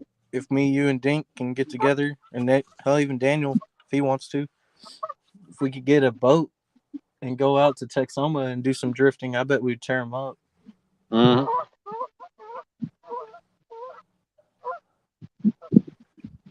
Damn, they're getting after it out there. They can hear me. You're getting them all worked up, are you? Yeah. Hey, what's going on, Sean? How you doing, buddy? Man, the bite is super slow. I just got a bite. I don't know, 10 minutes ago. Otherwise, I hadn't had any bites in quite some time, and it's all just a peck here and a peck there and a tug here and tug there. So it's pretty frustrating. It's I good might just to pack be up out and there though. oh yeah. I mean, it's only going on 8 o'clock. It's still early. I might pack up and move over to another spot. There's a couple that are easily accessible. So one of them I can, all it's like there's a guardrail right off the edge of the water, and you park right there in front of that guardrail. And when I drove by, I looked, and there's not any, there's nowhere really after the guardrail to like there's no grass or anything to set up on. So I'd have to set up on the back side of it. I mean that'd be all right, but at least I'll be parked right there, and if I need power or light or something, Yeah. I It's can plug crazy. in. Like the pattern has been real weird. I feel like that Arctic front that we get like throws them off, Mm, like puts them into shock or something. I don't know. Because whenever me and Patrick went and did that tournament, we were tearing them up. Like lots of mhm, like 3-pounders, 10, 5 to 10s, and then we caught a 12-pounder. right. And then I went back 2 days later, like after that front had hit, like right before the ice came and stuff. Yeah. And it's like we were marking them and stuff, but we couldn't get them to bite. Mm, It's just that day of the tournament, something was clicking that they were all just feeding heavy. It's like they knew that front was coming. yeah. Well, there's those days that hell you can put a damn bait right in front of their face and they won't go for it. Yeah. It's like, screw you. I ate earlier. Yeah. Well, I don't know how true it is. My dad was saying that like the barometric pressure makes their air bladder Thank you, bloated or Sean. something. I don't know. So like they won't eat because they feel like they're full because they're bloated up Mm, from I the don't know. pressure or something. Right. I don't But know. then he says like some crazy stuff like right after that. So I don't know if he knows anything at all. And that's your dad? Like I've caught fish that, yeah, Mm. it's like I've caught fish that are so full of shad that it's like coming out of both ends of them and they're still eating. So I Damn. don't know. Well, a buddy of It's mine, usually, you what? I was just saying, it's usually the smaller fish that are like Mm. that, A buddy of mine, he full was of shad, like a. right. He was at Draper one time, and he caught. I think it was like an 11 pounder, 11 and a half, something like that. And he took it home and he was cleaning it. And I think he had one or two other fish, but he was cleaning them. Well, he cut into that big one, and he sent me a picture of it. He said his house just reeked when he cut into it. There was about like a 10 or 11 inch freaking catfish inside of it, just decomposing, like still in the yeah, still in the breakdown stage. And he said it just stunk the hell out of his house. He said he I just took bet. that fish and got rid of it. I mean, I wouldn't have done anything with it. I'd have just gone and gotten rid of it. I'd have felt bad, but no, what can you do? I wouldn't want to eat that fish. Yeah. It Be was a tasting the catfish with another catfish in its stomach. yeah, it was like an 11 and a half pound blue, and it had probably a channel in it.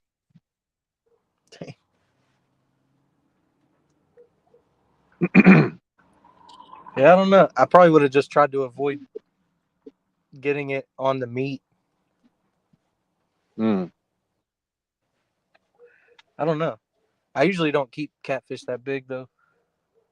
well, I'll keep like 5 pounds or less. But I mean, I don't judge Mm, people. Like if you want to keep a 50-pounder, go ahead. I don't care.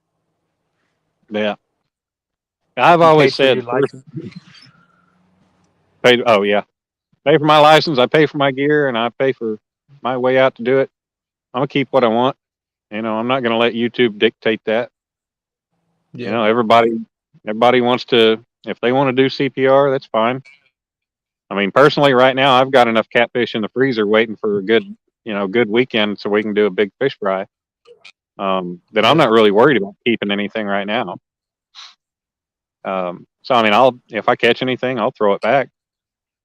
But I've said all along, they frustrate the hell out of me. I'm so pissed off that hell, the first monster I catch, I'm taking it home and eating it.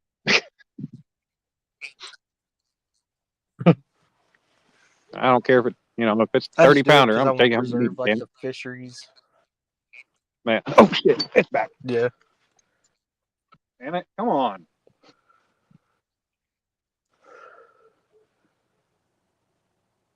Once again, one hit, done.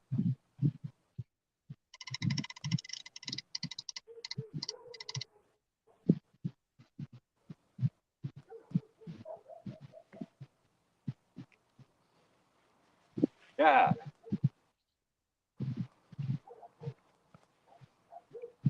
I'm tired of that crap. Yeah. That's how I felt earlier. I kept getting those pulls on my clicker. Hmm. I mean, maybe I just need to free up the damn drag and let it take it.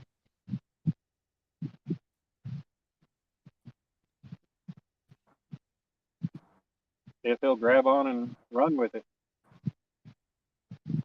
Maybe give me a chance to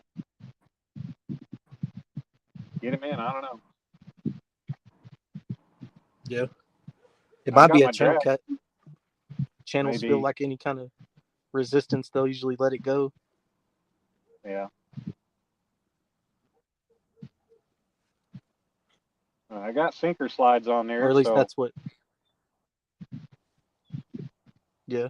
right. That's what like In Fisherman says is like that they don't like tension. Hmm.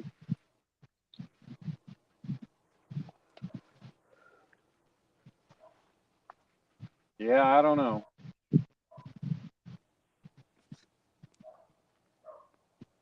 One hit crap sucks though.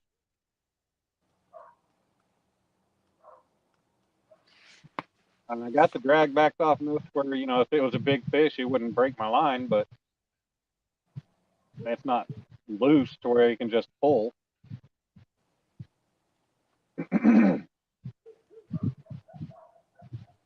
Yeah.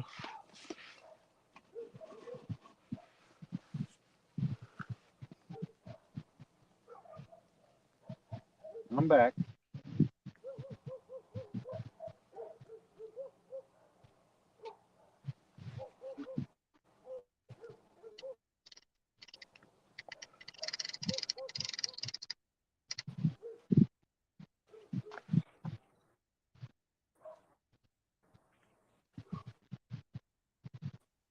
I know I got that damn McDonald's stuck in my I'm head. loving it. And it's not just that, it's the crocodile lady from Sing. Thinking of her walking. The crazy old one-eyed coot.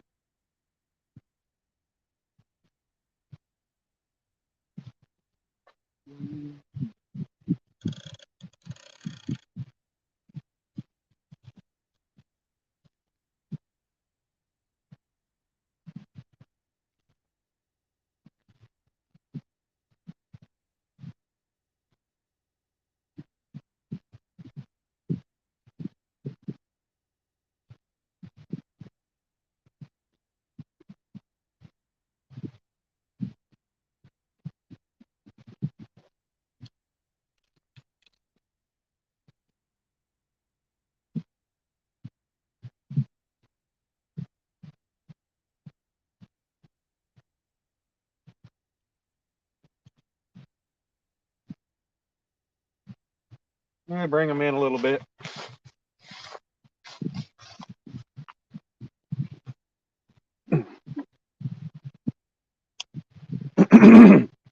I might get out another day this week. I don't know. I got to figure out if I got my son this weekend or not.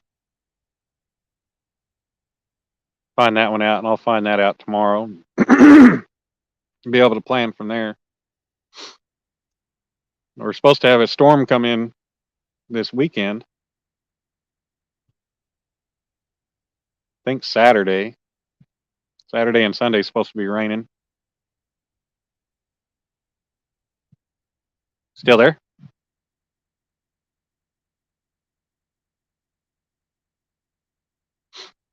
Hello?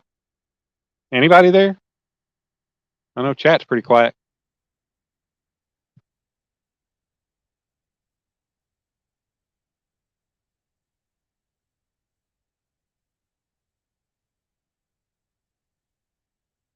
Did I lose you?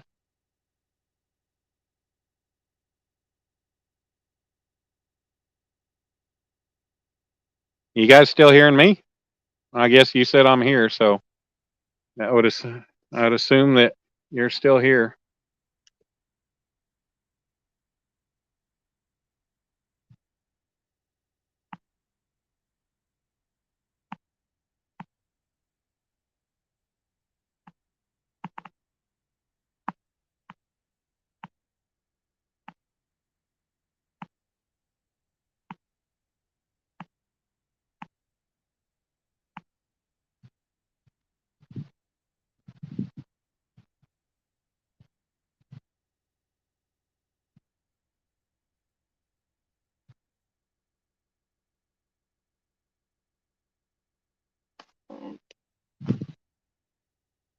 Okay, so I'm still trying to figure out who you are, Okie girl.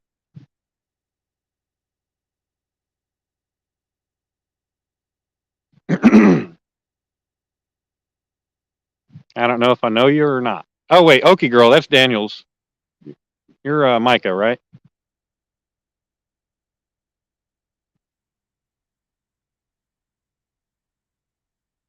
I think I remember that.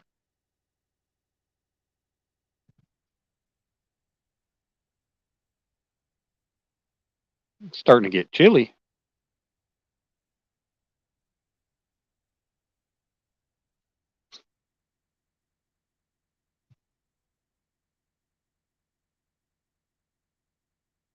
Bad thing is, I get one, bring it in. There's so much concrete and rebar down here at the edge of the water.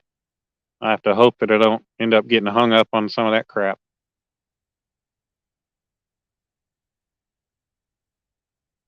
Okay, now I remember. Sorry, Micah.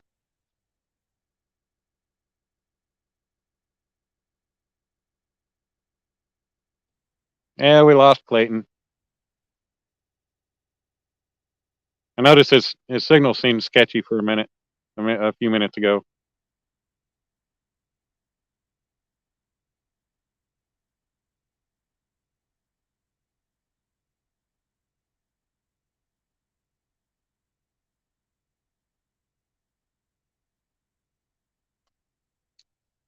Need a fish.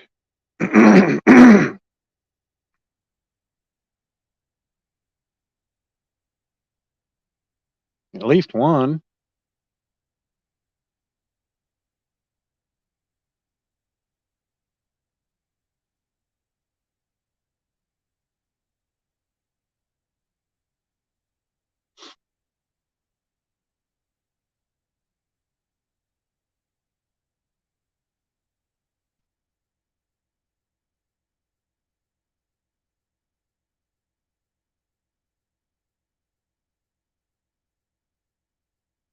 I keep thinking I'm seeing things. I keep thinking my damn Uncle Lou rod just is moving.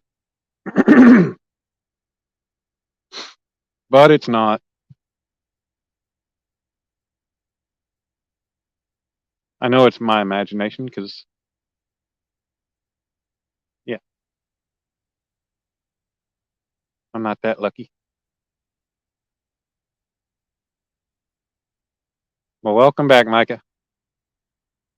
Uh oh. Why are you in trouble, Clayton?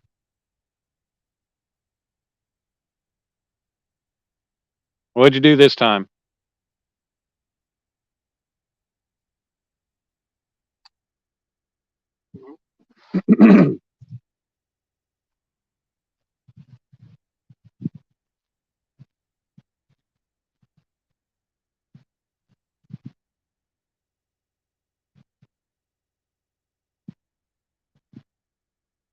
Come on, fishy, fishy.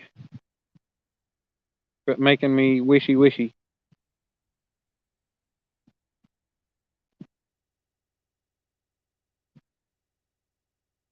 I need you on my hook so I can mark it down in my book.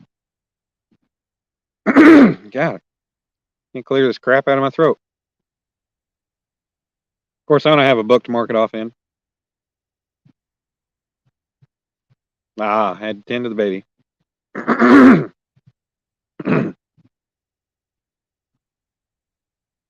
She said, "Get your butt in here and take care of the baby. I'm busy."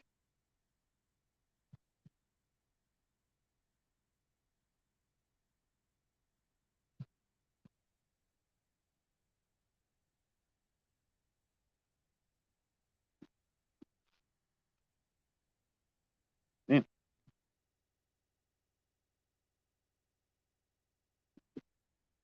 This is pathetic.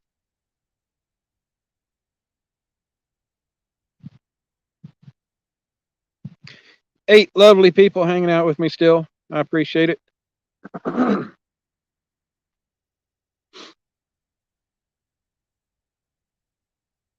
Hopefully, we'll get something eventually.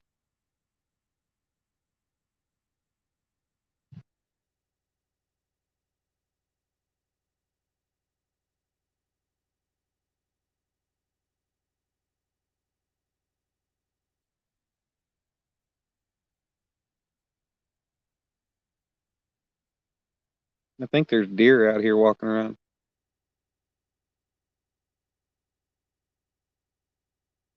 Sounds like something's walking up this path.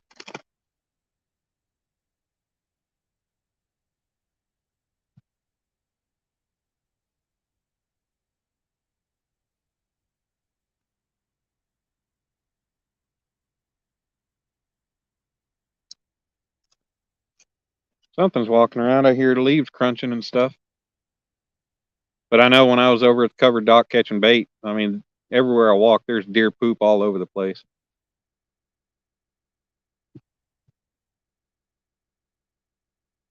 You've been called a baby whisperer by a few people.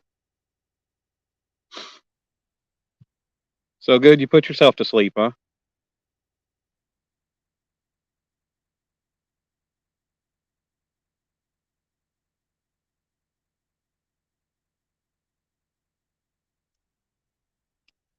I was always pretty good with babies. I had, um, what, second oldest or fourth oldest. I had a 20 some odd grandkids on one side of the family. So between my little cousins being born when I was growing up and then friends and other people that had kids, I was always real good with babies. I was happy when Dominic came along. He's so little. Always so cute. He never did go through a chubby or ugly stage.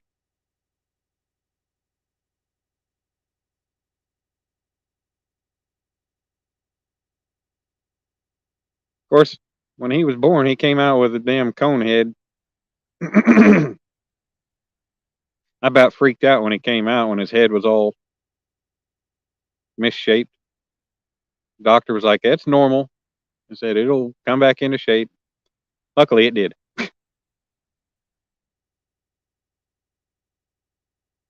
What's up, Dave? How you doing, bud?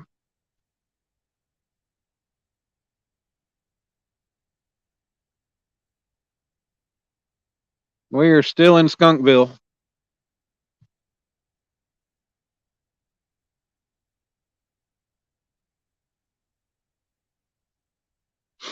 We got one that every so often he'll come hit that Uncle Lou's rod, the bluegill on there.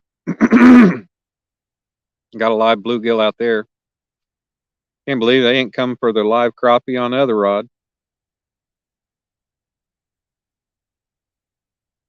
But I've had 2 good hits on it, but it's just a hit, a good tug, and then it takes off.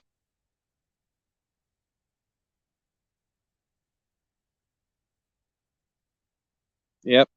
I've been known by a lot of people's kids to be Uncle Dan, Uncle Daniel.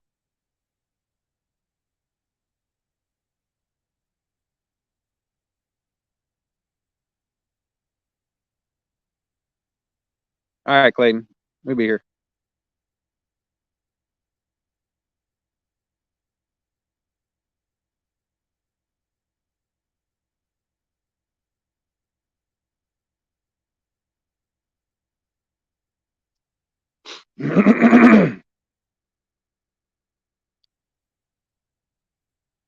About to call it good on this spot and go move locations.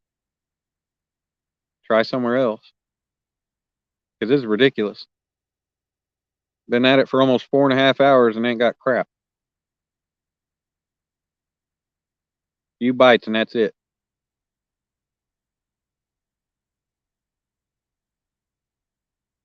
Maybe I need to do something and not pay attention to the damn rods. Maybe that's when they'll start biting. Poopaw?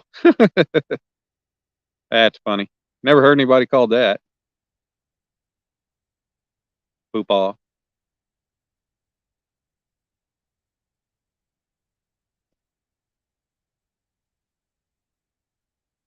That's a good one.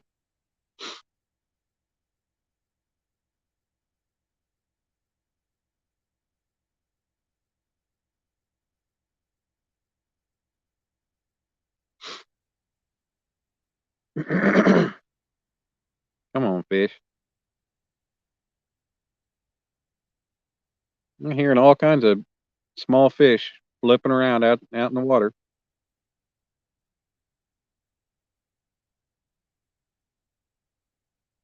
Probably crappie coming up for bugs or something.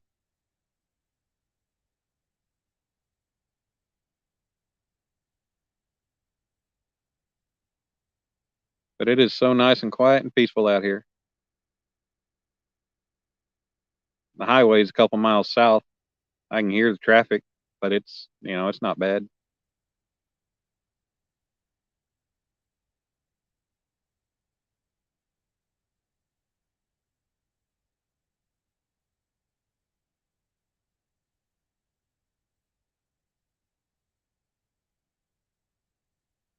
Hmm. How did your grandkids ever start calling you that?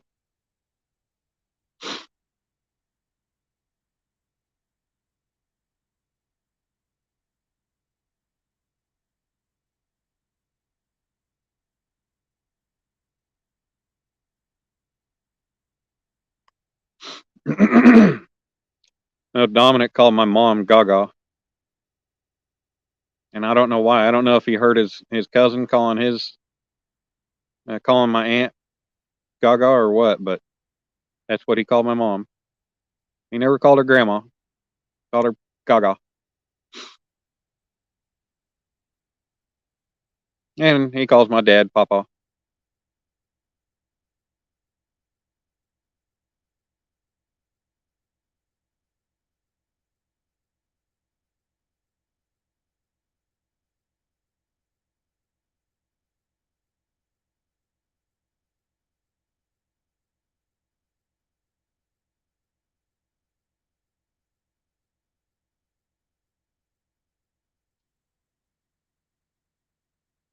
Your wife started that. You wanted to be called Peepaw. You wanted to be called Peepaw, so she started calling you Poopaw, huh?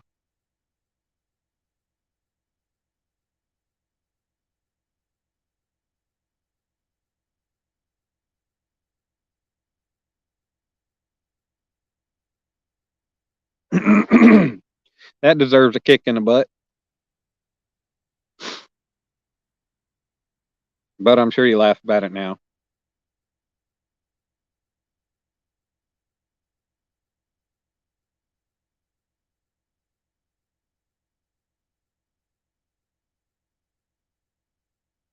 Yeah, there's them ducks laughing at me again.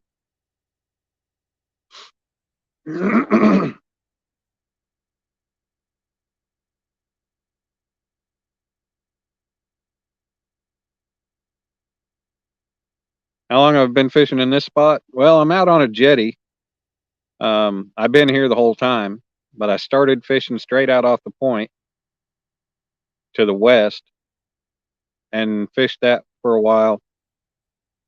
And then I faced the south and I fished it for a while. And then I turned around and started fishing to the north. And I think I'm about to pack it up here soon and go try another location. There's another spot. Like I was saying earlier, there's a spot down there where I can park right where I'll be fishing. And I won't have to unload everything, just the rod rack and stuff. And, I can back up, sit on the tailgate, and hope for the best over there. Might end the stream and start another one after I get packed up and moved. Because it's too much of a pain in the butt to try to, pack up and move while staying live and carrying the phone.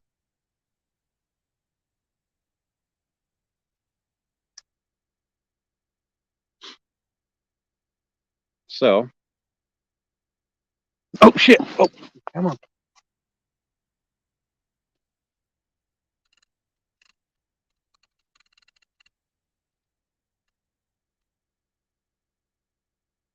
Come on, do it again. That was on the crappie, the whole crappie.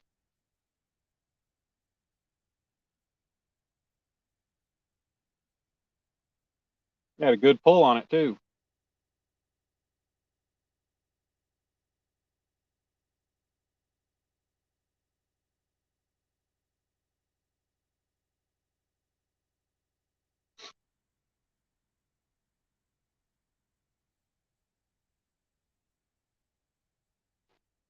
Come on, baby.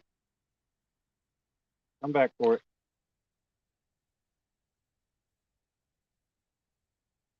Stay after it.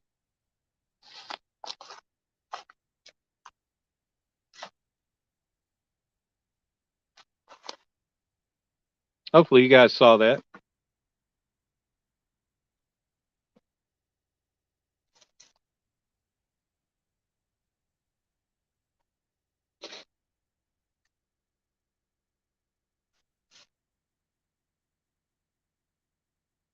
I say I'm gonna pack up and move, but I get crap like that happening. Makes me a little hopeful.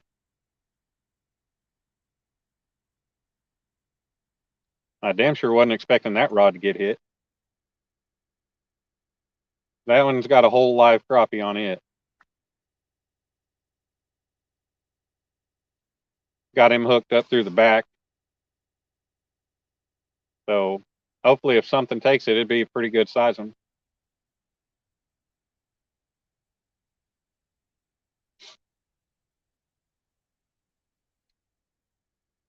This needs to come back.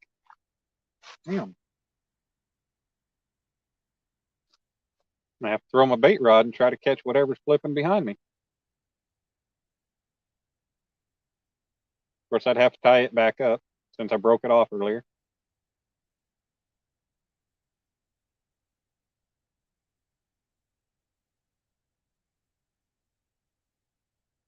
Come on, fishy.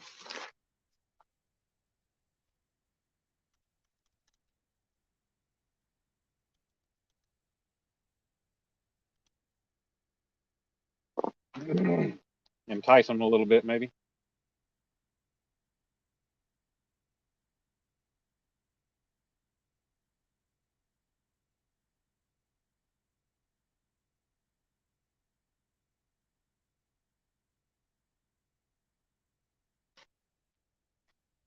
That's the crap that irritates the hell out of me, though.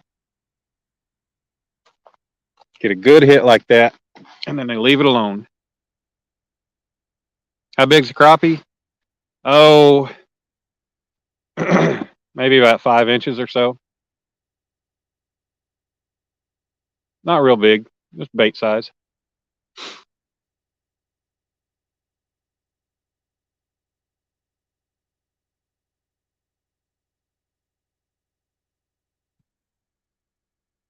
Well, thanks, Earl. I appreciate it.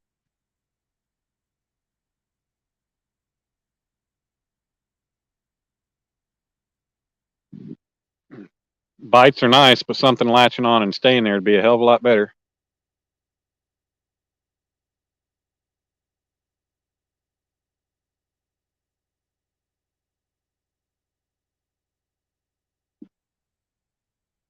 Provide a little more, little fishing action for you guys. Little entertainment that you came to see.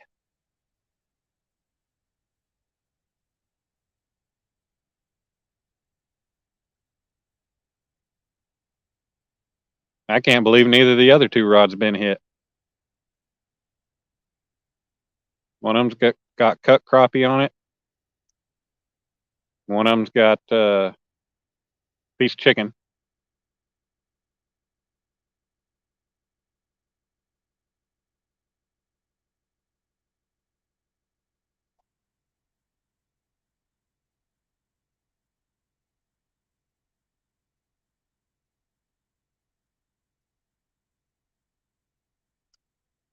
But it's crap like that makes you hopeful. But hell, I could probably sit here a couple more hours and still get the same crap happen and never get one.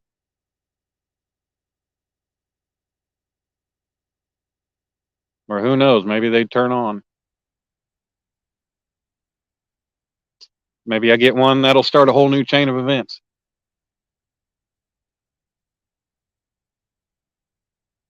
I don't know.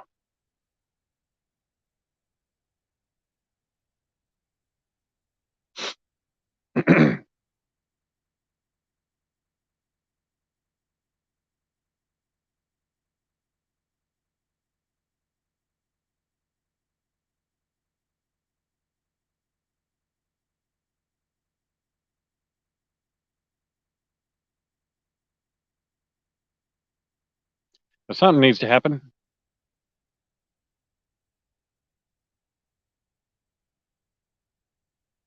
So what are you up to tonight, Earl?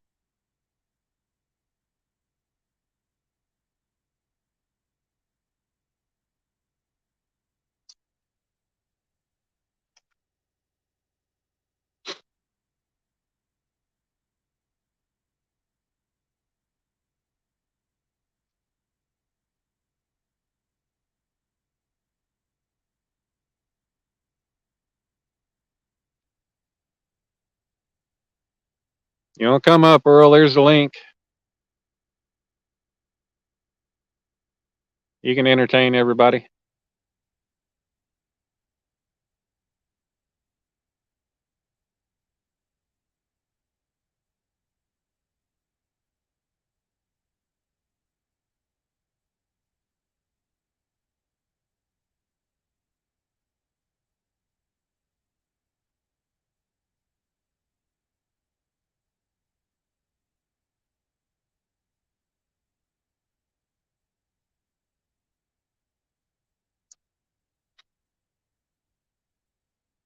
Uh, Slow night.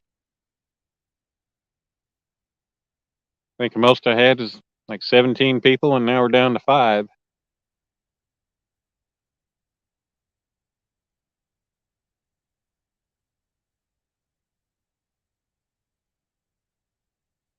One of these days, I'll bring everybody to the yard with all the catching I'm doing.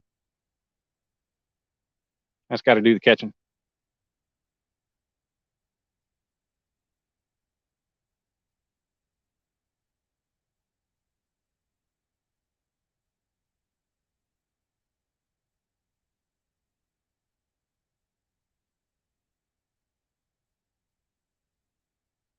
All right, we're back to 6 wonderful people. 7.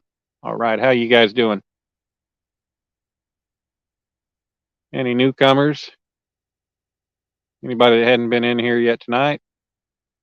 What's up, Troy? How's it going, buddy? Where's the fish? Man, they're in the water. They keep teasing me. Uncle Lou's rod has a live bluegill out there, and it's got 2 good tugs. And then this black and yellow Zebco rod's got a live crappie on it, and it just got a good tug a few minutes ago. Otherwise, there ain't been crap going on tonight. Been quiet. How you doing, Troy? Have a good time at CatCon?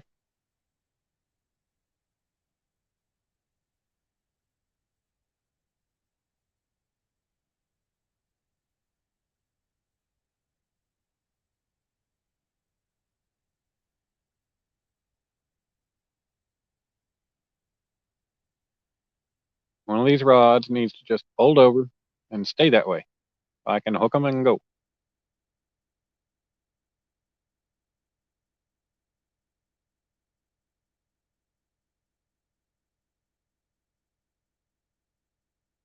Oh, shooting star.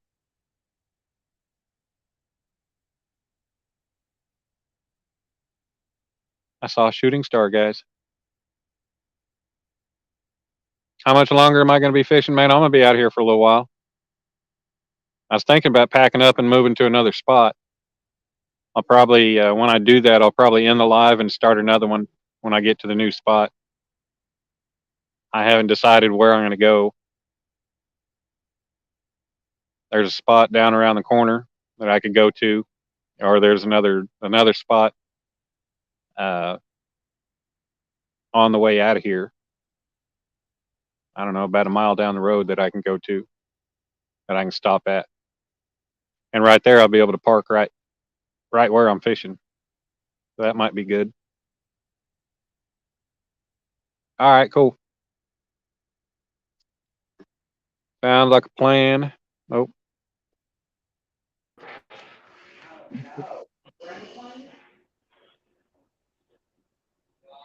What's up, Rustic? What's up, Dave? Hey, Clayton, you what's up? there? He's muted. Oh. Hey, what size crop you got on there? It's probably about 5-inch. 5 inch. With Yeah. pretty good size crappie. Yeah, he's decent. You know, I've caught fish on him that size. Oh yeah, I mean, them blues that eat them up. yeah. I mean, he's definitely big enough. I could have cut him, but hell, he was still alive. And, yeah, I've caught fish on crappie his size before, so I wouldn't worry about it. Nah, I wouldn't either. 5 inch crappie ain't very big. No. So you been getting any bites other than that one? Well, like I said, the Uncle Lou's rod, I've gotten 2 hits on it, and then I got just this one here on the black and yellow rod. Otherwise, I ain't had nothing. I had some bites. I had some light tugs on the Uncle Lou rod earlier when I was fishing out towards the west, but it just kept pecking and pulling. I had a crappie head on that one. But yeah, no luck. Wow. Is your water's warmed up any? A friend of mine said earlier that I guess she looked and says the water temperature is like 42 degrees. Well, it's a lot warmer there than it is here, that's for sure. Yeah. Well, hell, I mean, it made it to 82 degrees today where I'm at. Yeah. Yeah, it got up in the high 70s here today. Mm-hmm. I think it's supposed to be in the high 70s tomorrow, and cloudy Friday in high 70s, and rain Saturday, Sunday, Monday, and Tuesday. Yeah. Yeah, I think we're supposed to have rain Saturday and Sunday. I haven't looked. Go ahead. I just saying I hadn't looked at the forecast in a couple days, or yet since yesterday. But I forget exactly what it said. It's supposed to be nice tomorrow, but we're supposed to have wind. I think it said like 15-mile-an-hour winds and gusts up to like 25. I don't know if I fish or not. Yeah, I've been keeping an eye on it because I'm wanting to go try to do some crappie fishing Friday. Either that or I'll go down to this man-made lake and do some catfishing. Yeah. I need to get over to Kentucky and get some skipjack, but the water's so high and running so fast over now, you can't do nothing. Right. Well, how far are you from there? It takes me 2 hours to get there. Okay. Where you're in eastern Missouri, aren't you? Yep, southeast Missouri. Okay. I'm right across from Illinois, Kentucky, Tennessee, and Arkansas. Damn. It'll Got 'em take all me within about driving distance. 40 minutes to get to each state. Mm. Well, where is it you've been fishing that you've been tearing them up in the lives that you've had in the recent past? Off Breakwater off the Mississippi. Okay. There's a little river that runs down through there. It's a small one, and then they got the spill going up under the levee for drainage, and the Mississippi River keeps that flooded up in there. So everything in the Mississippi's in that back here. Right. And right now, if you try to fish off the side of the levee of the Mississippi River, you ain't fishing but about a foot deep. Damn. And because you can't throw out very far because the trees are right there. Mm. And so it's not even worth doing anything right in that on the river right now. Yeah. Is that where you catch all them bowfin? Oh yeah. Are they good eating? You ever eat them? A certain time of the year you can eat them. Like right now you can eat them because they're getting cold. Mm-hmm. But when it gets hot in the summertime, you get worms in them. Oh, really? Oh yeah. Oh. Then in the wintertime, the worms die out in them. In the summertime, they come right back. Huh. I don't eat, but a lot of people do. Yeah. Yeah, that's another one of those fish I've never even heard of until YouTube. Yeah, in the wintertime, they're real beautiful. I mean, you can see them on there where I've caught them, the big ones, Mm-hmm. and they're real beautiful. And in the summertime, they're just dark green. I mean, dark green. Mm. Mm. Don't they have teeth or no? Oh yeah, they got teeth. They're let me shut this door. And get your jammies on. My wife's loud talking right there to my daughter. Yeah, they got teeth. They're like a shark, man. When they lose their teeth, they start growing them back. Damn. What's up, Mike Irvin? How you doing, bud? Hey, Mr. Irvin. We're putting in all the effort, but we're not getting any reward. Hey, at least it's warm. It's not cold. It's getting chilly. I mean, my phone says it's 67 right now, but it's pretty chilly. It's that night air. Yeah, I got my hoodie on, and I'm kind of chilly. If there's no wind blowing, you're gonna get some dew coming down, some little wet moisture. Mm-hmm. Yeah, the wind died out. The first while I was here, it was going decent. You know, probably 10 mile an hour and maybe 15, 20 mile an hour gusts, but you know, it was enough to know it. Yeah, it But blew here. If you standing in it, it got a little chilly for a little bit, but you walk around the side of the house where the wind went blowing, it was you start sweating. Right. Yeah, I was here, you know, started out t-shirt and felt great. And then when that sun started going down towards the horizon, that's when it started getting cool. Yeah, it's time to start putting the clothes back on. I had to go to the truck and go get my hoodie. That's all I brought with me. I didn't bring a damn coat or anything heavier. I didn't think to do that. Should have grabbed my bibs, at least. Yeah, you need to get you one of them tents put in the back of your truck and put your little sleep bags in there. That way you can back up to where your poles are at and get you some bells put on there and go to sleep when the bells go off.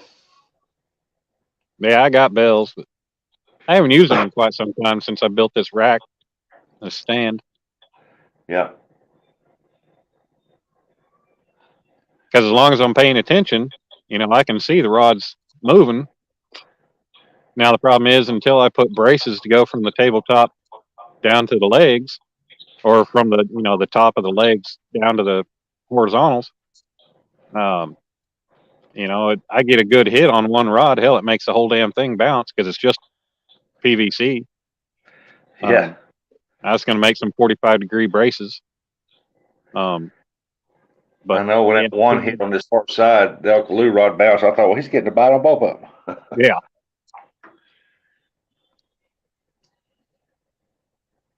Yeah, that's the only bad thing about it is if I get a hit and I'm not paying attention, I don't know which rod got hit unless I look up and actually see it still kind of moving. Yep. Hey, Clayton. He's still muted. Is he? He's not muted on the TV, but he is on the phone. Oh, huh. That's weird. Maybe I need to remove him or he needs to leave and come back. I don't know. Let me refresh the TV because no, it's still showing he's not muted. Huh. You hear him talking? Nope. Oh. Not even breathing. Well, I hope he's still breathing. Yeah, I've been. How many times has this been out? And you ain't caught one yet. Shit, I don't know. I've only caught one fish so far, one catfish so far this year. So, probably trip number 8, maybe. I started to say it was up there. Yeah. I catch some bait, but I don't count catching bait as catching fish. I mean, they're fish, but that's just bait fish. That's not what I'm after.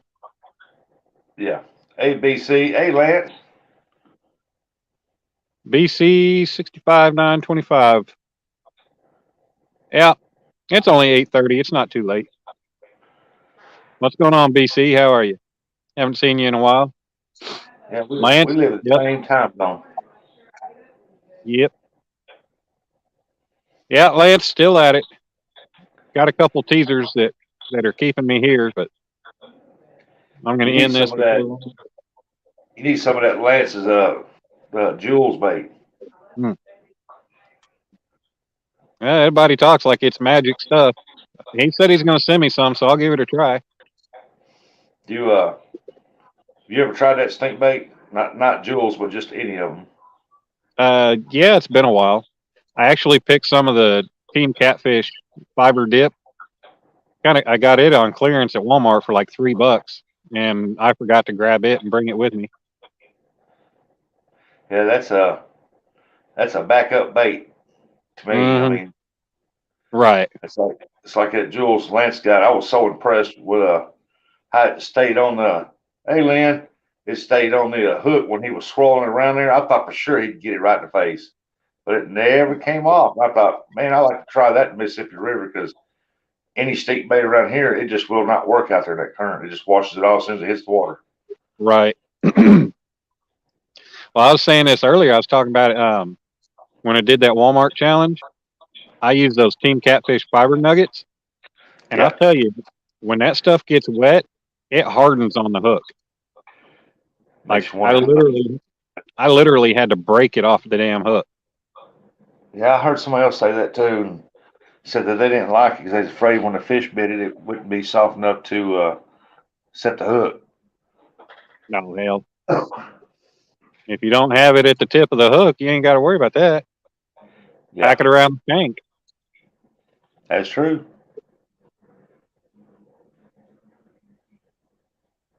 As long as if you don't have a huge bait on there to where the gap won't let the tip get into their mouth, that's where you got problems. But Yeah, I wouldn't put anything like that would get hard. I wouldn't put it on the tip side. I'd put it down in the valley of the bend or on the shank. he said Steve Adams used it in the Mississippi River. It stayed on. He had to cut it off. I believe it.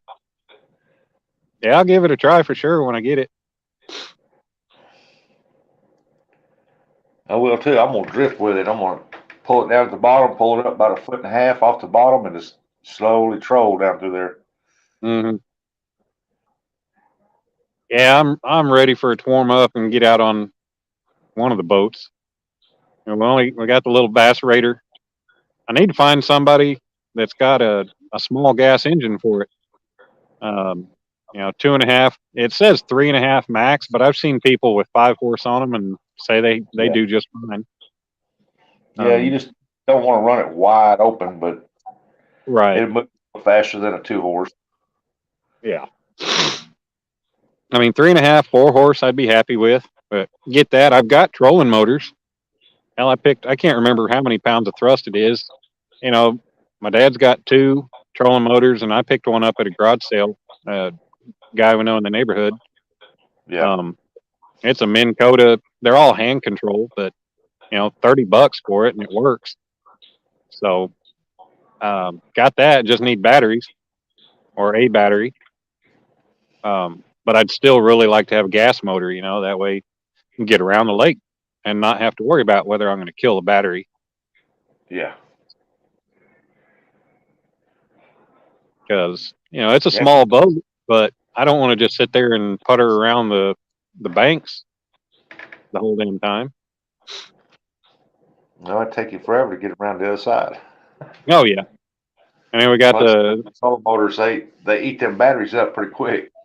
oh yeah, then we got an old Blue Star, like a 1964 Blue Star, 14-foot aluminum V hull. Got a 9.9 Johnson on it.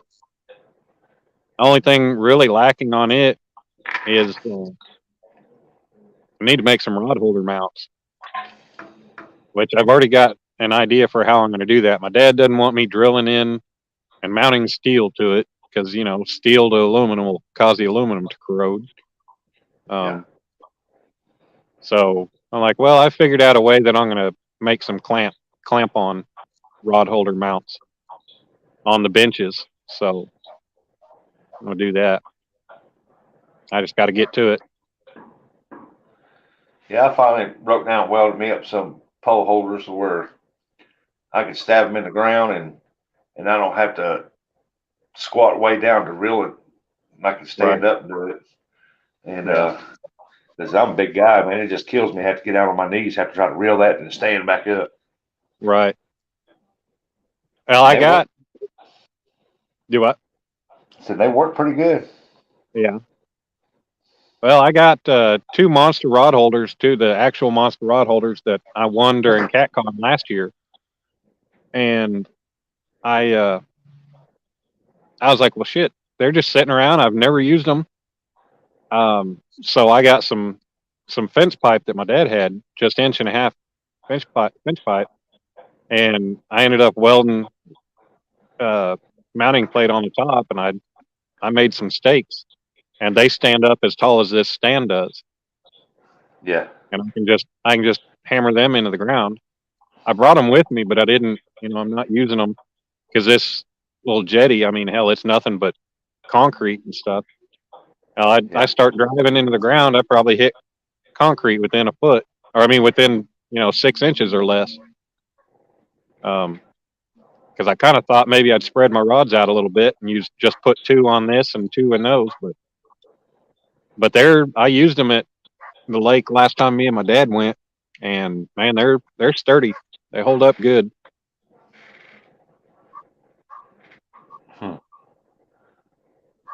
Yeah, you see all kinds of bank rod holders out there. Mm-hmm. Now I've got a not just a stand, not just a base, but I've got a actual rod holder that I've been designing and working on. It's on hold while I work on this piece that I've been making, but I'm going to get back and it's pretty much done. I just need to make the mount. Yeah, that's what I'm doing. The ones I got are just my prototypes. I've been using those just to see what they're like, and I like how I got them. It's just I don't really like the holders itself, so I'm gonna make some ring holders for it. Yeah.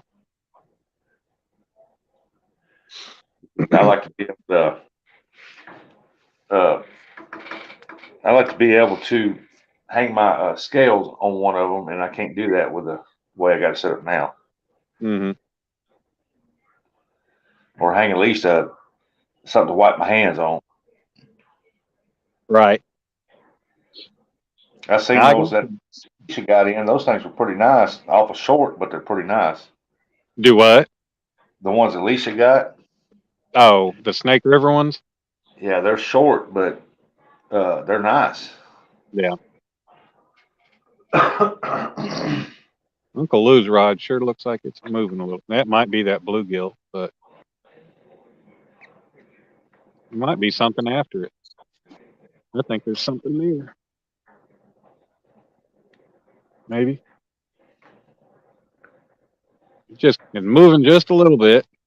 It might be that damn bluegill, but I don't know. But yeah, I got that. I need to finish it up, and I need to buy some plastic dip. That way I can dip it, and it'll have something to grip the rod whenever I get done with it. But if it works out, I'm going to start trying to make them, maybe sell them. Maybe people will want them. Yeah. But we'll see. I just got to get done with this piece I've been making. Now that it's starting to warm up, I'll be able to get more stuff done. Oh yeah. Tell me about it. Well, I can't work. I can't do any kind of cutting and grinding in the shop. I got to do everything outside. Yeah, Lance, I agree with you, but Alicia's no midget, man. She's 6 foot tall. She ain't no midget. Mm. She's a tall girl. And she's 6 foot tall.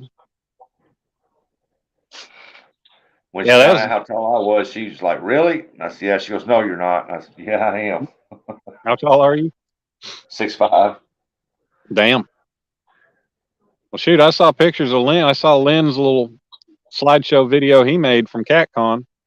Man, I see him standing next to people, and he just towering over everybody. What's up, Jeremy?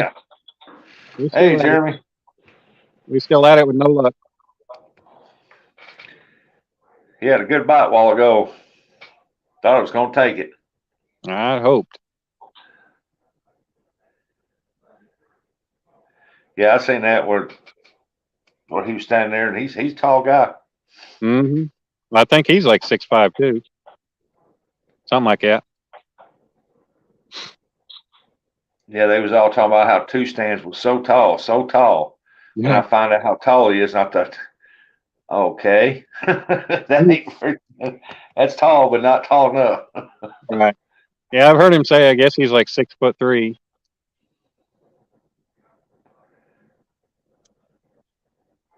I mean, I'm only 6 foot. Yeah, I can't. I got to have me some tall rod holders. I just can't do that. Yeah. The little one anymore. Lynn was tallest out of the YouTubers. I believe it. His boy Troy said, "I'm too short and skinny to be a catfisherman."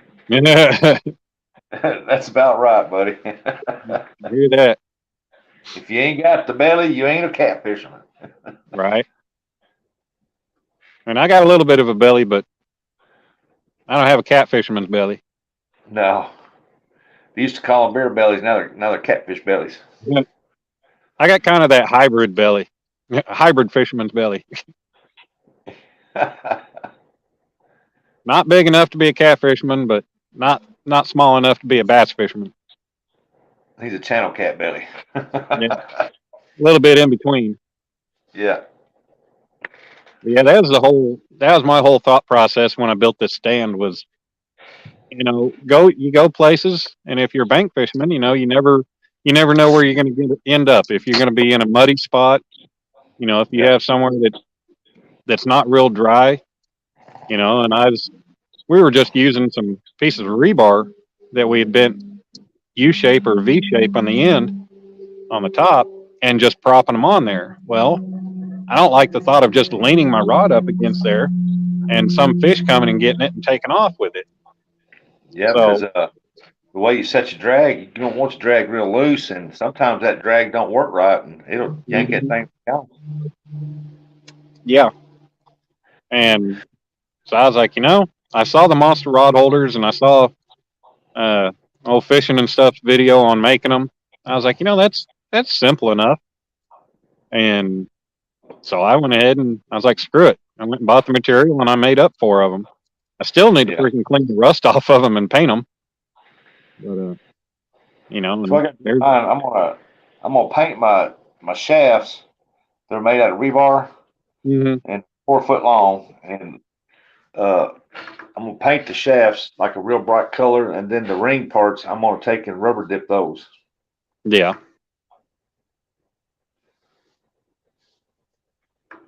I got Troy got the belly look like he's 6 months pregnant.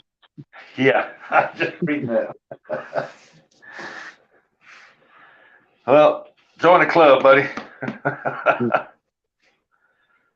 Bobcat and Chris and Lee, the shortest, or Chris Lee. Yeah.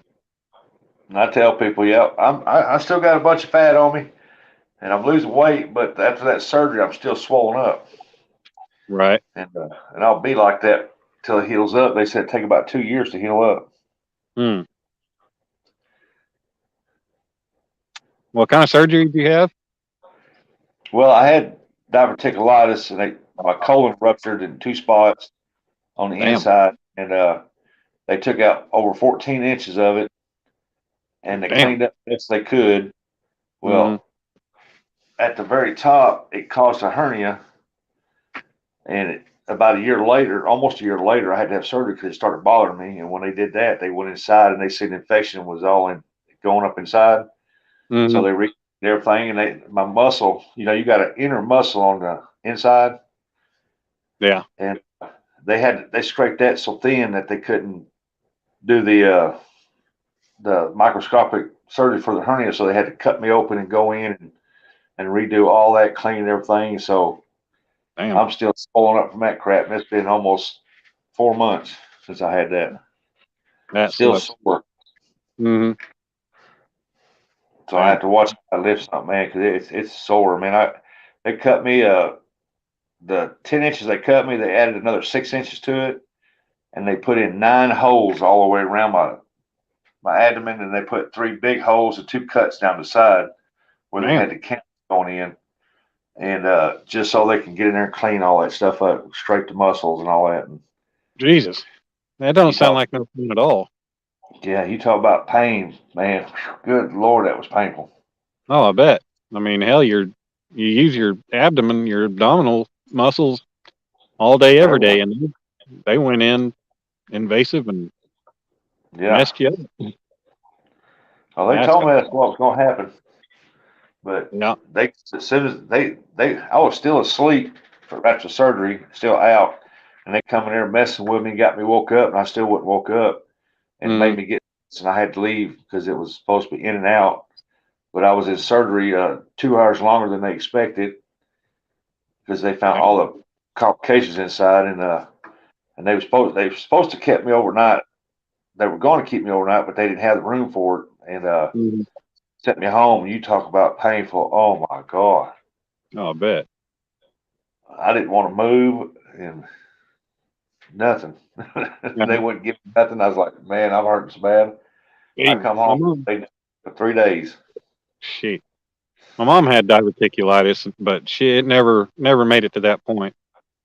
Luckily. Well, it's kind of my fault because I noticed a year before it ruptured that I was having problems, and I thought it was just kidney infection. So I went to the doctor, got some antibiotics, and it helped for a little while, but it Mhm. came right back. And so on both sides, on my sides, it was just hurting real bad all the time, and I just kept on going, doing what I was doing. I mean, I had a business to run. I didn't have time to go to the doctor anymore. Right. And so one day it just said kaplooey, and that was the end of that. Mm. Matter of fact, me Yeah. and the wife were in Kentucky fishing for skipjack, and I told her, I said, we had about 30 skipjack caught already. Wasn't there but an hour.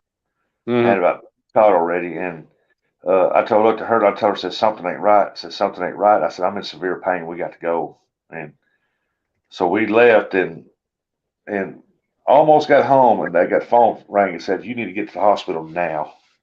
Dang. And I said, "Why?" They said, "Why?" And they said, "Because you're on the verge of rupturing, and it's going to get on the inside." I said, "I think you're a little late." Oh, shit. I got up there, and they rushed me right into surgery right then, and I stayed there. Oh shoot, over 10 days. Jeez.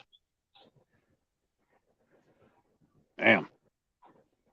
I wouldn't have liked to have seen that bill. No, nope.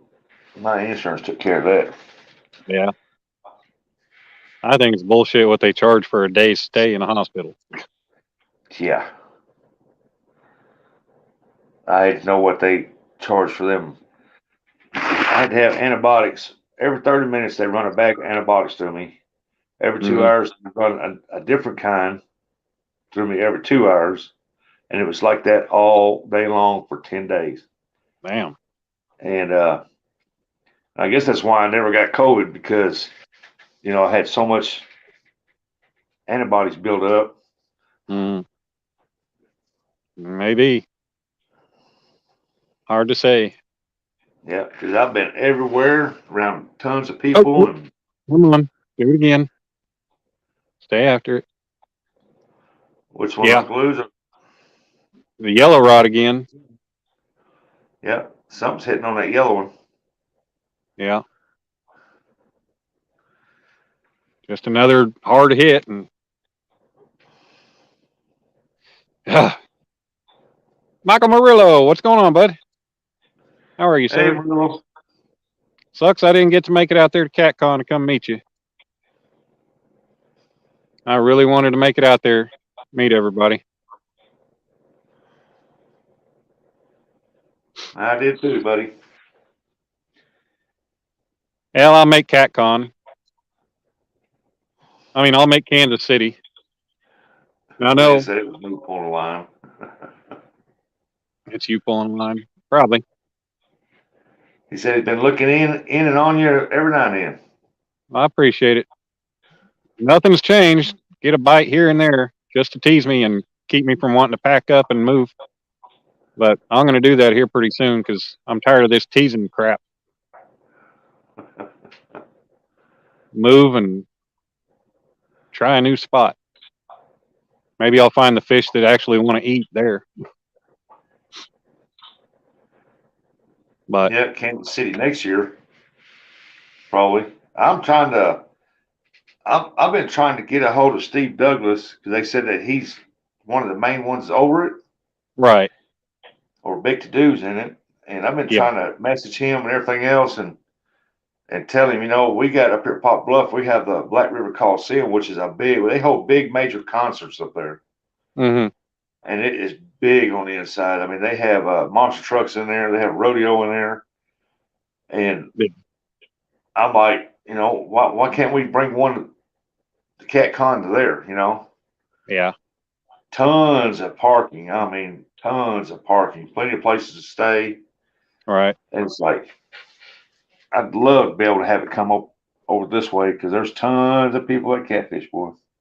Yeah. That's funny, Michael. You got a big hug waiting for me? Well, awesome. I'm a hugger. Yeah. I heard I was out working in the shop working on this piece that I'm making, and I'm upset about the fact I didn't get to make it to CatCon. I couldn't afford it, but I'm upset about the fact that I wasn't able to get this piece done in time because I was going to ship it off to CatCon. But that just gives me more time to make sure it's done good. And I already came up with a change for how I'm going to mount the piece on top of the wood and everything. But yeah, I heard I was out there working and I was listening when Kevin and Hervey and them were talking, and I know that they heard all of us. They were talking about trying to schedule the Kansas City one around or away from opening of rifle season for deer, which that's the reason I didn't get to go, and I'm sure a lot of people didn't get to go because of that, because I wasn't going to skip a family hunting trip to just go to CatCon. Oh yeah, that's the wrong time to hold that during Missouri gun Mhm. season. 'Cause, man, ain't nobody giving up Missouri gun season. Yeah. What's up, David? Fish count Uh, is 0. uh, Morello, it's up here at Poplar Bluff in the state of Missouri. It's called the Black River Coliseum. Yeah. Fish 4, me 0. Yep. Oh, it's back. It's back. Come on. Ain't that how it goes? Usually when you stand up, they quit. Yeah. Entice them a little bit. I don't know. Maybe.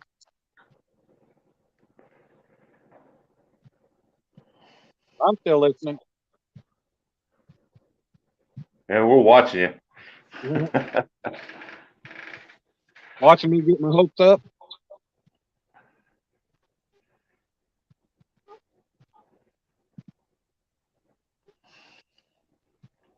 Yeah, it's Hey, getting David. pretty damn chilly out here.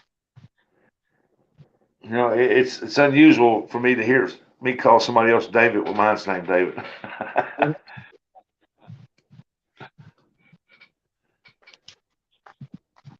Oh, get out of the light. Here we go. Yeah, I mean, I'd be all right with ending the night if I could just catch one fish. I wouldn't bring CatCon to Memphis. Man, that's you never know what they're going to do. I mean, you don't know if they're going to get up there and try to block the interstates again or what not they're going to do over there. Memphis come a pretty bad place now. Oh hell, I remember we used to go through Memphis when we go to Florida growing up. We'd Yeah. always drive we'd always drive through Memphis and then cut down, I think, on I-55. I don't remember which way we went, but um, my dad used to drive an Astro van, and we left the house. My dad is, he's been a mechanic all my life, and it didn't matter where we were going. He always had to have a damn garage full of worth of tools in the car with him anywhere we went, just in case anything. I mean, parts and stuff. We that van started misfiring on the way out there, so we stopped in West Memphis and found an auto zone, and he sat there and worked on it in the parking lot. And my mom had a pistol, and he made sure she kept it, in hand's reach Oh yeah. because we were not in a good part of town. Like there was a Taco Bell right next door, and that's where my mom and brother went over there to go to the bathroom, and they had armed security in the damn Taco Bell. Oh yeah. It's like we used to go to Liberty Land over there every year. Took our kids over there every year. We look forward to it every year. And we went over there one year, and it's been probably 10 years or better now. And they announced that this was the last year that they was going to be open. And come to find out, the gangs and the dopies have done moved in next to the fences on the side of Libertyland there next to the road, and Damn. they had holes cut in the fence coming up inside harassing people. I'm So not they familiar with Liberty Land is. was right next to the Mid South Coliseum. Is that the pyramid? No, Pyramids on the river. Oh, The Mid South oh, Coliseum. They had Monday Night Wrestling. oh.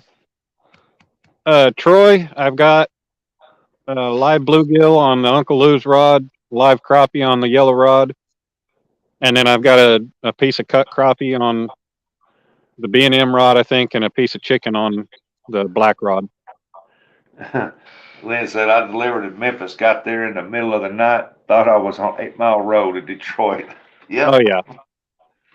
Man, we pulled up through there, and I always carried my pistol. I had it sitting right there between the seats when I drove through Memphis, and we was going through there, and they got like tons of stop signs in a lot of places, Hmm. and and the people out there running out there to your vehicles, man, you don't know what they're doing, and they're coming up there trying to sell you something, and roll down your window, but I ain't rolling down my window for you.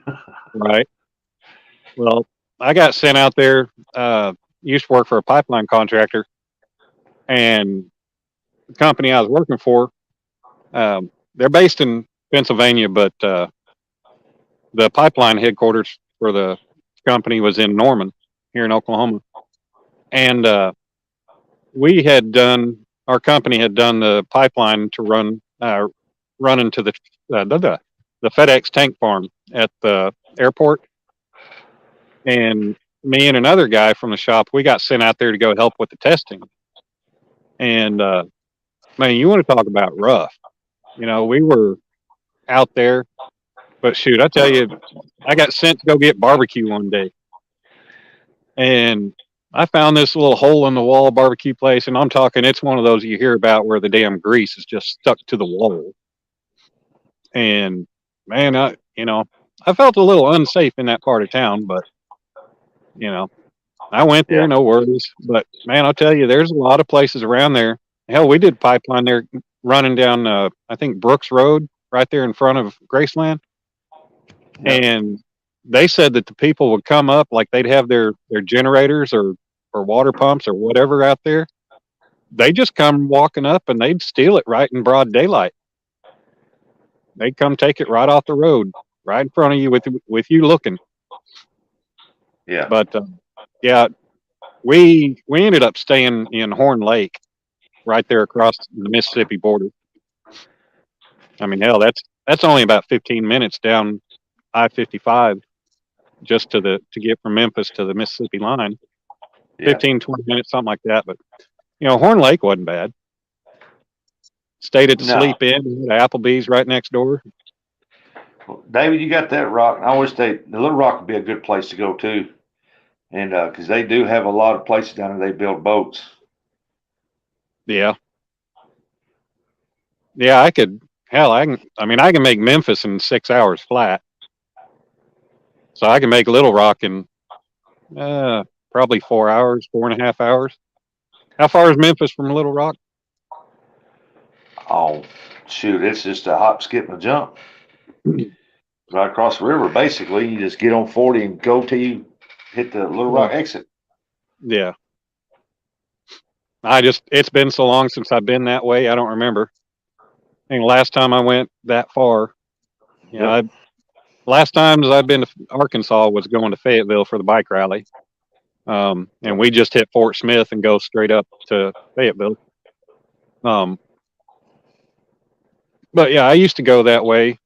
So I think probably the last time I've been out that way down I-40 that far was I had to make a trip up to, I think, Ohio. I had to haul a 16-foot box trailer up there.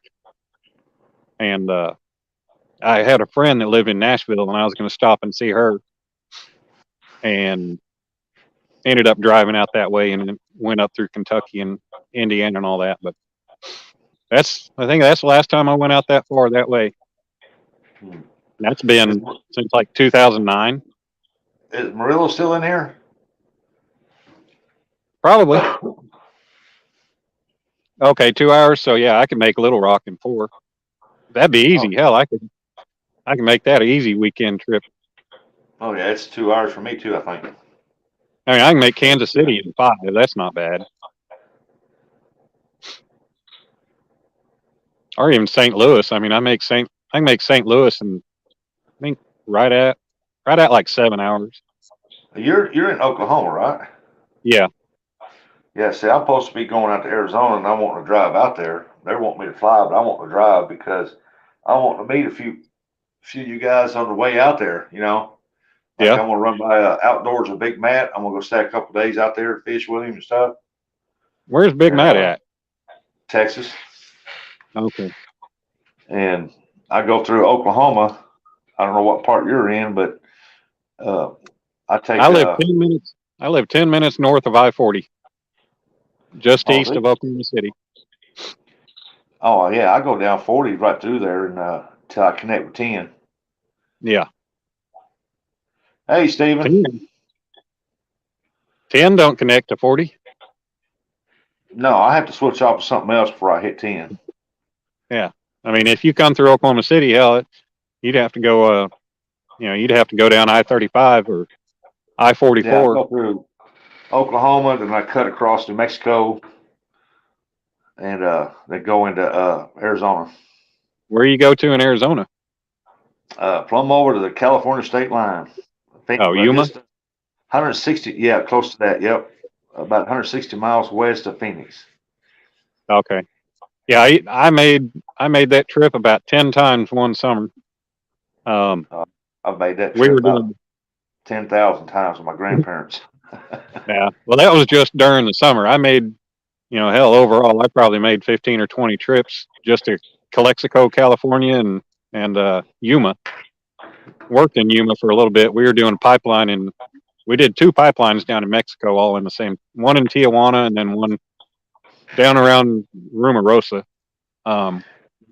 But I had to go out there quite a bit, and yeah, I know that trip all too well. And I took the first time I ever went down there, I didn't know how to get there, and my boss was like, "Well, just go down I-44, go down through Wichita Falls, and then you take this way, and then you can pick up I-30, and then that'll take you out, out west, I-30 or I-20, I don't remember, but yeah, that was just a slow, long, boring, monotonous way. So I finally just got in the habit of going down I-40.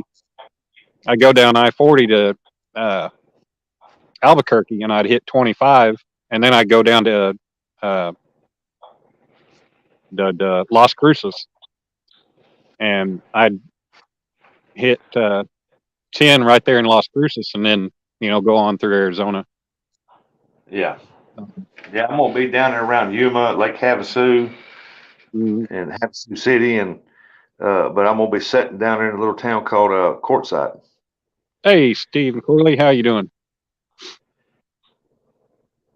Yeah, I kind of like, I miss the traveling because I worked in the shop. I worked on heavy equipment, but I was the boss. I was the go-to, kind of hotshot driver. The boss would always send me on trips to go around the country and take things places or pick things up. Yeah. Like a lot of times, I'd have to take stuff to the broker in El Centro or Calexico, and which that's just an hour west of Yuma. Yeah. I'd have to take stuff to the broker, or I'd have to go pick it up from the broker because we had to use a broker to get stuff across the border. Yeah, I love the drive out there, man. I just love driving that drive out there. The only Oh thing I yeah, hate about it is trying to go through Oklahoma City. man, We, Oklahoma we City's try not to hit bad. that. We try to hit that about 2 o'clock a.m. in the morning. That way the traffic ain't as bad. Uh, oh, there he is. Fish on, maybe? I don't know. Oh,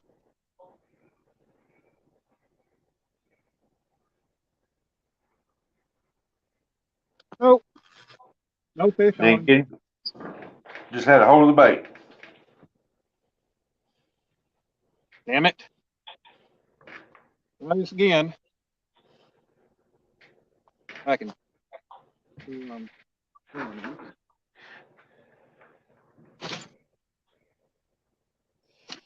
Yeah, Steven, he's working on getting that bite. Damn skunk sprayed out here somewhere. He's going to give you some fresh scent. That's probably what I heard rummaging, running around. I wouldn't doubt it. Yeah, I'm gonna go. I'll be right back. Let me go and see. Hopefully that sucker ain't over here.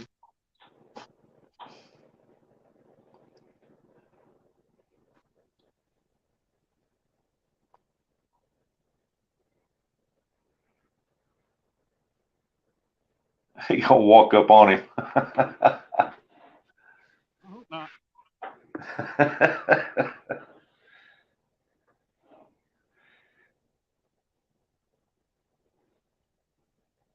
Well, if you do, I'm glad we don't have smell-o-vision.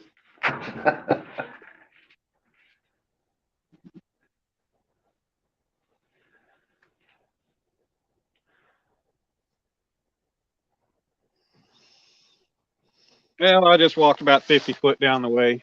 I didn't see nothing. Man, that smell from a skunk travels a long way. Oh yeah, it does. They'll squirt a little bit of that just to let another skunk know he's in the area. Yeah. Well, I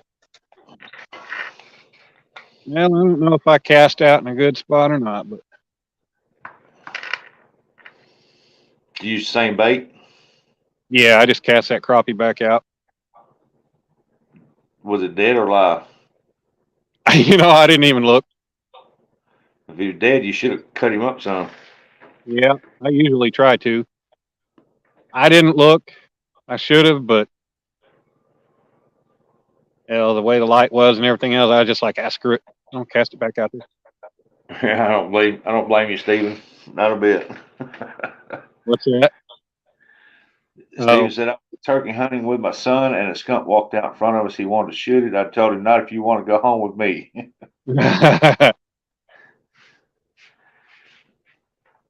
Yeah, 'cause he misses, that dude's turning. He's got a gun of his own. Yep. And And they're accurate, dude, boy. Kate's gotten sprayed by skunk 2 times, the house. And it is not pleasant. Oh, no.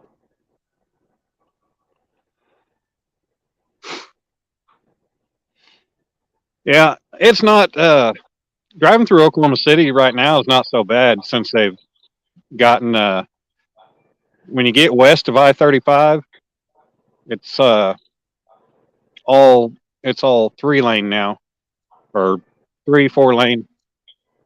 So it's pretty easy going getting out. But yeah, I know around quitting time, traffic will, actually, I haven't been out that way on the west side of town in a while, but it's not so bad now. I usually, when I come into Oklahoma, before I get into Oklahoma, I'll fill up with gas. Mm-hmm. And then I'll get in the center lane and I stay in that dude until I get out. Well, I guess they're gonna finish the stretch, but they did. They 3-laned I-40 all the way out past Choctaw, out past me, and so that's 3-lane now, and it's gonna be. They've still got a stretch to do, all the way from like Midwest City to where they ended it just after Choctaw Road. Yeah. But it's gonna be 3-lane all the way to Oklahoma City, or hell, it's 3-lane all the way out past El Reno now. So it's pretty smooth going. They're doing a lot of construction right in Midwest City and Del City right now, though. They're going ahead and replacing all the bridges, and I guess they're going ahead and widening it. Well, they don't need to widen it because it's already 3 lanes through there, I believe. Yeah. But they need to hurry the hell up. Damn, I'm starting to get the shivers.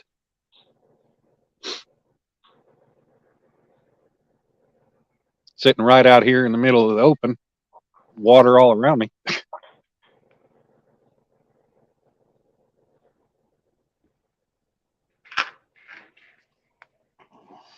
Can't say I blame you, man.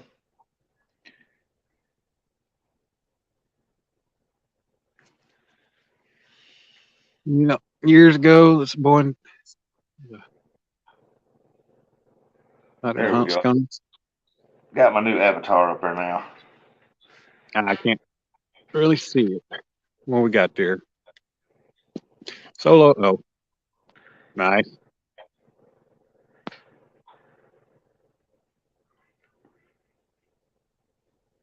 Yep.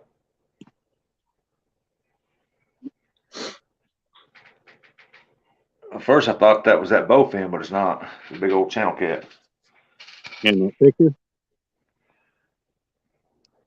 But that logo back here, that's the sign I had for my business, my bait store stuff. Bait Yeah. tackle shop. I got you.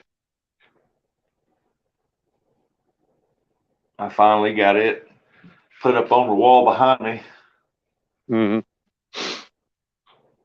and everybody said it looks pretty good. So I said, okay, I'll just leave it then.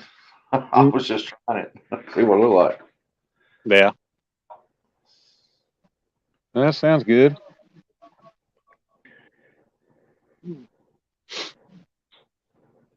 There's a lot of people. There's a campground, I guess, RV park right over here on the other side of the lake from me, and yeah, there's a lot of people living over there. I'm sure there's being up here around Stillwater. There's a lot of people staying there for work. Huh. Shoot, if I had a travel trailer, and I was pretty close to the lake. Shoot, I'd post up at the lake too. Well, shoot, yeah. Days off, relax, fish. Mm-hmm.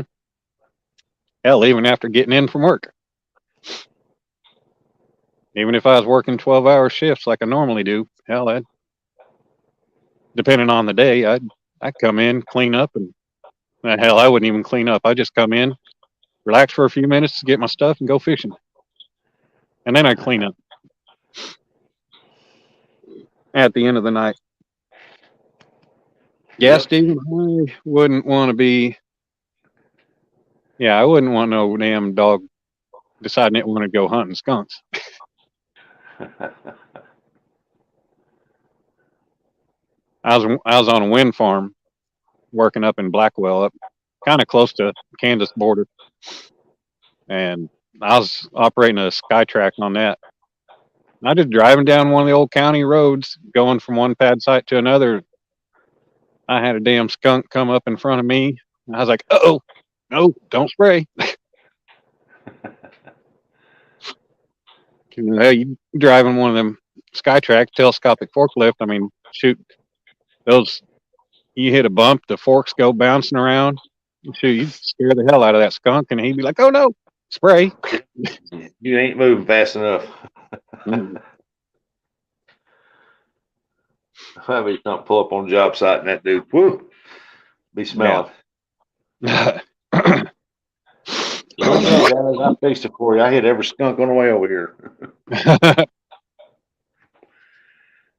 And I did 2 wind farms. I was on one in southwest Oklahoma. That was my first job out working in the field when I got laid off from the pipeline company. And shoot, I had to drive all over God's green earth on that thing. I mean, Bouncy.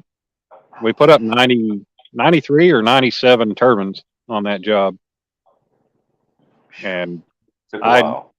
oh yeah, hell, we'd be moving locations. Like we'd move from one section to another, and I might have to be driving that damn SkyTrack. I'd be driving it down the roads, even on the main roads. And that might be a 6-mile drive from one spot to the next, or more. Steven, take care. Later, Steven. Don't work too hard. Yeah, I know. I had one at my shop, and man, I run that thing. Even just around that shop, that thing will bounce you dead if you go too fast. Oh yeah. I'll tell you, I mean, I fixed the deal up on it inside the shop. I welded the deal, hook up to my forks, mm-hmm. and I there, and I'd get up next to the trees that was next to the property next to me, because I kept it mowed and everything. It was a big property.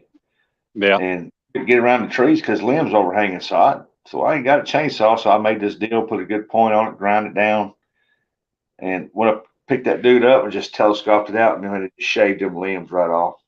Mm. And I said, well, look at there. Mm.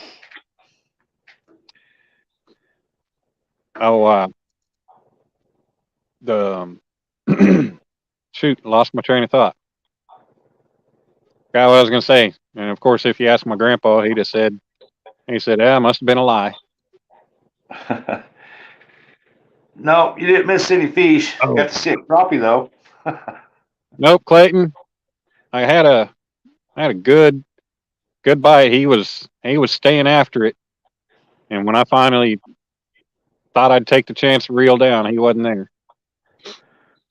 I remember what I was going to say. Now, at the shop, we had just I can't remember. I think we just had a 6,000. No, we had an 8,000-pound SkyTrack, and that thing, it didn't have a air ride seat or spring seat or anything. It was just a seat mounted to the the box. Yep. But man, I'll tell you, I went up to go work at the Wood River refinery just outside of St. Louis in Illinois, and we were doing turnaround up there. and I started out on a crappy old Skytrack. Well, it ended up breaking. The transmission went out on me. So they ended up bringing me a JCB, and I'd never run a JCB brand before. I'll tell you, that thing is the Cadillac of telescopic forklifts. Huh. Well, everywhere I drive that would normally jar me, it had an air ride seat in it that, whew, it was just like riding on butter. Well, I mean, I don't know what riding on a squishy seat of butter feels like, but I bet it feels This one I about had like that. was, I think it was a 60,000 Mm. pound. Maybe no, it Six was way thousand? more than it was more than eight. Uh, way more than eight. It was a big one. That thing had big tires on it and everything. And I love that thing, man. You can tilt that dude down one side, and when you get on the side of a hill, and it kept it level. Oh yeah, And yeah, probably it'd 10 or get up 12. and run. Yeah. Thing I That don't like, thing extend way out there. I mean, it would extend. Well, you know them 50-foot shipping containers. yeah, Uh, I can extend from the end all the way to the other end on the inside and still have some left over. right. Yeah, that And sounds probably a 12K. yeah, that sounds about right, like a 12. I run a number of the 12s between Caterpillar and the JLG brand. Man, And I can't man, think the name of this one. It's some weird name. It's an older one. But man, that thing was a beast, man. That's what everybody called it, the beast. yeah, that the thing I didn't like about the 12,000 pounders is you sit low in the seat between Caterpillar and all of them. They put the cab where you sit down real low, and I like the 8, 10,000 pounders where you're sitting up high and you can see everything just fine. Yep, that's what this one here was. You set to one side and you set up high. Hmm. And I don't like them that you set down real low on one side of them. You can't see on the other side of that boom for nothing. Right. Oh, I was on that wind farm, and I had to fill in for a guy.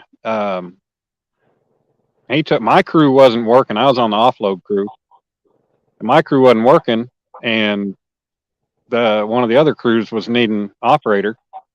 So they asked me to go work that day. I think it was a Saturday or a Sunday. I went and worked, filled in for this guy, and he was running one of the 12,000 pounders.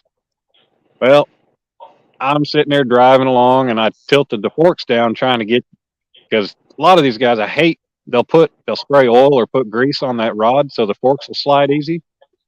Well, that pisses me off. I want that rod to be dry so my forks stay where I put them.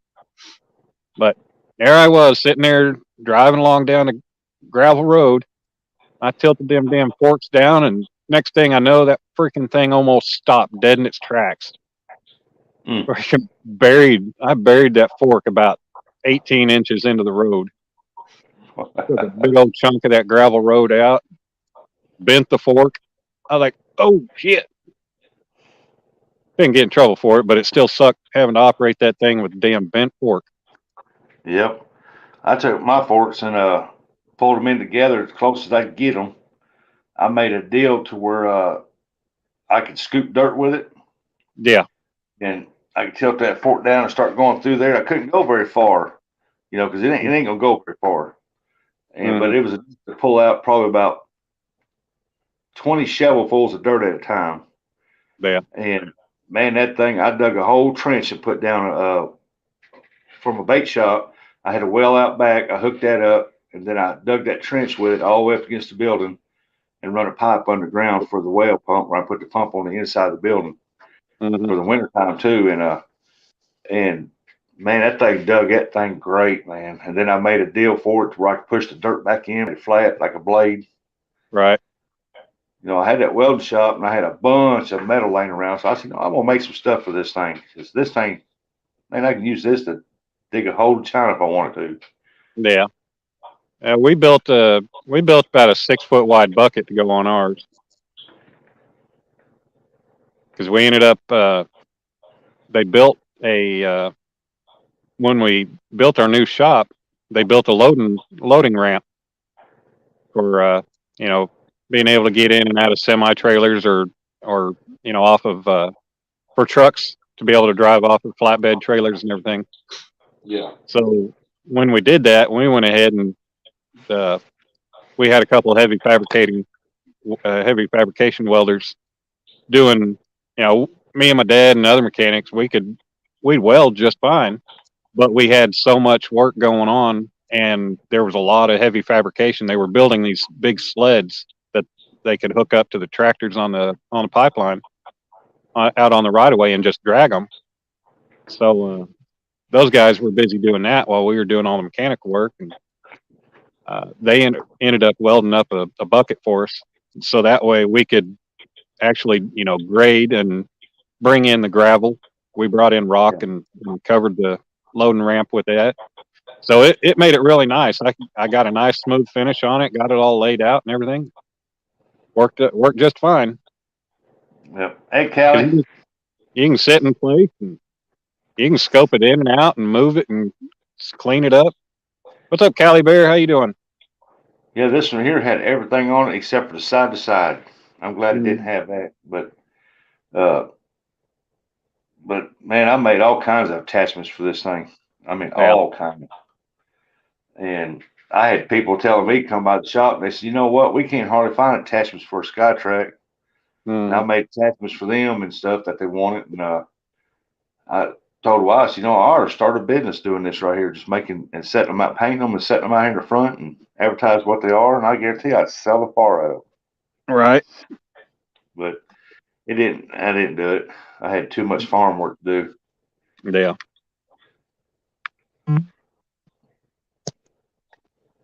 Yeah, we're doing pretty good, Callie. How you doing? I'm doing pretty good. Had a slow night. Definitely a slow night for fishing, but hell, slow night and alive too. Dan's doing better than I am. He's fishing. I'm sitting at the house.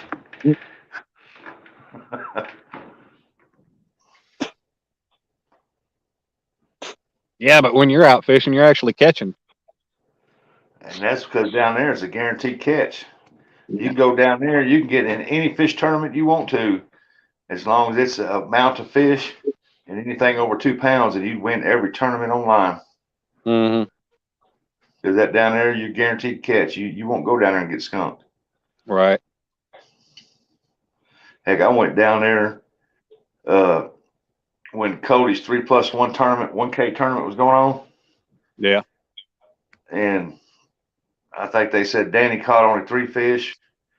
I didn't know he was fishing down there. Of course, I didn't know that tournament was going on that day until that night. I got home. And I sat down there, same water Danny was in, and I caught 7 out of there. Damn. In that old nasty salad, high water, murky water. Yeah. But down there, you will not get skunked. If you're sitting right there, you can get any tournament you want to, and you'll win it every time sitting right there. Well, that'd be nice. That's a little bit of a drive for me to get in a tournament, though. Yeah. Especially one that don't pay money. Right. That's good to hear, Callie Bear. Glad you're getting to relax a little bit now. Where do you work? I guess you said lines are running good, so I assume you worked at some kind of a factory. He said he was on overtime too, didn't he? Yep. Shoot, and this is what, Wednesday? Yep. Wow. At least 2 more days overtime. Well, heck yeah. I've always loved overtime, but I never went over 55 hours if I couldn't help it. Because anything over 55 hours, Uncle Sam got all of it. Yeah, I'm used to working, no less than 60 hours a week. Yep. And, hell, I worked a job, well, I say last year, 2020. Shit, it's been that long, I guess, but worked up in Muskogee at the paper mill. And I worked 84 hours a week. I worked 7 12s for 5 weeks straight. Yep. That made for a nice paycheck. When I was in my 20s till my mid-30s, before I had my back surgery, I was working 2 jobs. And I worked one 40 hours a week, and I worked the other one 60. Damn. I worked all the time.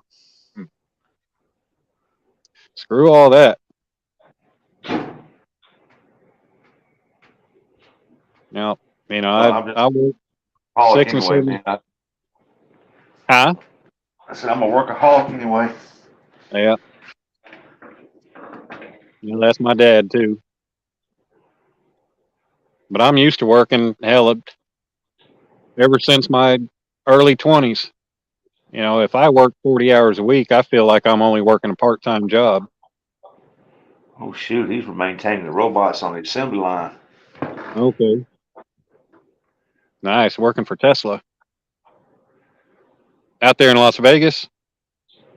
They should be in Texas now. Well, they've got their Vegas plant. They just built a new one in Texas. Yep, They didn't just relocate. they're supposed to relocate to Texas though. Shit, I know guys that were out there in Vegas just a few years ago working on building that Tesla plant. He's in Fremont. I didn't know they had a plant in Fremont. Me neither. See, yeah, I don't think they might have relocated their corporate offices, but I don't think they were going to relocate their factory. Okay, the headquarters. Okay. I know the way they was talking, telling everybody that they was going to move the whole shoot and bang down there. I don't know. I know they're building that place down there in Austin.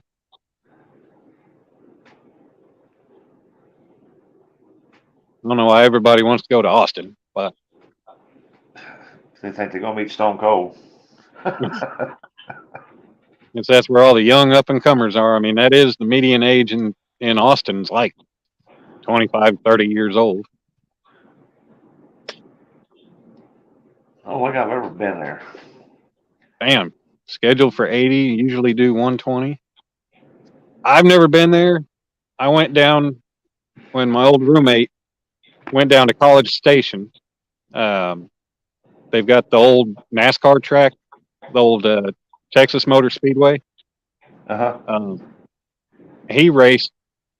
He had a BMW that's fully built road course car, and he had a race down there at that track. And College Station was kind of about the same way that Austin's supposed to be. Big party town, and they shut the street down. You walk bar to bar. It was pretty Yeah. cool, but I know a lot of people that have hung out in Austin and said they've had a lot of fun down there. I've just never been. Hey, Max, welcome in. No, he ain't got no fish yet. Nope, I got no fish, only a few bites to speak of, and If I was you, man, I'd move before it gets real late. yeah, because it's already 9:30, and I was talking about hell an hour ago moving. Yeah. Then you came up and up here. kept me talking. Yeah. No. Yeah, I come that way. If I go that way, I'll stop in and holler at you. If it ain't through the week and you're working, I won't be able to. But Yeah, I'm in between right now, so whenever you go, if you drive, just let me know when you're heading that way. I'll get you my number and we can meet up. well, heck yeah.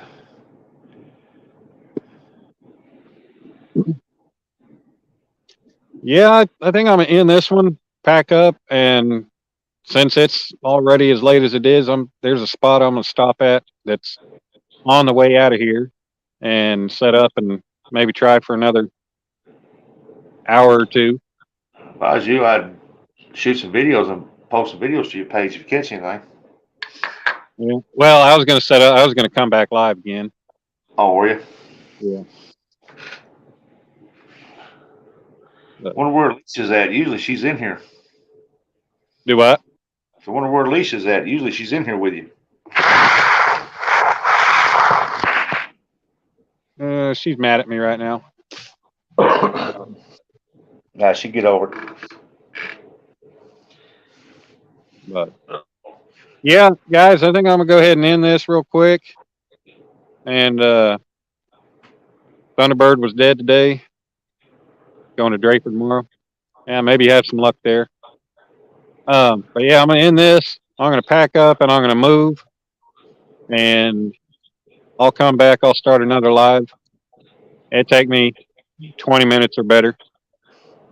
Get everything All right, up to buddy. the truck. Okay, I'm gonna get over here and get off here and holler at Big Matt, and then I'm supposed to take myself to bed. All right, And, man. I appreciate you letting me come up. Yeah, not a problem. It's been good having you up here. All right, I hope you catch one in that next spot. I appreciate it. Okay, take it easy. Later. All right. Let's see here. Settings. Camera. Do, do, do, do, do. Oh, bright light. All right, guys. Yeah, I'm gonna go ahead and end this one. You'll be waiting. All right, Troy, you out fishing tonight too? Yeah, but yeah, I'm gonna move. It's just a mile or two down the road, down to the south end of the lake. But luckily, I won't have to unload everything. I'll be parked right next to where I'm gonna fish. So all I have to do is get the rod rack out and set it up, get the baits in the water, and be good to go. But be good to warm up for a few minutes. So I'll be back with you guys here in a little bit. Thanks for coming in. If you don't make it back, and if you do, can't wait to see you then. Bye for now.